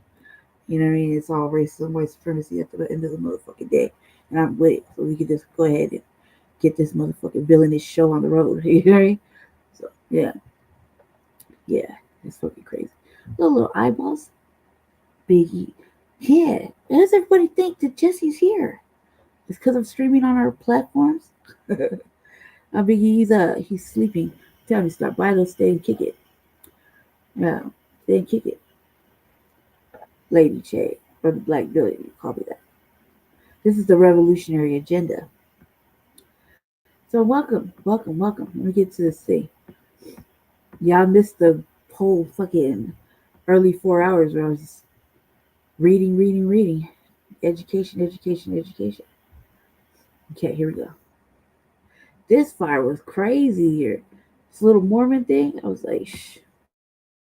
Truck into a Mormon church in Michigan and sprayed bullets at hundreds of people inside before setting the building on fire. We have an active shooter at the church and PD's on scene saying the building is also on fire.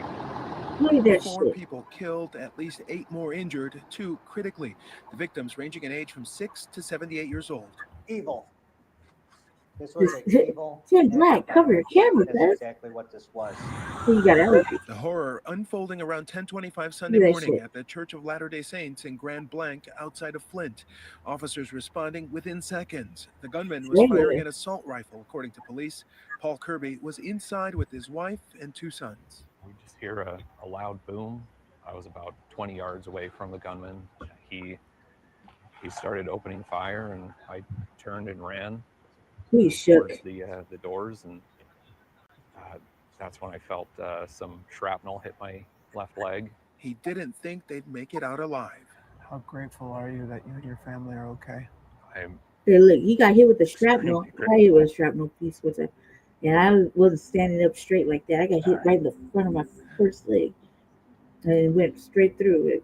Like right through. I was like, got shit. home and just hugged my boy. It was so quick. I thought like I tripped over a rock and then all of a sudden I looked down. I was Police say the like, suspect oh, was I killed in a got it. shootout in Then the I parking got the lot. dog. Sources say 4 explosive devices made of consumer-grade fireworks I have like were 3 found little in the bullet suspect's wounds truck. like that. We still are in the process of clearing out that church. Officials identifying the suspect as 40-year-old Thomas Jacob Sanford, who served as a Marine in the Iraq War. We spoke with a local city council candidate who says he met the suspect just days before the attack. The last thing he said was that Mormons are the Antichrist. Look, you're talking to a candidate, so now you know it's political. It's political. They gotta stand out there like, I'm so concerned. I spoke to him. He said we're the Antichrist, even though that's all that's over here is Mormon churches. So that's a big statement. He said Mormons are the Antichrist? Correct. What was your reaction? It was shocking me. It's very odd. The suspect's father speaking to ABC's Detroit affiliate WXYZ, saying, I feel so bad about the families that were affected by this. Aside from ours, we're not the only ones going through this devastation. We are beside ourselves. And tonight, we're hearing from the family of one of the victims, 77-year-old John Bond, a Navy veteran active in his community, remembered as a beloved husband, father, and grandfather. And David, the gunman is described as a dad who cared for his son who battled health problems. The White House says he had a history history of hatred towards the Mormon Church, and that his family is cooperating with authorities. Which is a shocking statement. Look, now cuz is making his rounds, little fucking political candidate. Let's see. Man. This is crazy. Well, not crazy. This is just normal. This is normal. I was supposed to cover this. I made a note about this. Cover all these little mass shootings that happened in like 1 week. It's like, goddamn, it's a lot of white on white motherfucking shootings. Goddamn. Like, all right, well, whatever. Shoulder shrug. Like, he said they're the Antichrist. All I know is nobody's getting door knocked and asked to do Bible study and shit. You know what I mean? So I know that. And again, this is somebody you're just meeting for the first time. There was anger. I mean, it was a long-standing anger that I'm speculating, real motivation and real anger to ultimately do what he did. That's the guy. That's the killer. Yeah, he's like. Yeah, you know what? I find it interesting the way people are framing this. Did you hear that? They said, yeah, he was a dad. Yeah, I don't got no feelings about it. Sanford was a dad. That's what you're gonna. That's how you're gonna roll. Before we go any further, let me let you know. According to Truth Unbiased, when I heard about it before everybody touched it, jointimblight.com, become a member of the I didn't touch it. I didn't touch it really at This all. got killed for. I didn't touch it at all on my show. I think I touched it. Well, not only let me stop lying. Probably touched it up briefly. I know we did on the Frontline Black News. I know we touched it a grip because I was like rolling my eyes, like, oh my god, is it ever gonna end? Fuck him, and fuck him. You hear me? No, because when I heard he got the pew pew right, I was like this. So what? Like that. That's what I said. Literally, I was like, so what? And he was like, what do you mean? They're trying to make him into a martyr. I was like, right, yeah. This is just like this is a temporary thing. They always got to have their sacrificial fucking lamb. This is nothing new. It is like you don't understand racism and what it is. Anything else will fucking just confuse you. You know what I mean? You see. Yeah. So yeah. Clearly. I had no feelings about it. I have no feelings about any of this either. You know what I mean? None whatsoever.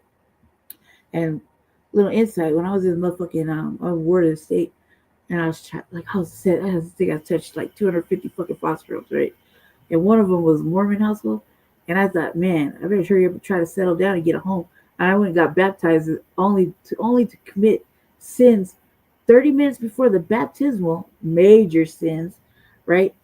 Like just I think I went outside and sold like a fucking eighth of cocaine. They came in. I was like, so they really wash your sins away, huh? He's like, yep. Came in, sat down, got the big old baptism, went right back out. 20 minutes later, sold another eighth.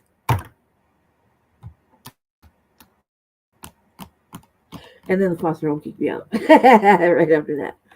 After they put me in the little tiny jail, in the juvenile jail. I was like, wow, yeah. But yeah, no, fuck them. It's a racist thing. It's this what it is. Like, you know what I mean? Shoulder shrug. Yeah, I don't give a fuck about white on white crime. I'm just happy that we're not seeing a lot of us doing fuck shit right now. Because not gonna lie, every time you hear it, you're just like, please don't let it go. Please. Woo! Not one of us. Thank you, sweet baby black Jesus.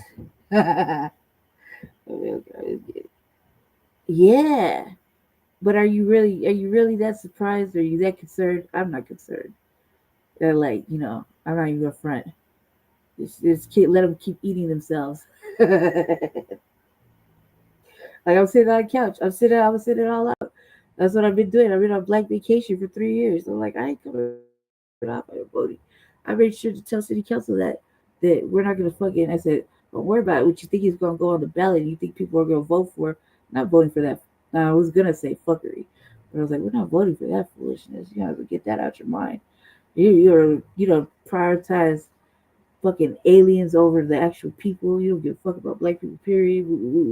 I did curse at them, but basically that was just You know what I mean? I'm trying to work on my language. I'm trying, but I don't think so. I don't know. I'm pretty sure one of these motherfucking raccoons, like they always do, trigger me, and I end up getting loud. Not even getting loud, just talking a little louder than I am right now. Let me see. Yeah, saltwater tribe is cut.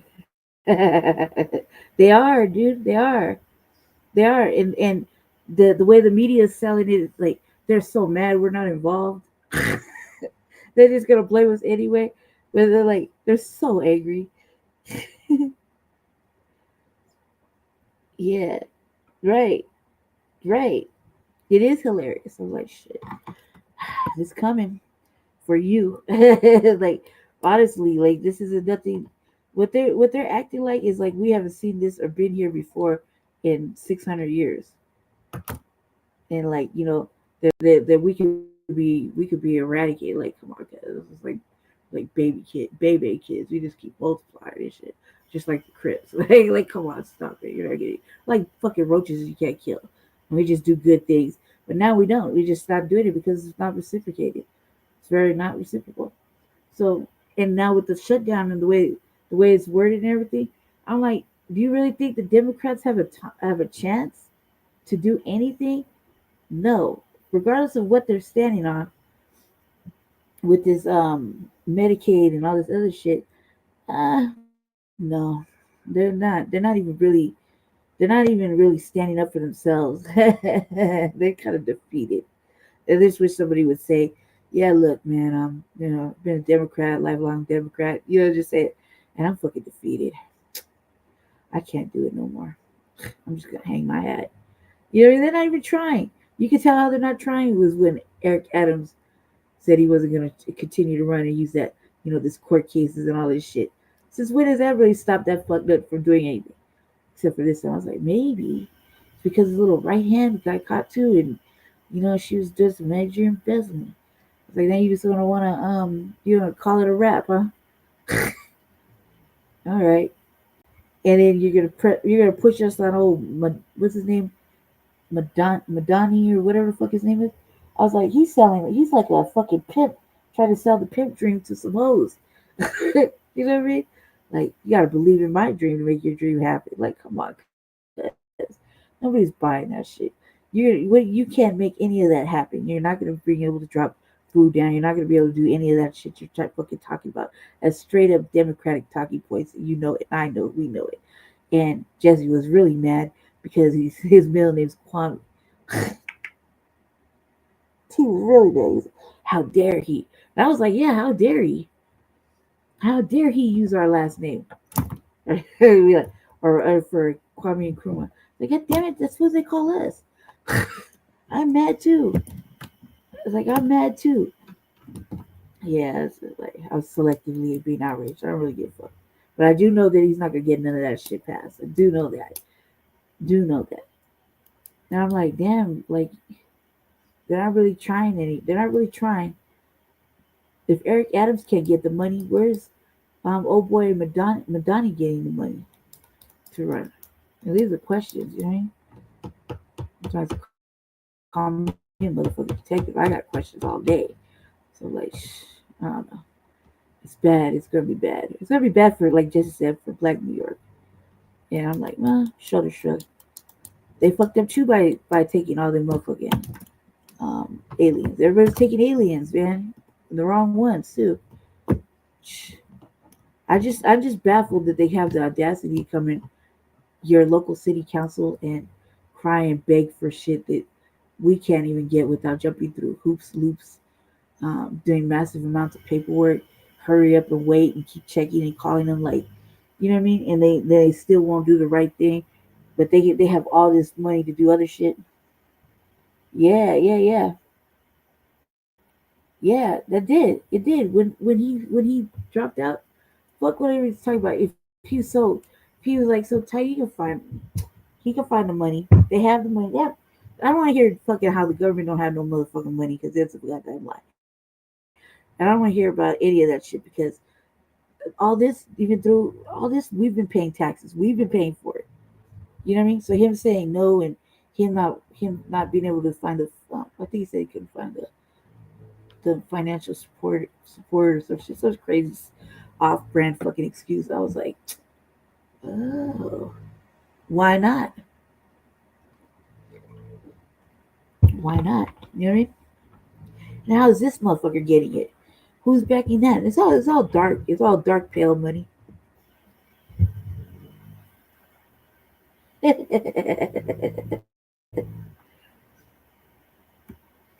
Yeah, the word I think too. I don't like Johnson either. Brandon Johnson either. He's a fucking hypocrite and a liar too. They're all liars. All of them are liars. The whole Democratic Party's liars. At least you know that the Republicans are on fuck shit because they don't even ask us. They just do. You know what I mean? So at least we know that part. Yeah, but fuck them all. Like I don't care. I'm invested in watching it all crumble and burn to the ground because I fully think a full purge of evacuation of all the legislation and motherfuckers redo it would not be a bad idea because everything that's set up is like set up times three. They got referendums and amendments to bills upon bills upon bills, and all of it is to in like one paragraph fuck us and fail us and give to them. Then you know what I mean? So it's all bad, especially after I read that chat GPT thing that like with the language that Hegseth was using and Trump was using. I'm not like the fear mongering type, but I'm just gonna keep eyes on it and move accordingly.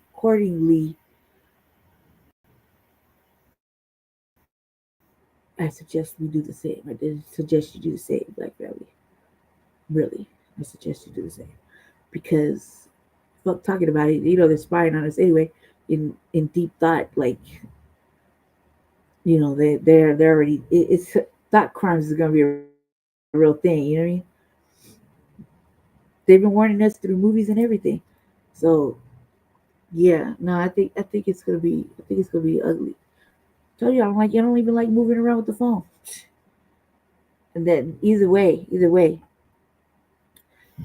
there's spies everywhere or they're actually spying.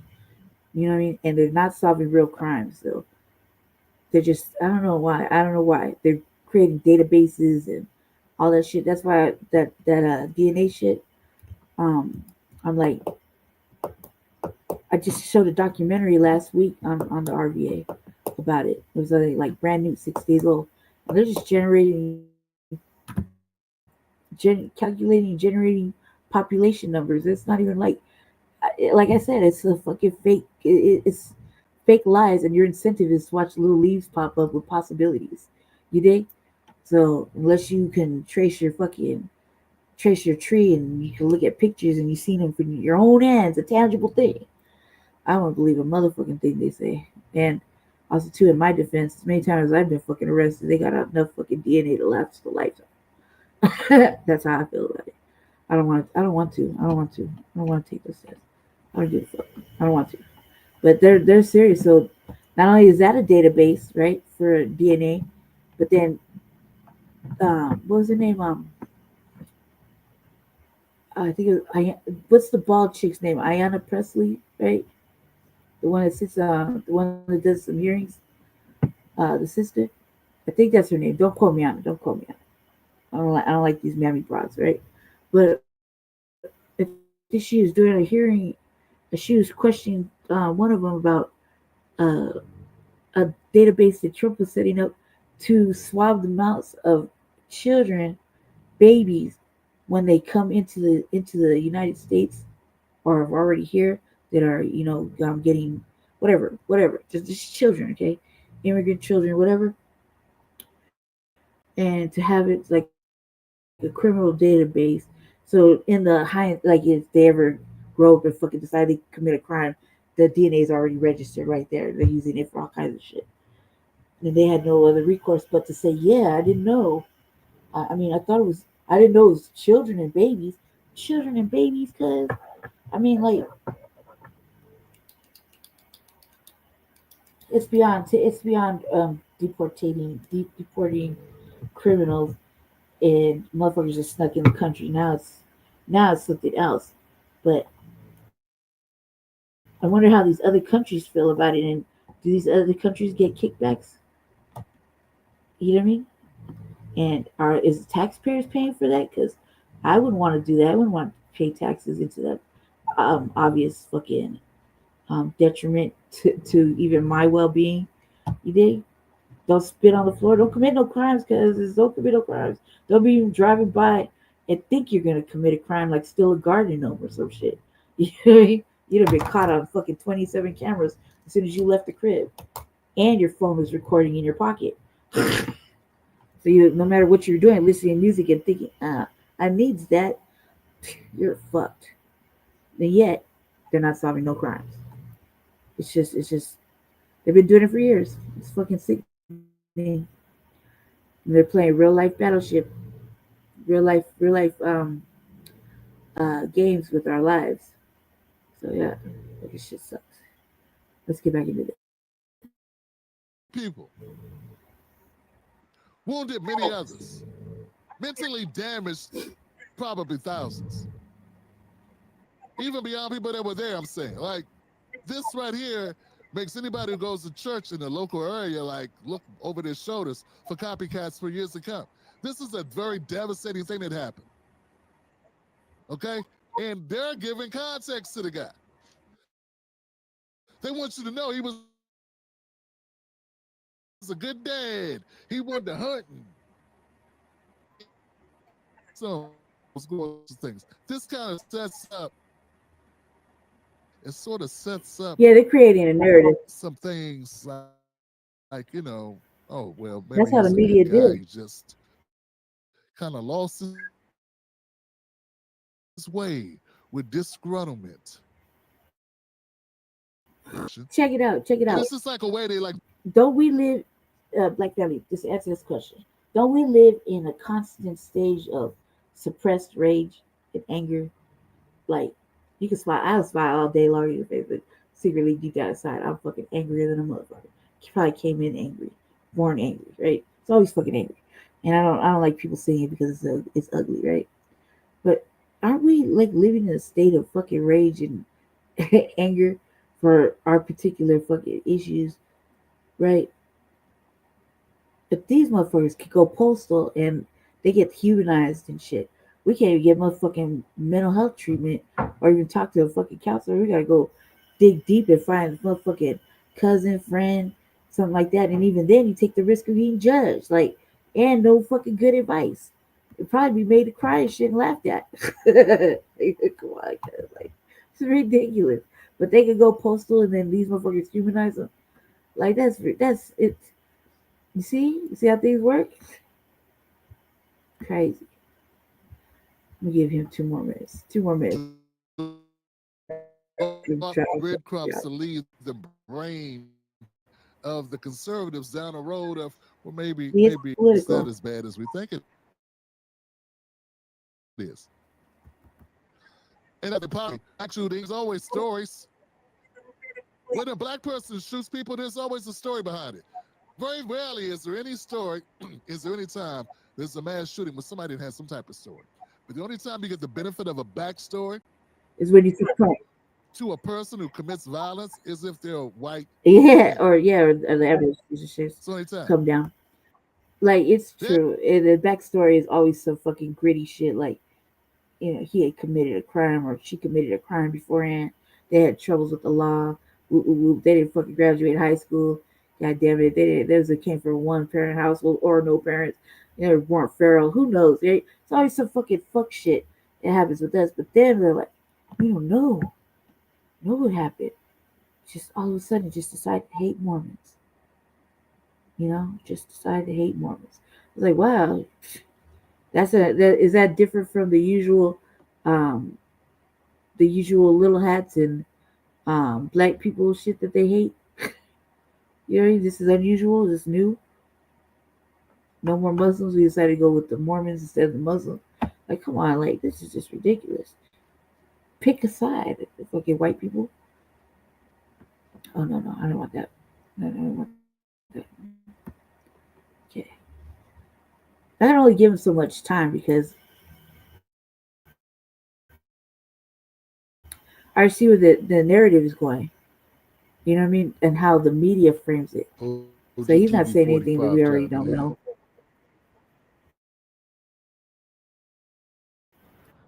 I was supposed to react to this video about a week ago, but my travel schedule would not permit that. But to say before that they think the FBA is like a CIA thing or something like that. Now, type, but I do think there is some CIA type stuff going on the internet. And it's this right here. I'm so glad that I lived to see the downfall of the street nigga. Everybody gets somebody who doesn't have to live by the code that they live by because that's the only thing that they have. Street niggas walk around and they're like, oh, I'm a real nigga. Not because I'm stronger than you, not because I'm faster than you, not because I'm in better shape than you, not because I eat better, not because I can cook, not because I can do whatever, not even because I'm a good lyricist, because these niggas don't even be able to rap. They be like, I'm a real nigga because I got money and I'll kill you. That's it. That's the only leverage they have. The great American poet. Everybody, huh? Nasir Jones once said, niggas fear what they don't understand, can't conquer. I guess. Hey, man. Oh, we're so tired of it. It's over. I'm going to tell you something right now, okay? Normal black people, okay? Normal, decent, nerdy black people that like video games and they don't bother nobody. We cannot stand street niggas. Street niggas make me I'm gonna go ahead and say no. Uncouth. They're my message. rude. They're indecent. They crash out at everything. They can't have a normal disagreement with somebody in public. They can't just be like, oh, it's not that serious. It is what it is. They can't just move on with shit. Everything is a big deal. And if they don't get their way, they act like a female. But they're not females. They're dudes with firearms.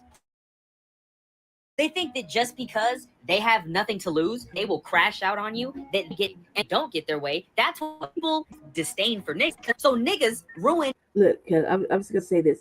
Don't let my shade deflect the message or whatever this motherfucker is talking about, because he don't speak for me. He don't speak for us. Okay. And typically, I was just gonna say this is a YN situation. I'll show you a little bit. I'll show you some things. I download it a little bit. But this is them, right? This is just them. They're not built like Generation X. They're not built like fucking monsters. Like you like, I want to fight. You know, fuck all that shit. If it gets that critical, I'm picking up a rock or something. But Jesus Christ, you know, like it'll really take me somewhere to go get the fucking Fiesta Bang Bang, right? You know what I mean? I can pick up sticks or choke you. I don't give a fuck. I don't give a fuck. I want to fight, right? But that's just that. He's talking about, he's like, regular motherfuckers, blah, blah, blah, blah. Like, cuz, first of all, he's just making a motherfucking light-skinned individual like myself. Like, we don't think like that. We sure as fuck don't think like that. Whatever the fuck he's talking about. Okay, like, that's just a different breed. You know why they're like that? It's because they're the millennials or they're under the millennials or whatever. They're super emo, super emotional, right? That's why it's like that. That's why they can't fight. That's why they gotta run around like that, because they're afraid to fucking put their hands up. Some, you know what I mean? And they just got it easy like that. Some of it just got it easy like that. They probably got a parent that has a good job and don't pay attention. Who gives a fuck? Hey, they're not built like how I was built. I'm Generation 8X, 1980. There's no such thing as mediocrity. You know what I mean? Like, you do everything and show your work. I'm like a show your work type. You know what I mean? So I can show my work, right? But I'm saying they're different. They're just built different. I know, because I have a couple of these motherfuckers. I have my own little set, right? And they're super emotional, and they just fucking, they're like followers. They're not like how we would call followers or wannabes, right? So they're not out there like how we used to when we was, like I'm saying, I was outside gang banging, earning stripes, like you're earning stripes, right? There's no such thing anymore. There's no fucking there's no uh there's no older cats that snatch a motherfucker up and give them that life check so they can stop, because basically they're making everything look fucking weird. Like, not only are they emotional and crash outs, but it's just basically saying overly emotional. You mean that they're like what was I gonna say? um it's not productive. Like, they're the ones that you don't really want. They're the ones that you don't want in the fucking war, because they're not even hip to what the fuck we're talking about, right? Not even the level. They're like, don't be conscious, and that's not cool. You know what I mean? Like, it's like whatever. The music is trash. Like, I mean, you got to really go back, and I started looking like, how old is this cat? This music is like, he's 30 something, and I'm gonna take a listen. But there's certain things I'm like, I can't. This is bullshit. This bullshit is trash. Just like that shit that Black Alpha was playing with that girl and the flag and all that other shit. I skimmed it. Family, you know what skimming means? Like, if I'm skimming a book or whatever, I skimmed it. I fast forwarded through most of it, right? And I sounded like a little bit of Glorilla. It sounded like a little bit of Made the Stallion, and a little bit. It was just. I was like, I thought we were trying to get away from the degenerate shit. I was like, this shit screams degenerate lies. It don't even feel right. I'm that in tune. And then I come to find out I was right the whole time. I took a gander. I took a little gander. I listened to it for like maybe 4 Mississippis and said, I can't believe you're gonna highlight this, kid. It's like Jesse yesterday. I was like, this shit is garbage. Like, I said it. And he's like, it's new. And because I guess he saw it on he saw it on another platform that we visit. I can't remember right now what the name of it is. And I was like, okay, like, side eye, okay, yeah. But this cat right here, cuz don't speak for, cuz this is him acting light skinned. this is what I'm gonna say. It's like he's so convinced, you know what I mean? So he thinks he's telling us some shit. You know what I mean? And I answered the question. When they first asked, is he even black? And I'm gonna say, fuck no. He has to convince me. Like, I feel like this is like mad Puerto Rican vibes. This is definitely tethered vibes. I just want to hear it because I'm answering the question. Here we go. American poet Nasir Jones once said, niggas fear what they don't understand and hate what they can't conquer. I guess that's just the fury of man. This video made my day, man. Oh, we're so tired of it. It's over. I'm gonna tell you something right now, okay? Normal black people, okay? Normal, decent, nerdy black people that like anime and like video games, and they don't bother nobody. We cannot stand street niggas. Street niggas, reason they're threatening for no reason.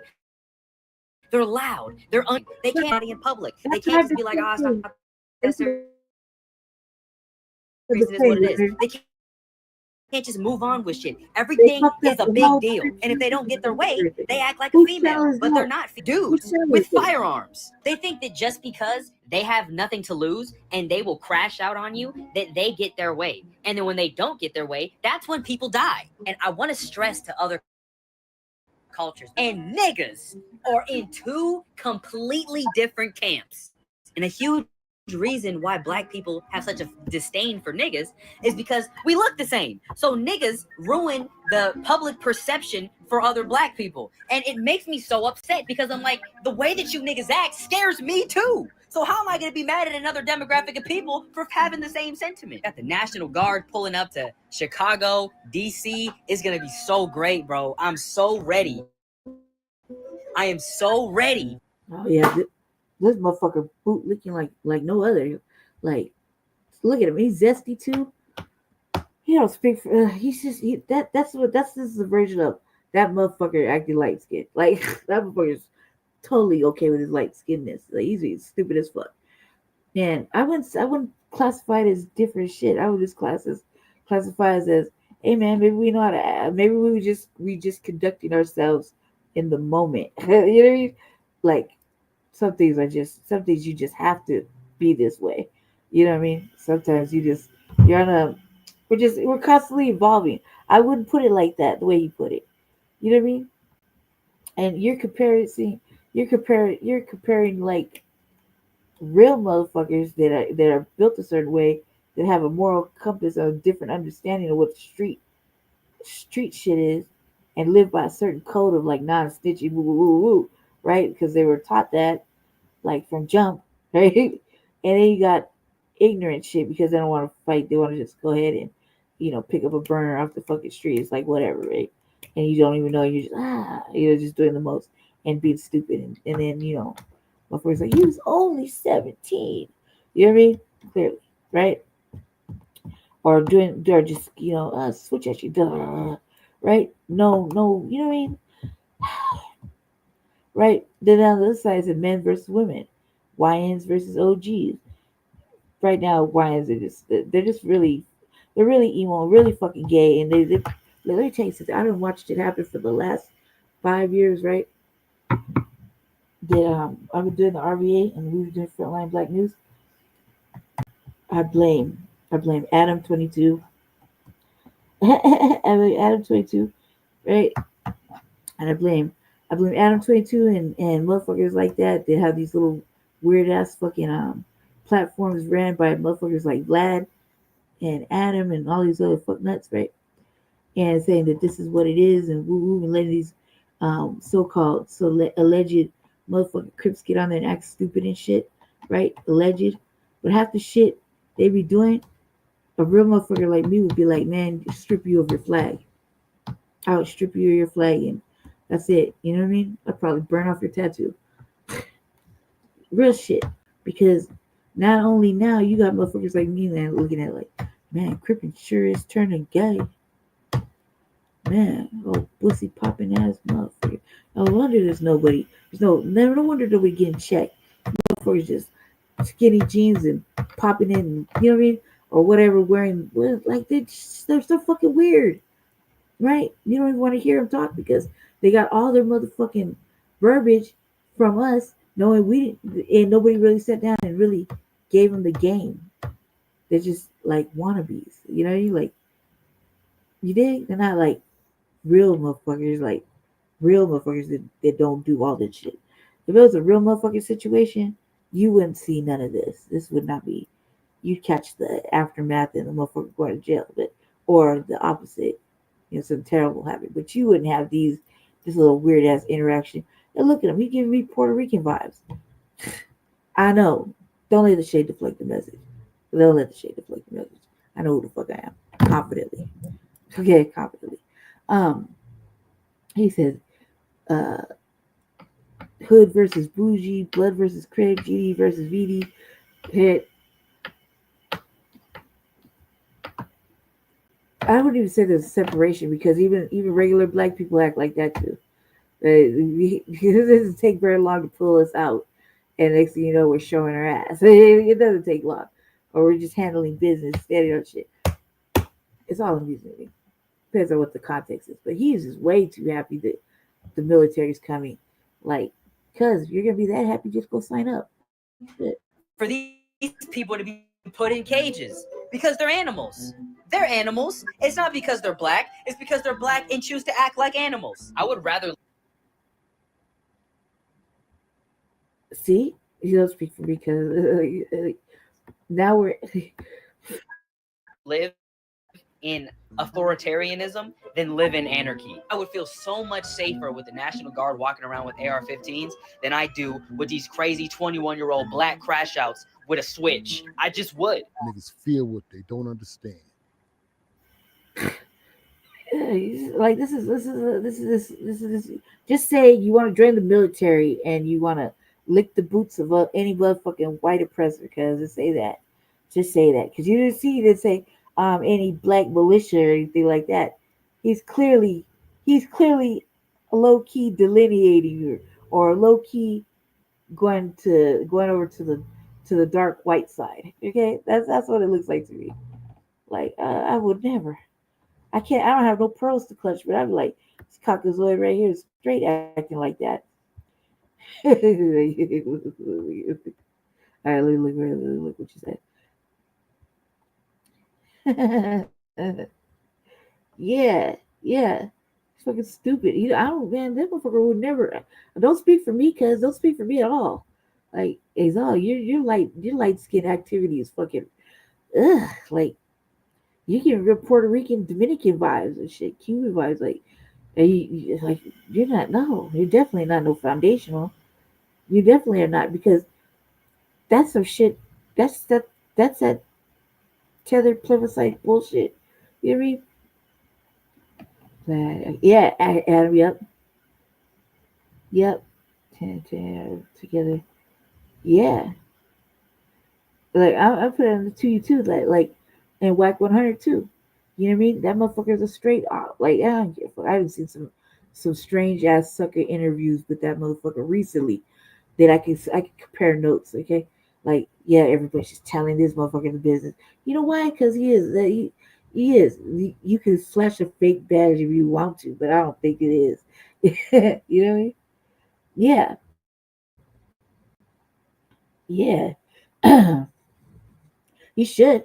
Yeah, you should write him out for as much money as he got. Yeah, write him out for as much money as he got, because those are nigga needers. They need black people to make their platform move. Shout out to urban politicians for that. That's his term. You know what I mean? Yeah. Fuck them, right? Like, dude, what I've seen many interviews with Whack 100 trying to be like, well, maybe Adam didn't mean it like that. No, you know what the fuck your fucking white pussy popping ass fucking cuck said? You know what she said? Like, stop the cap, because you know you're over there instigating shit with black people. You know what you're doing, and you know what kind of fucking shit you're on. Why does he never get in trouble? Why do they never get in trouble? But it's always these alleged. I would put it like that: alleged Crips, right? Because I'll tell you like this, couldn't pay me enough to go there. First of all, secondly,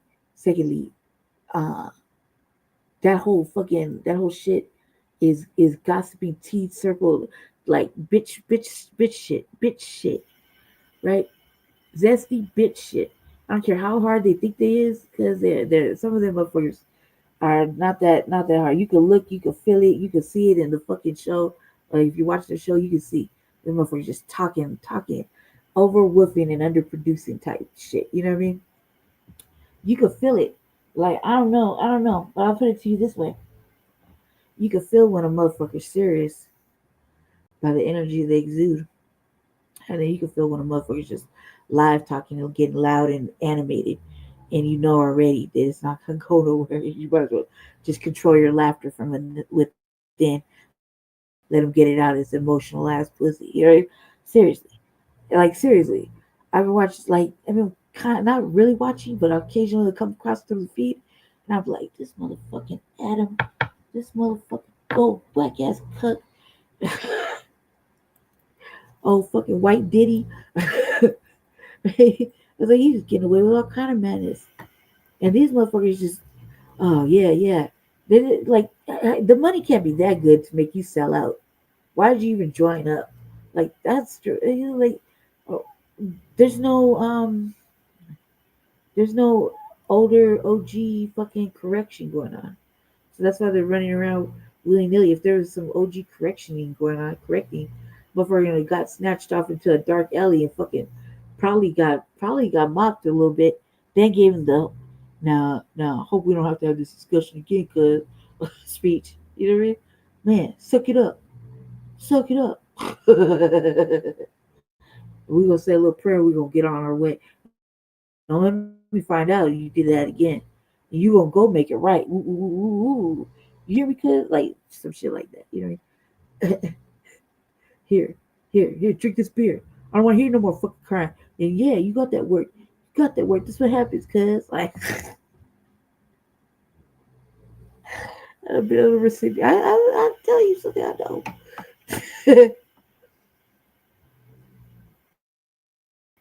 Oh man, yeah, because like I know that that's real though, because I catch myself sometimes. It's been like a while. I had to stop doing it. It's been like maybe 3 months. I saw some shit I didn't like, and I was in the comments. Like after the show had ended, right? I was in the comments talking big shit about Adam or whatever. To give you my view. It's true though. I don't lie. There's nothing going on like that. There's nothing going on like that. That's why they get away with that kind of shit. If there's some fucking OG corrections going on, and they go to prison, that's why they're getting fucked in the ass. I'm just telling the truth. Right? I'm just telling the truth. You know what I mean? That's why they get fucked in the ass, because they don't know how to protect themselves. They don't even know how to talk right, do right. Yeah. Mama probably all worried about them and shit. They probably have, I bet you them motherfuckers come from real good homes and shit. Unlike the other like Generation X. Latchkey kids and shit was just outside and the street was their home. You dig? Yeah, I'm serious. I'm serious. You think Adam 22 can hold his own in jail, even if he is with the Peckerwoods?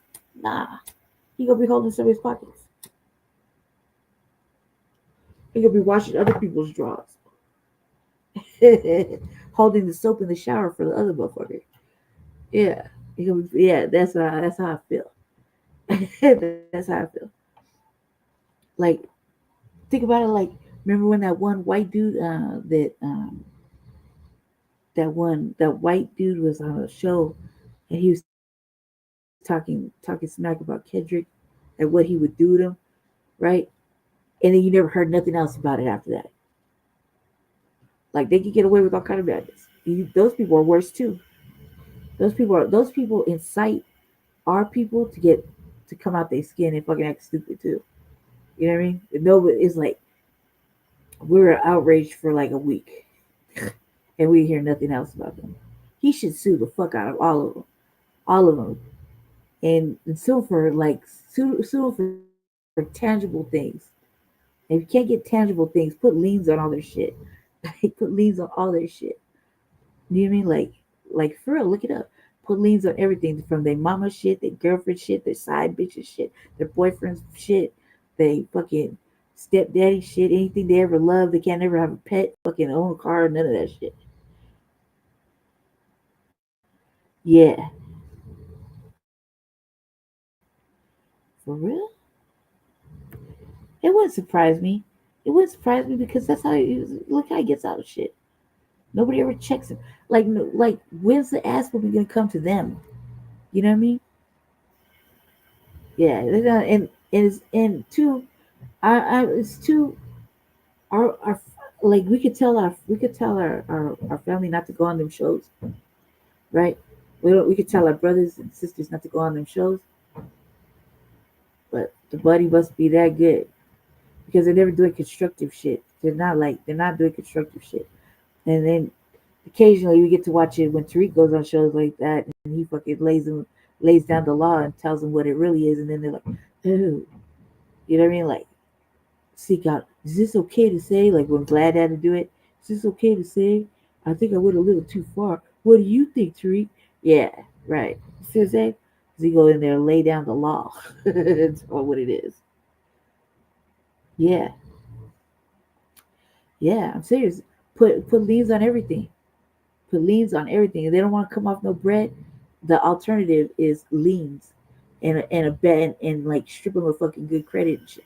Once you start getting liens and fucking financial lawsuits like that, your name isn't good your name isn't good with credit. You know, like credit is you need to have good credit in life. That's one thing I learned that I never could really I just never could grasp it because I never had a real job, right? Like a real job for longer than a few months, right? Always so like up until the last 5 years. Me and Jesse got together. So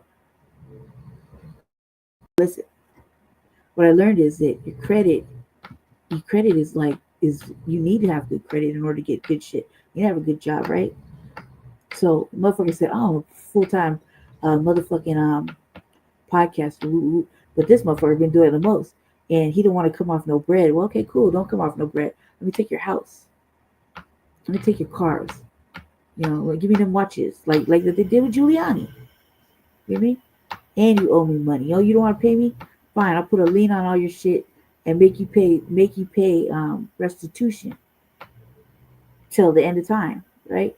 You gotta make sure he has a really good fucking lawyer, because if you can't get him any other way, and they don't want to break bread, then they're gonna have to break bread with their asses, because that's how I feel about things nowadays. So, like, I don't say just go ahead and do that, but I'm saying that's how I'm looking at things, because you can't put a motherfucker in jail anymore. They seem to skeet skirt out of it. You dig? And they don't want to pay no money, so they'll try to settle out, and the settlement will be something fucking stupid and nobody ever hears about it. It'll be like a low ball settlement, and then they'll have their lawyer talk to your lawyer and get your lawyer to sign off on a motherfucking agreement, and it'll be low balling it. And so you got to be like, no, I don't want that. That's not good. No, I'm affected by run down the list. Oh, you don't want to give me that? Let me get his house. Give me one of his cars. You know what I mean? Shit. Give me both his cars. Give me his bitch's car. I want everything until it meets my price. He can afford a new one. You know what I mean? He can get a new one. He's a professional podcaster. That's what he does. Right? The hell you dig?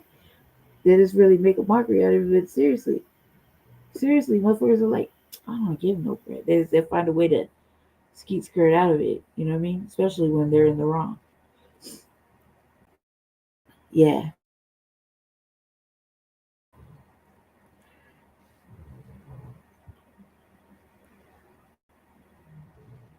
Yes, that too. But yeah, that I don't even have a but to say that, because I agree with you on that. I agree with you. When I see that, I was like, no, he just said don't go over there. You know, he's like, and here his ass is over there. Like, no. But I bet you he made him pay like big dollars, you know, for him to be up there. And I didn't watch the whole interview, so that's not enough to know that I was like, man, come on. You're supposed to be getting our family off these motherfucking platforms.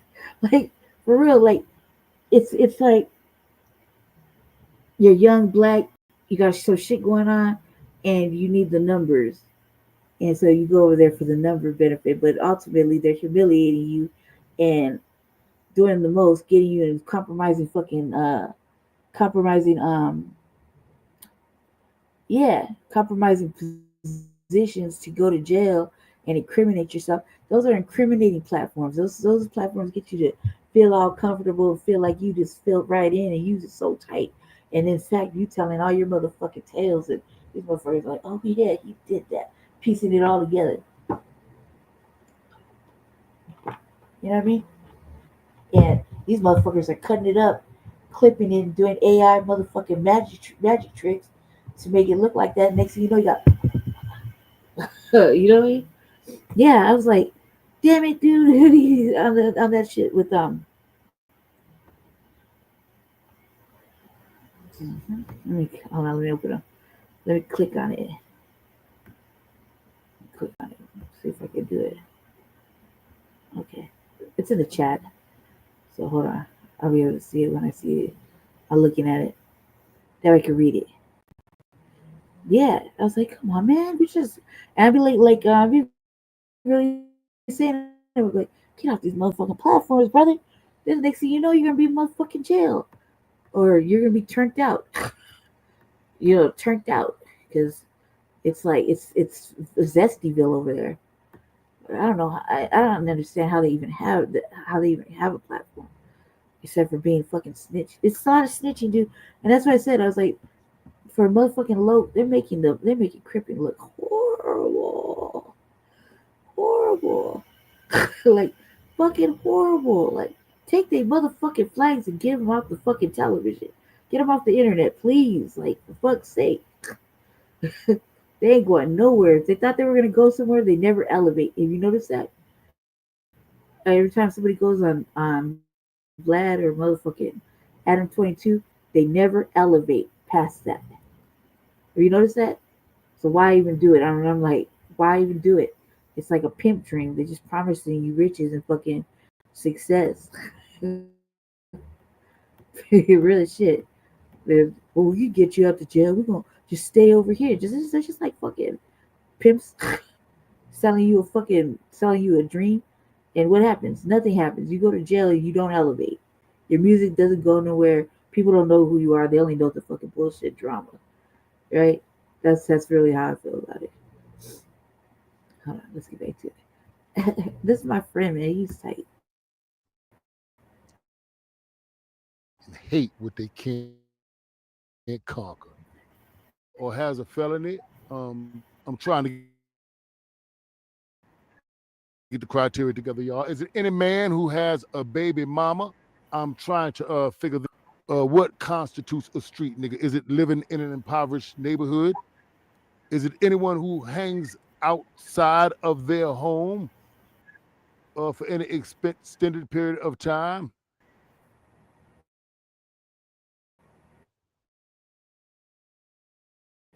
In a park or All right. I would say in my case, like, you know, I have my own little code of conduct, but that's because I was educated by older looks. So I have a thorough understanding of G's and C's and fucking, you know, rules of protocol and fucking chain of command and following the right type of politicking and things like that. And yeah, I'm outside doing dirt. I'm outside taking care of myself. Yeah, I mean, I have no family. I'm like, you know, whatever, in and out of trouble. I'm always outside because I don't have nowhere to be. You know what I mean? I would say it's that. I'm saying that I'm over there earning my stripes. How I earn my stripes. You know what I mean? Yeah. Amongst other things, yeah, probably that I've been. Yeah, I'd say probably. Yeah, I'd say jail probably has to do with it too. I would look at it like that because of how I perceived it. You know, so like when I hear my opening little BG clips, right? That's like the theme song to Brandy. You know what I mean? That's like the theme song. It's like that's how I live. That's how it is. That's exactly how I is. You know what I mean? Because that's like I felt like, damn, did BG make this song for me? You think that's how I've been my entire life because I had to be. I had to be. You know what I mean? I had to be. So in our system, I had to be like that. I'm pretty sure if somebody asked me and I could replay it, I don't think it would have replayed it the same way. You know what I mean? Although I'm thankful that it played out this way because I got way more skill sets. And trust me, I have no fear of the fucking street. Like most of them, it's too late for me to go outside. No, I'm outside creeping around at night. Am I doing nefarious shit? No, now I'm on some other shit. You know what I mean? Now I'm on some like, you know, impeding the police and fucking, you know, writing up and telling them the profiling and just doing other shit like shit we're supposed to be doing. But damn, it only took me 40 fucking years to get there. You did? When like always like this has only been going on for like the whole, you know, just you call it activism type shit. It's only because it's just something different. You know what I mean? I had to find a way. It's it's like being nefarious, but being nefarious in a good way, you know? It's in it and trust me, I'm the worst. I'm the worst type. I'm the type that good things happen to when I'm being bad. Right? I never have to worry about having money. I never had to, right? So I'm just outside just doing dirt. I don't do whatever, right? I say that. And so being bad, I always had good luck.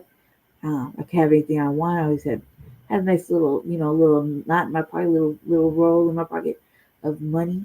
You know what I mean? I was not too sociable, just enough, just You know, I have my rules. I don't don't roll around with a whole bunch of motherfuckers just out there maneuvering quietly. You know, handling my stuff quietly. Any kind of friction, I handle it quietly. You dig? Like when there's not a show, you know, a lot of people around and I gotta do something, I gotta do it. You know what I mean? Like it's whatever. Don't steal from me, fuck you, pay me, and I'll take your taxes, the repercussions. You know what I mean? I'll keep taking from you took from me. I'm gonna keep taking from you until I feel satisfied. So that could be whatever. It's a real thing.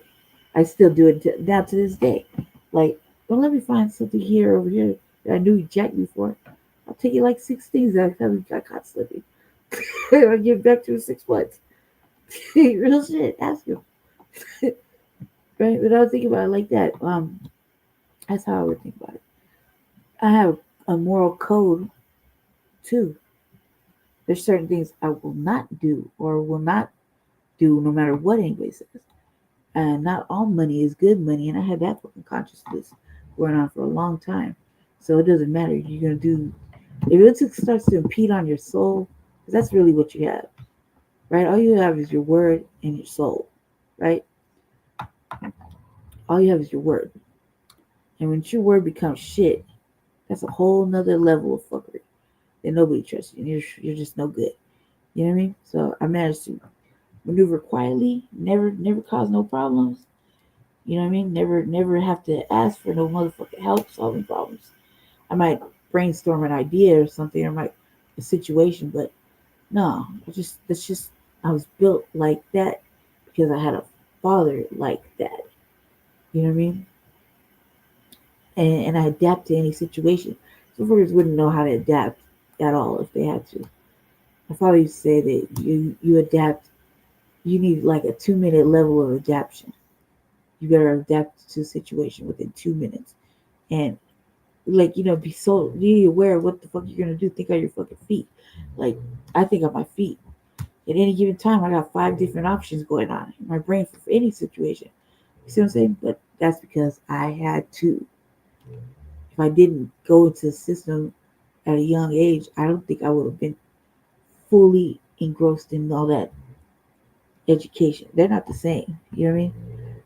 And I would say, do you have to shoot somebody? That's politicking. That's gang politics. I don't know. No, things aren't the same anymore. And I don't think it was like that either back then. The looks that I used to hang out with, they didn't really practice that sort of bullshit. So, rob somebody? No, didn't have to plan that either. But there's all kinds of ways to make money. And no, you can make those with anything in your fucking tool shed. You know what I mean? So no, I think that this is just, I think that is lazy work too. Having a switch is lazy work. You know what I mean? And you're not gaining stripes. It's like I'm trying to figure out what's You the don't know how you criteria. get stripes anymore, or putting in work. That's not how you get stripes anymore. I don't even know what the criteria is for YN anymore to get their stripes. You know what I mean? You could tell when a motherfucker got their stripes. There's tattoos or motherfucking shits, golds. You know what I mean? Like there's methods, there's ways. But now I don't even know what the criteria is because these motherfuckers are so off brand and lame that a real motherfucker be like you try to do something to a motherfucker, like okay. All right, not today, cuz go try somebody else. Like, and they would get really mad about that. Like, shit, you too emotional. You too fucking emotional. Yeah, I seen it. I seen it. I seen it. I seen it. When I get off, I'm gonna have to go hit it. Yeah, no, they're too emotional. They're just like bitches, like sassy ass bitches. And either way, right now we're in a sense of confusion where women are acting a certain way now that isn't very good.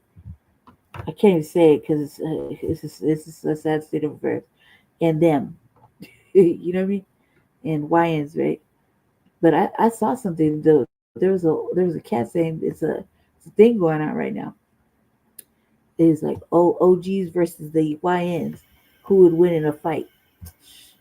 You know the answer. You know the answer. Yeah. FBA warriors or FBA weaknesses.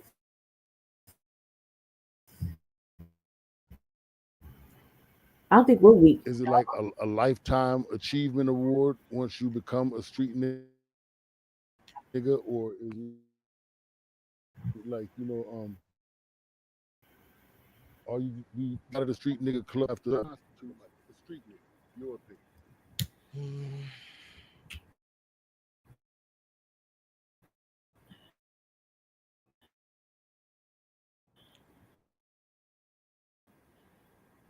To me,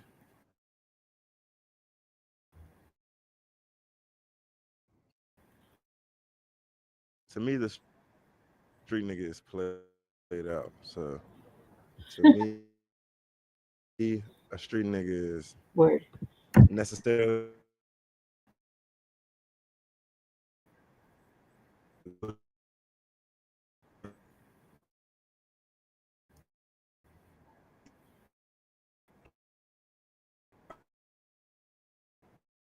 like some street nigga is, because I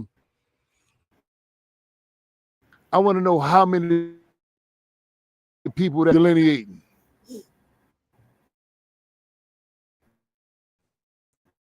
I think it would be senseless as well as counterproductive for us to divide our number any smaller. You may hear some of us, you hear indigenous, you hear aboriginal. Since this, however they want to pronounce. I don't even know what that is. You're all talking about the same people. Trash, because you're talking about the same group of people, right? The same tribes. I'm like, whatever that was. I mean, I caught the gist of it, and I really think that I was like, oh, this is some tether babble, some shit. This shit is whack. That's what I'm saying. I said that was all whack, right? Like I said, I skimmed that shit. I didn't know that they were trying to make it a thing. Like, I'm cool with, let's just keep it at FBA. Let's keep it there. You know what I mean? That's easy to understand. Pushing that for a minute. This other shit is just gonna add to the constant questioning, and like you see, like if you listen to Twitter Spaces or Tariq's Twitter Spaces, I only listen to when I'm with Jesse, right? I don't have a Twitter account no more. I'm permanently banned, right? But I was like, okay, cause like they be calling and asking the same stupid, redundant ass questions. You know what I mean? And so I think adding anything more to that would be beneficial, especially for a motherfucker like me that's trying to draft a crime bill. You know what I mean? Or trying to do serious shit. I don't think that would be it. I don't think that adding to that is something I want to do personally. I just think I'm good with what's been going on in the last 10 years. There's something that's going on. Okay, look. Okay. There's OGs versus the YNs. Watch. They said the Unks versus the YNs, right? The Unks said they gonna fuck y'all up. How y'all feel about that? No weapons. No, they said no weapons, only hands. How y'all feel about that? We can ask. I ain't gonna fuck y'all up. They been using their hands. Hold on, wait. What you think? I ain't gonna lie. The Unks is gonna fuck us up. They do got that. I ain't gonna lie. They got us on that. Oh, they got us on that. Okay. How you feel? Wait, what you say? You heard them. They said the Unks versus the YNs, right? The Unks said they gonna fuck the YNs up. How you feel about that? Gonna beat the Unks up? They said no weapons, just hands. Breaking one off? They said like one of those. Unks versus the YNs. No weapons, just hands. Y'all think y'all gonna win? YNs, what is it? Meaning young niggas. The young niggas. The youngins. Okay, the young cats. Yeah. You know what I'm saying? They wear the things on their head and they wild for, they do bad shit for no reason, for clout. Right. YNs. Of course we gonna win. We already made it to the age, the golden age. Okay. So they gotta make it to where we at. It's not happening. In fact, They only battling themselves. Okay. They fighting themselves. So one of them throw you in the dope like this. What you gonna do? My man gonna get him. Say no more. Say no more. Yeah, man. He said the Hawks versus the YNs, right? How you Lions gonna take it home, you heard? Okay, so y'all gonna fuck them up. For sure. Say no more. Fucking with us at all. Say no, you in the Uber? Say, yo, it's something that's going on. They said the Unks versus the YNs. They said the Unks will fuck the YNs up. How you feel about that? The Lions can't fight. No, one reason the YNs can't fight. Okay, the YNs can't fight. They said no weapon. Yeah, we fucking them up. They ain't ready. They ain't ready. That's why they need all that shit. So see, it's going on. It's good. It's a thing. When I look at those type of conversations, and I look at those videos where people liking and agreeing to the hatred of street niggas, first thing I got to do is look at the brothers talking. And that second brother talking, he don't even look black to me. Right. Somebody got to vouch up for him. Somebody somewhere in the comments say you know him, you from his town, you know you his people, you his cousin, you know his daddy. Somebody let me know that man is black, because my mind is leading me to believe that's a Puerto Rican. See? Sit up here sticking his nose in black folks' business, talk about how he hate niggas. See? And then you got a bunch of black Americans in the comment liking it. See? You see? Agreeing with him. See, we versus the 100 YN. Was I wrong? See? I was like, and I didn't see not one YN respond. And I seen a whole bunch of unks talk about how they beat the young boys up. Hey, look, we watching this. All of you unks not realizing you're talking about each other's sons. You're talking about each other's nephews. Right. It's stupid. What do you think I would do if I was out there by YN Street? Take it away. For real. You really start looking into the hatred among us. We don't have time or room to divide anymore. They're not. What we call street niggas, what we call out of control YNs, we'd be better off educating them than ostracizing them, because we are going to need them. That is our warrior class. Right. Ain't gonna bust a grape in a fruit fight if shit get real.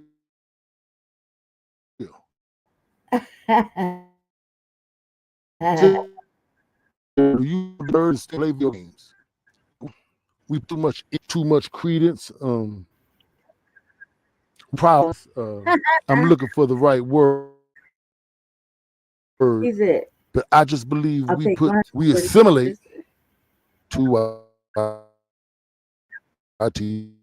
supremacy. Yeah, I mean that's what I said. Didn't I say that? I said I don't think we need to do all that. I think we just need to get them all in one spot, give them a life check, a little education. You got to be all right, because ultimately they're the ones that are gonna be having our future children that we're gonna have to be looking after and looking on. Watching them grow up and giving them this. We're gonna be old motherfuckers sitting there like, hey. You know what I mean? All right, now you better. Come on, stop it. You know what I mean? We're gonna be those types like we got when we was growing up. Like, I don't see your father. I'm gonna tell your father. Oh shit. I know you live in that foster home, girl. I'm gonna call on you. Shit. You did? I know you in and out the guild. You can go right back in. Shit. You see what I'm saying? We're gonna be those types. So I think that if you just pull them aside and put a little fear, but not too much, just enough that they're not gonna start, getting in their emotions. Listen to what the fuck they gotta say, and then hit them with some real shit that only life experience can handle. Yeah, life experience can get you. You know what I mean? And then just stay on them a little bit, because they don't have no supervision. They don't have nobody to like stay on them. You know what I mean? Shit, even when I was outside, somebody somewhere was staying on my helmet. You know what I mean? Because I was fucking up. I was done, man. That shit, I'm free. I just, I gotta answer for that. Like, you're gonna take me in your house? What the fuck? You know what I'm saying? Things change, or you evolve. But I think that is the future. I'll say, like, I think we gotta teach them. Some of that shit's just pent up. You just put them in a gym or something. Let them work that out a little bit. Then it wouldn't be so stupid. You know. And it's just emotional. Probably, seen a lot of emotional shit. So they think it's okay to be loud or yelling and fucking animated and not knowing, you know what I mean? I can get away with half that animated shit. But you see, I was saying, we watching it together, fam. We watching it together. What I said, yeah, I'm giving whole Puerto Rican vibes. Sound like the Africans with the, I have degree.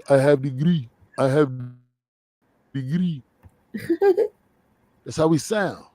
I never make excuses for myself. I'm the type of man, I do not make excuses for myself. But there are some people who I can and will make excuses for. I'm wrong. I know for a fact everybody did not have that. No, everybody did not have that opportunity. Right. To start their life with. I came up in the crack cocaine era. Yeah. It was an epidemic. It was a pandemic. It destroyed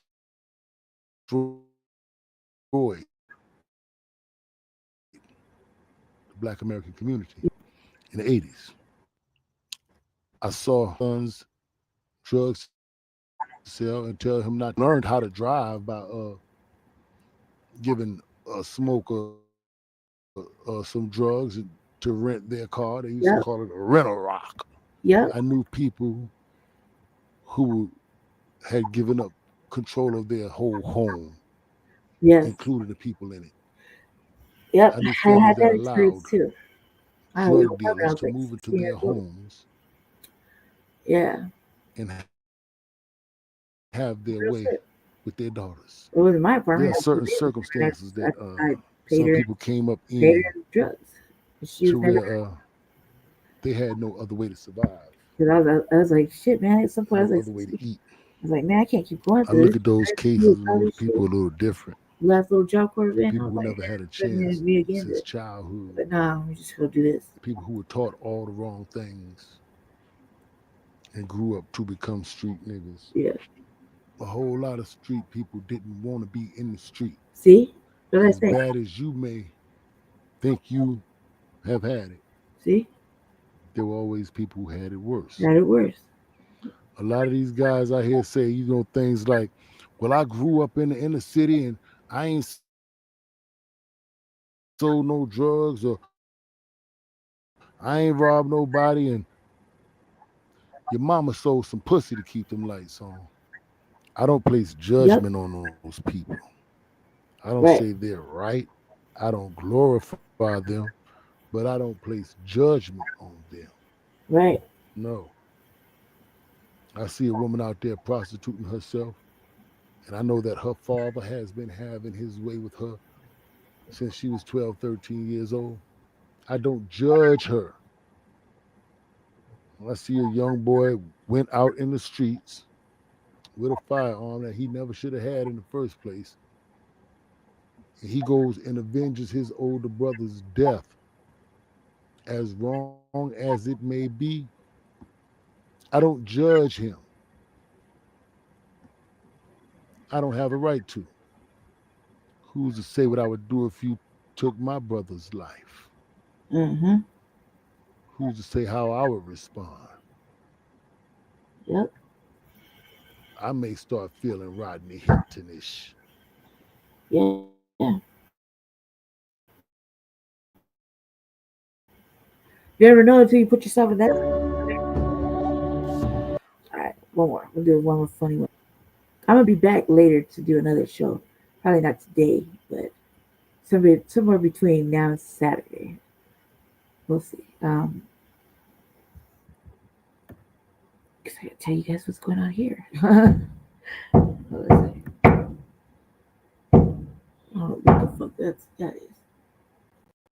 But if I had a fucking stick right now, I'd jump over. Hearts thou beats in sorrow. Jane has forsaken me. My son, what is this manner of bitch assness thou shoutest across the 9 realms. Father, Jane from Midgard has left my strips of thirst on the mirror realm known as Instagram. By my own beard. Mayhap I shall send a new scroll, an assurance scroll to confirm she hath received my previous scroll. Maybe she just forgot. No son of mine shall double scroll a wench of Midgard. She is not a wench, father. She is fair. Boy, why hath she left thy scroll unopened? Mayhaps her device of Midgard has failed her. Fool! Cease thy simping. Her device is not dead, boy. She uses it to post thirst snares on yon gram of Midgard. Perchance, this is the test, father. No! He Perchance. said, cease that simping.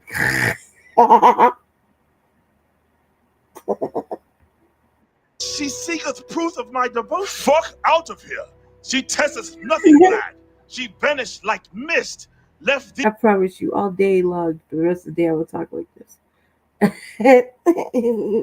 Zip away, talk. That shit is tight. On red, she ghosted thee. She is no queen. She is but a hoe from Midgard. If she be a hoe, then by my hammer I shall remake her. Thou canst not reforge a hoe into a housewife. Thou art wrong, father.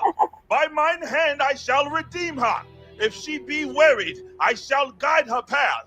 If she strayeth, I shall set her right. I will change her. Boy, if a hoe desireth to hoe, then let her go. Never. Don't save her. She doth not wish salvation. But I am down bad, father. Thou must go through thy whole phase, boy. A god cannot heal with tears, only cheats. You have to become what you cry over. Only through hoeing shall thy soul be mended. For even I, Odin All-Father, am still in my hoe phase. Still what? What about mother?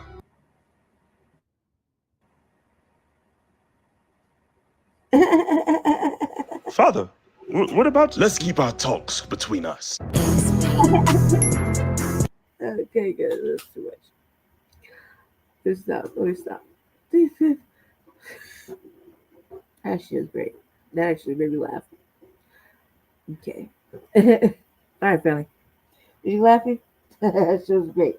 I feel like watching that again because how can I will it my way?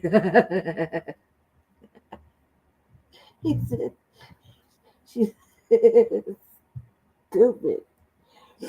I tried to find some more funny stuff, but I was like, if I don't get to show y'all some serious shit, then you guys will never learn nothing. Yeah, so I hope you learned a lot. Catch the replay. I know it's long, but it's worth it. You know what I mean? Catch the replay. I'm gonna get off this thing though before he getteth mad at. Yeah, so what is today? Wednesday? Today's Wednesday, right? Thursday. Today's Thursday. Yeah, so we'll do Grand Rising with Shabak and the Chase. Yeah, I will, and we'll be back. I'm probably gonna try to squeeze another one in, depending on what happens later on in the afternoon. Look, it's not my computer. I'm over at Jesse's house, so we'll see. But he might let me get on here and do another show. But I gotta get all the serious shit out first. I thought the shutdown was pretty fucking serious, especially after I read everything what it means. Yeah, serious shit out the way. And I don't want to do some funny. I think we used to do some more funny stuff. We haven't been having fun lately, so we'll see. I'll try to squeeze in another RVA because I have to squeeze in before Frontline Black News and or Shabaka's Black Experience Enhanced. So we'll see. And if it at least, hopefully I can get it. Hopefully I can get it done. I can do it. Or not. I think I did one like 4 days ago. So the cat stumbled. Oh, the cat's. Man, you should have saw the fight that was happening right there in your lap, cuz. Like, you were just slept through it. And they were just like, I mean, the tussling, it was back and forth, just jumping like all over, like they were playing leapfrog on top of you guys. And you're like, like that. Well, let me close the show. Let me see. Yes, thank you, Leonard, for coming and kicking it with me. For the remaining part of the show, and thank you. Let me see. I don't want to get your name wrong. Let me see. Yeah, salute, Leonard. Thanks for coming over. Yeah, salute. I'm gonna go catch some the replay and get them clips or get the links. I already know where to go with that. Who else was? Oh yeah. Hold on a second. Oh, thank you, Big E, for coming through. Oh, word. Thank you. Yeah, he was looking for you too. He said hi. Everybody said hi to Jesse first. Not clearly seeing this a girl right here. And this is the revolutionary agenda. But I think it's because I streamed on our Frontline Black News page, and I streamed on your regular page. Thank you, Big E. Thank you, FBA Convo, for swinging through. Yeah, shout out. Jesse said, shout out. Yeah, they came in and said, "What up, Jesse?" They didn't even say hi to me. Damn. It was immediately just Jesse. See, that's what happens when you showboat. Like he's always showboating. I'm kidding. Thank you, FBA Convo, for swinging on through. Leonard, it's always a pleasure. Thank you, my brother, for swinging on in. Let's see. And Big E, thanks for coming through. Let me say a bit. Oh, and thanks, Jay Millie, for coming in as well. Yeah.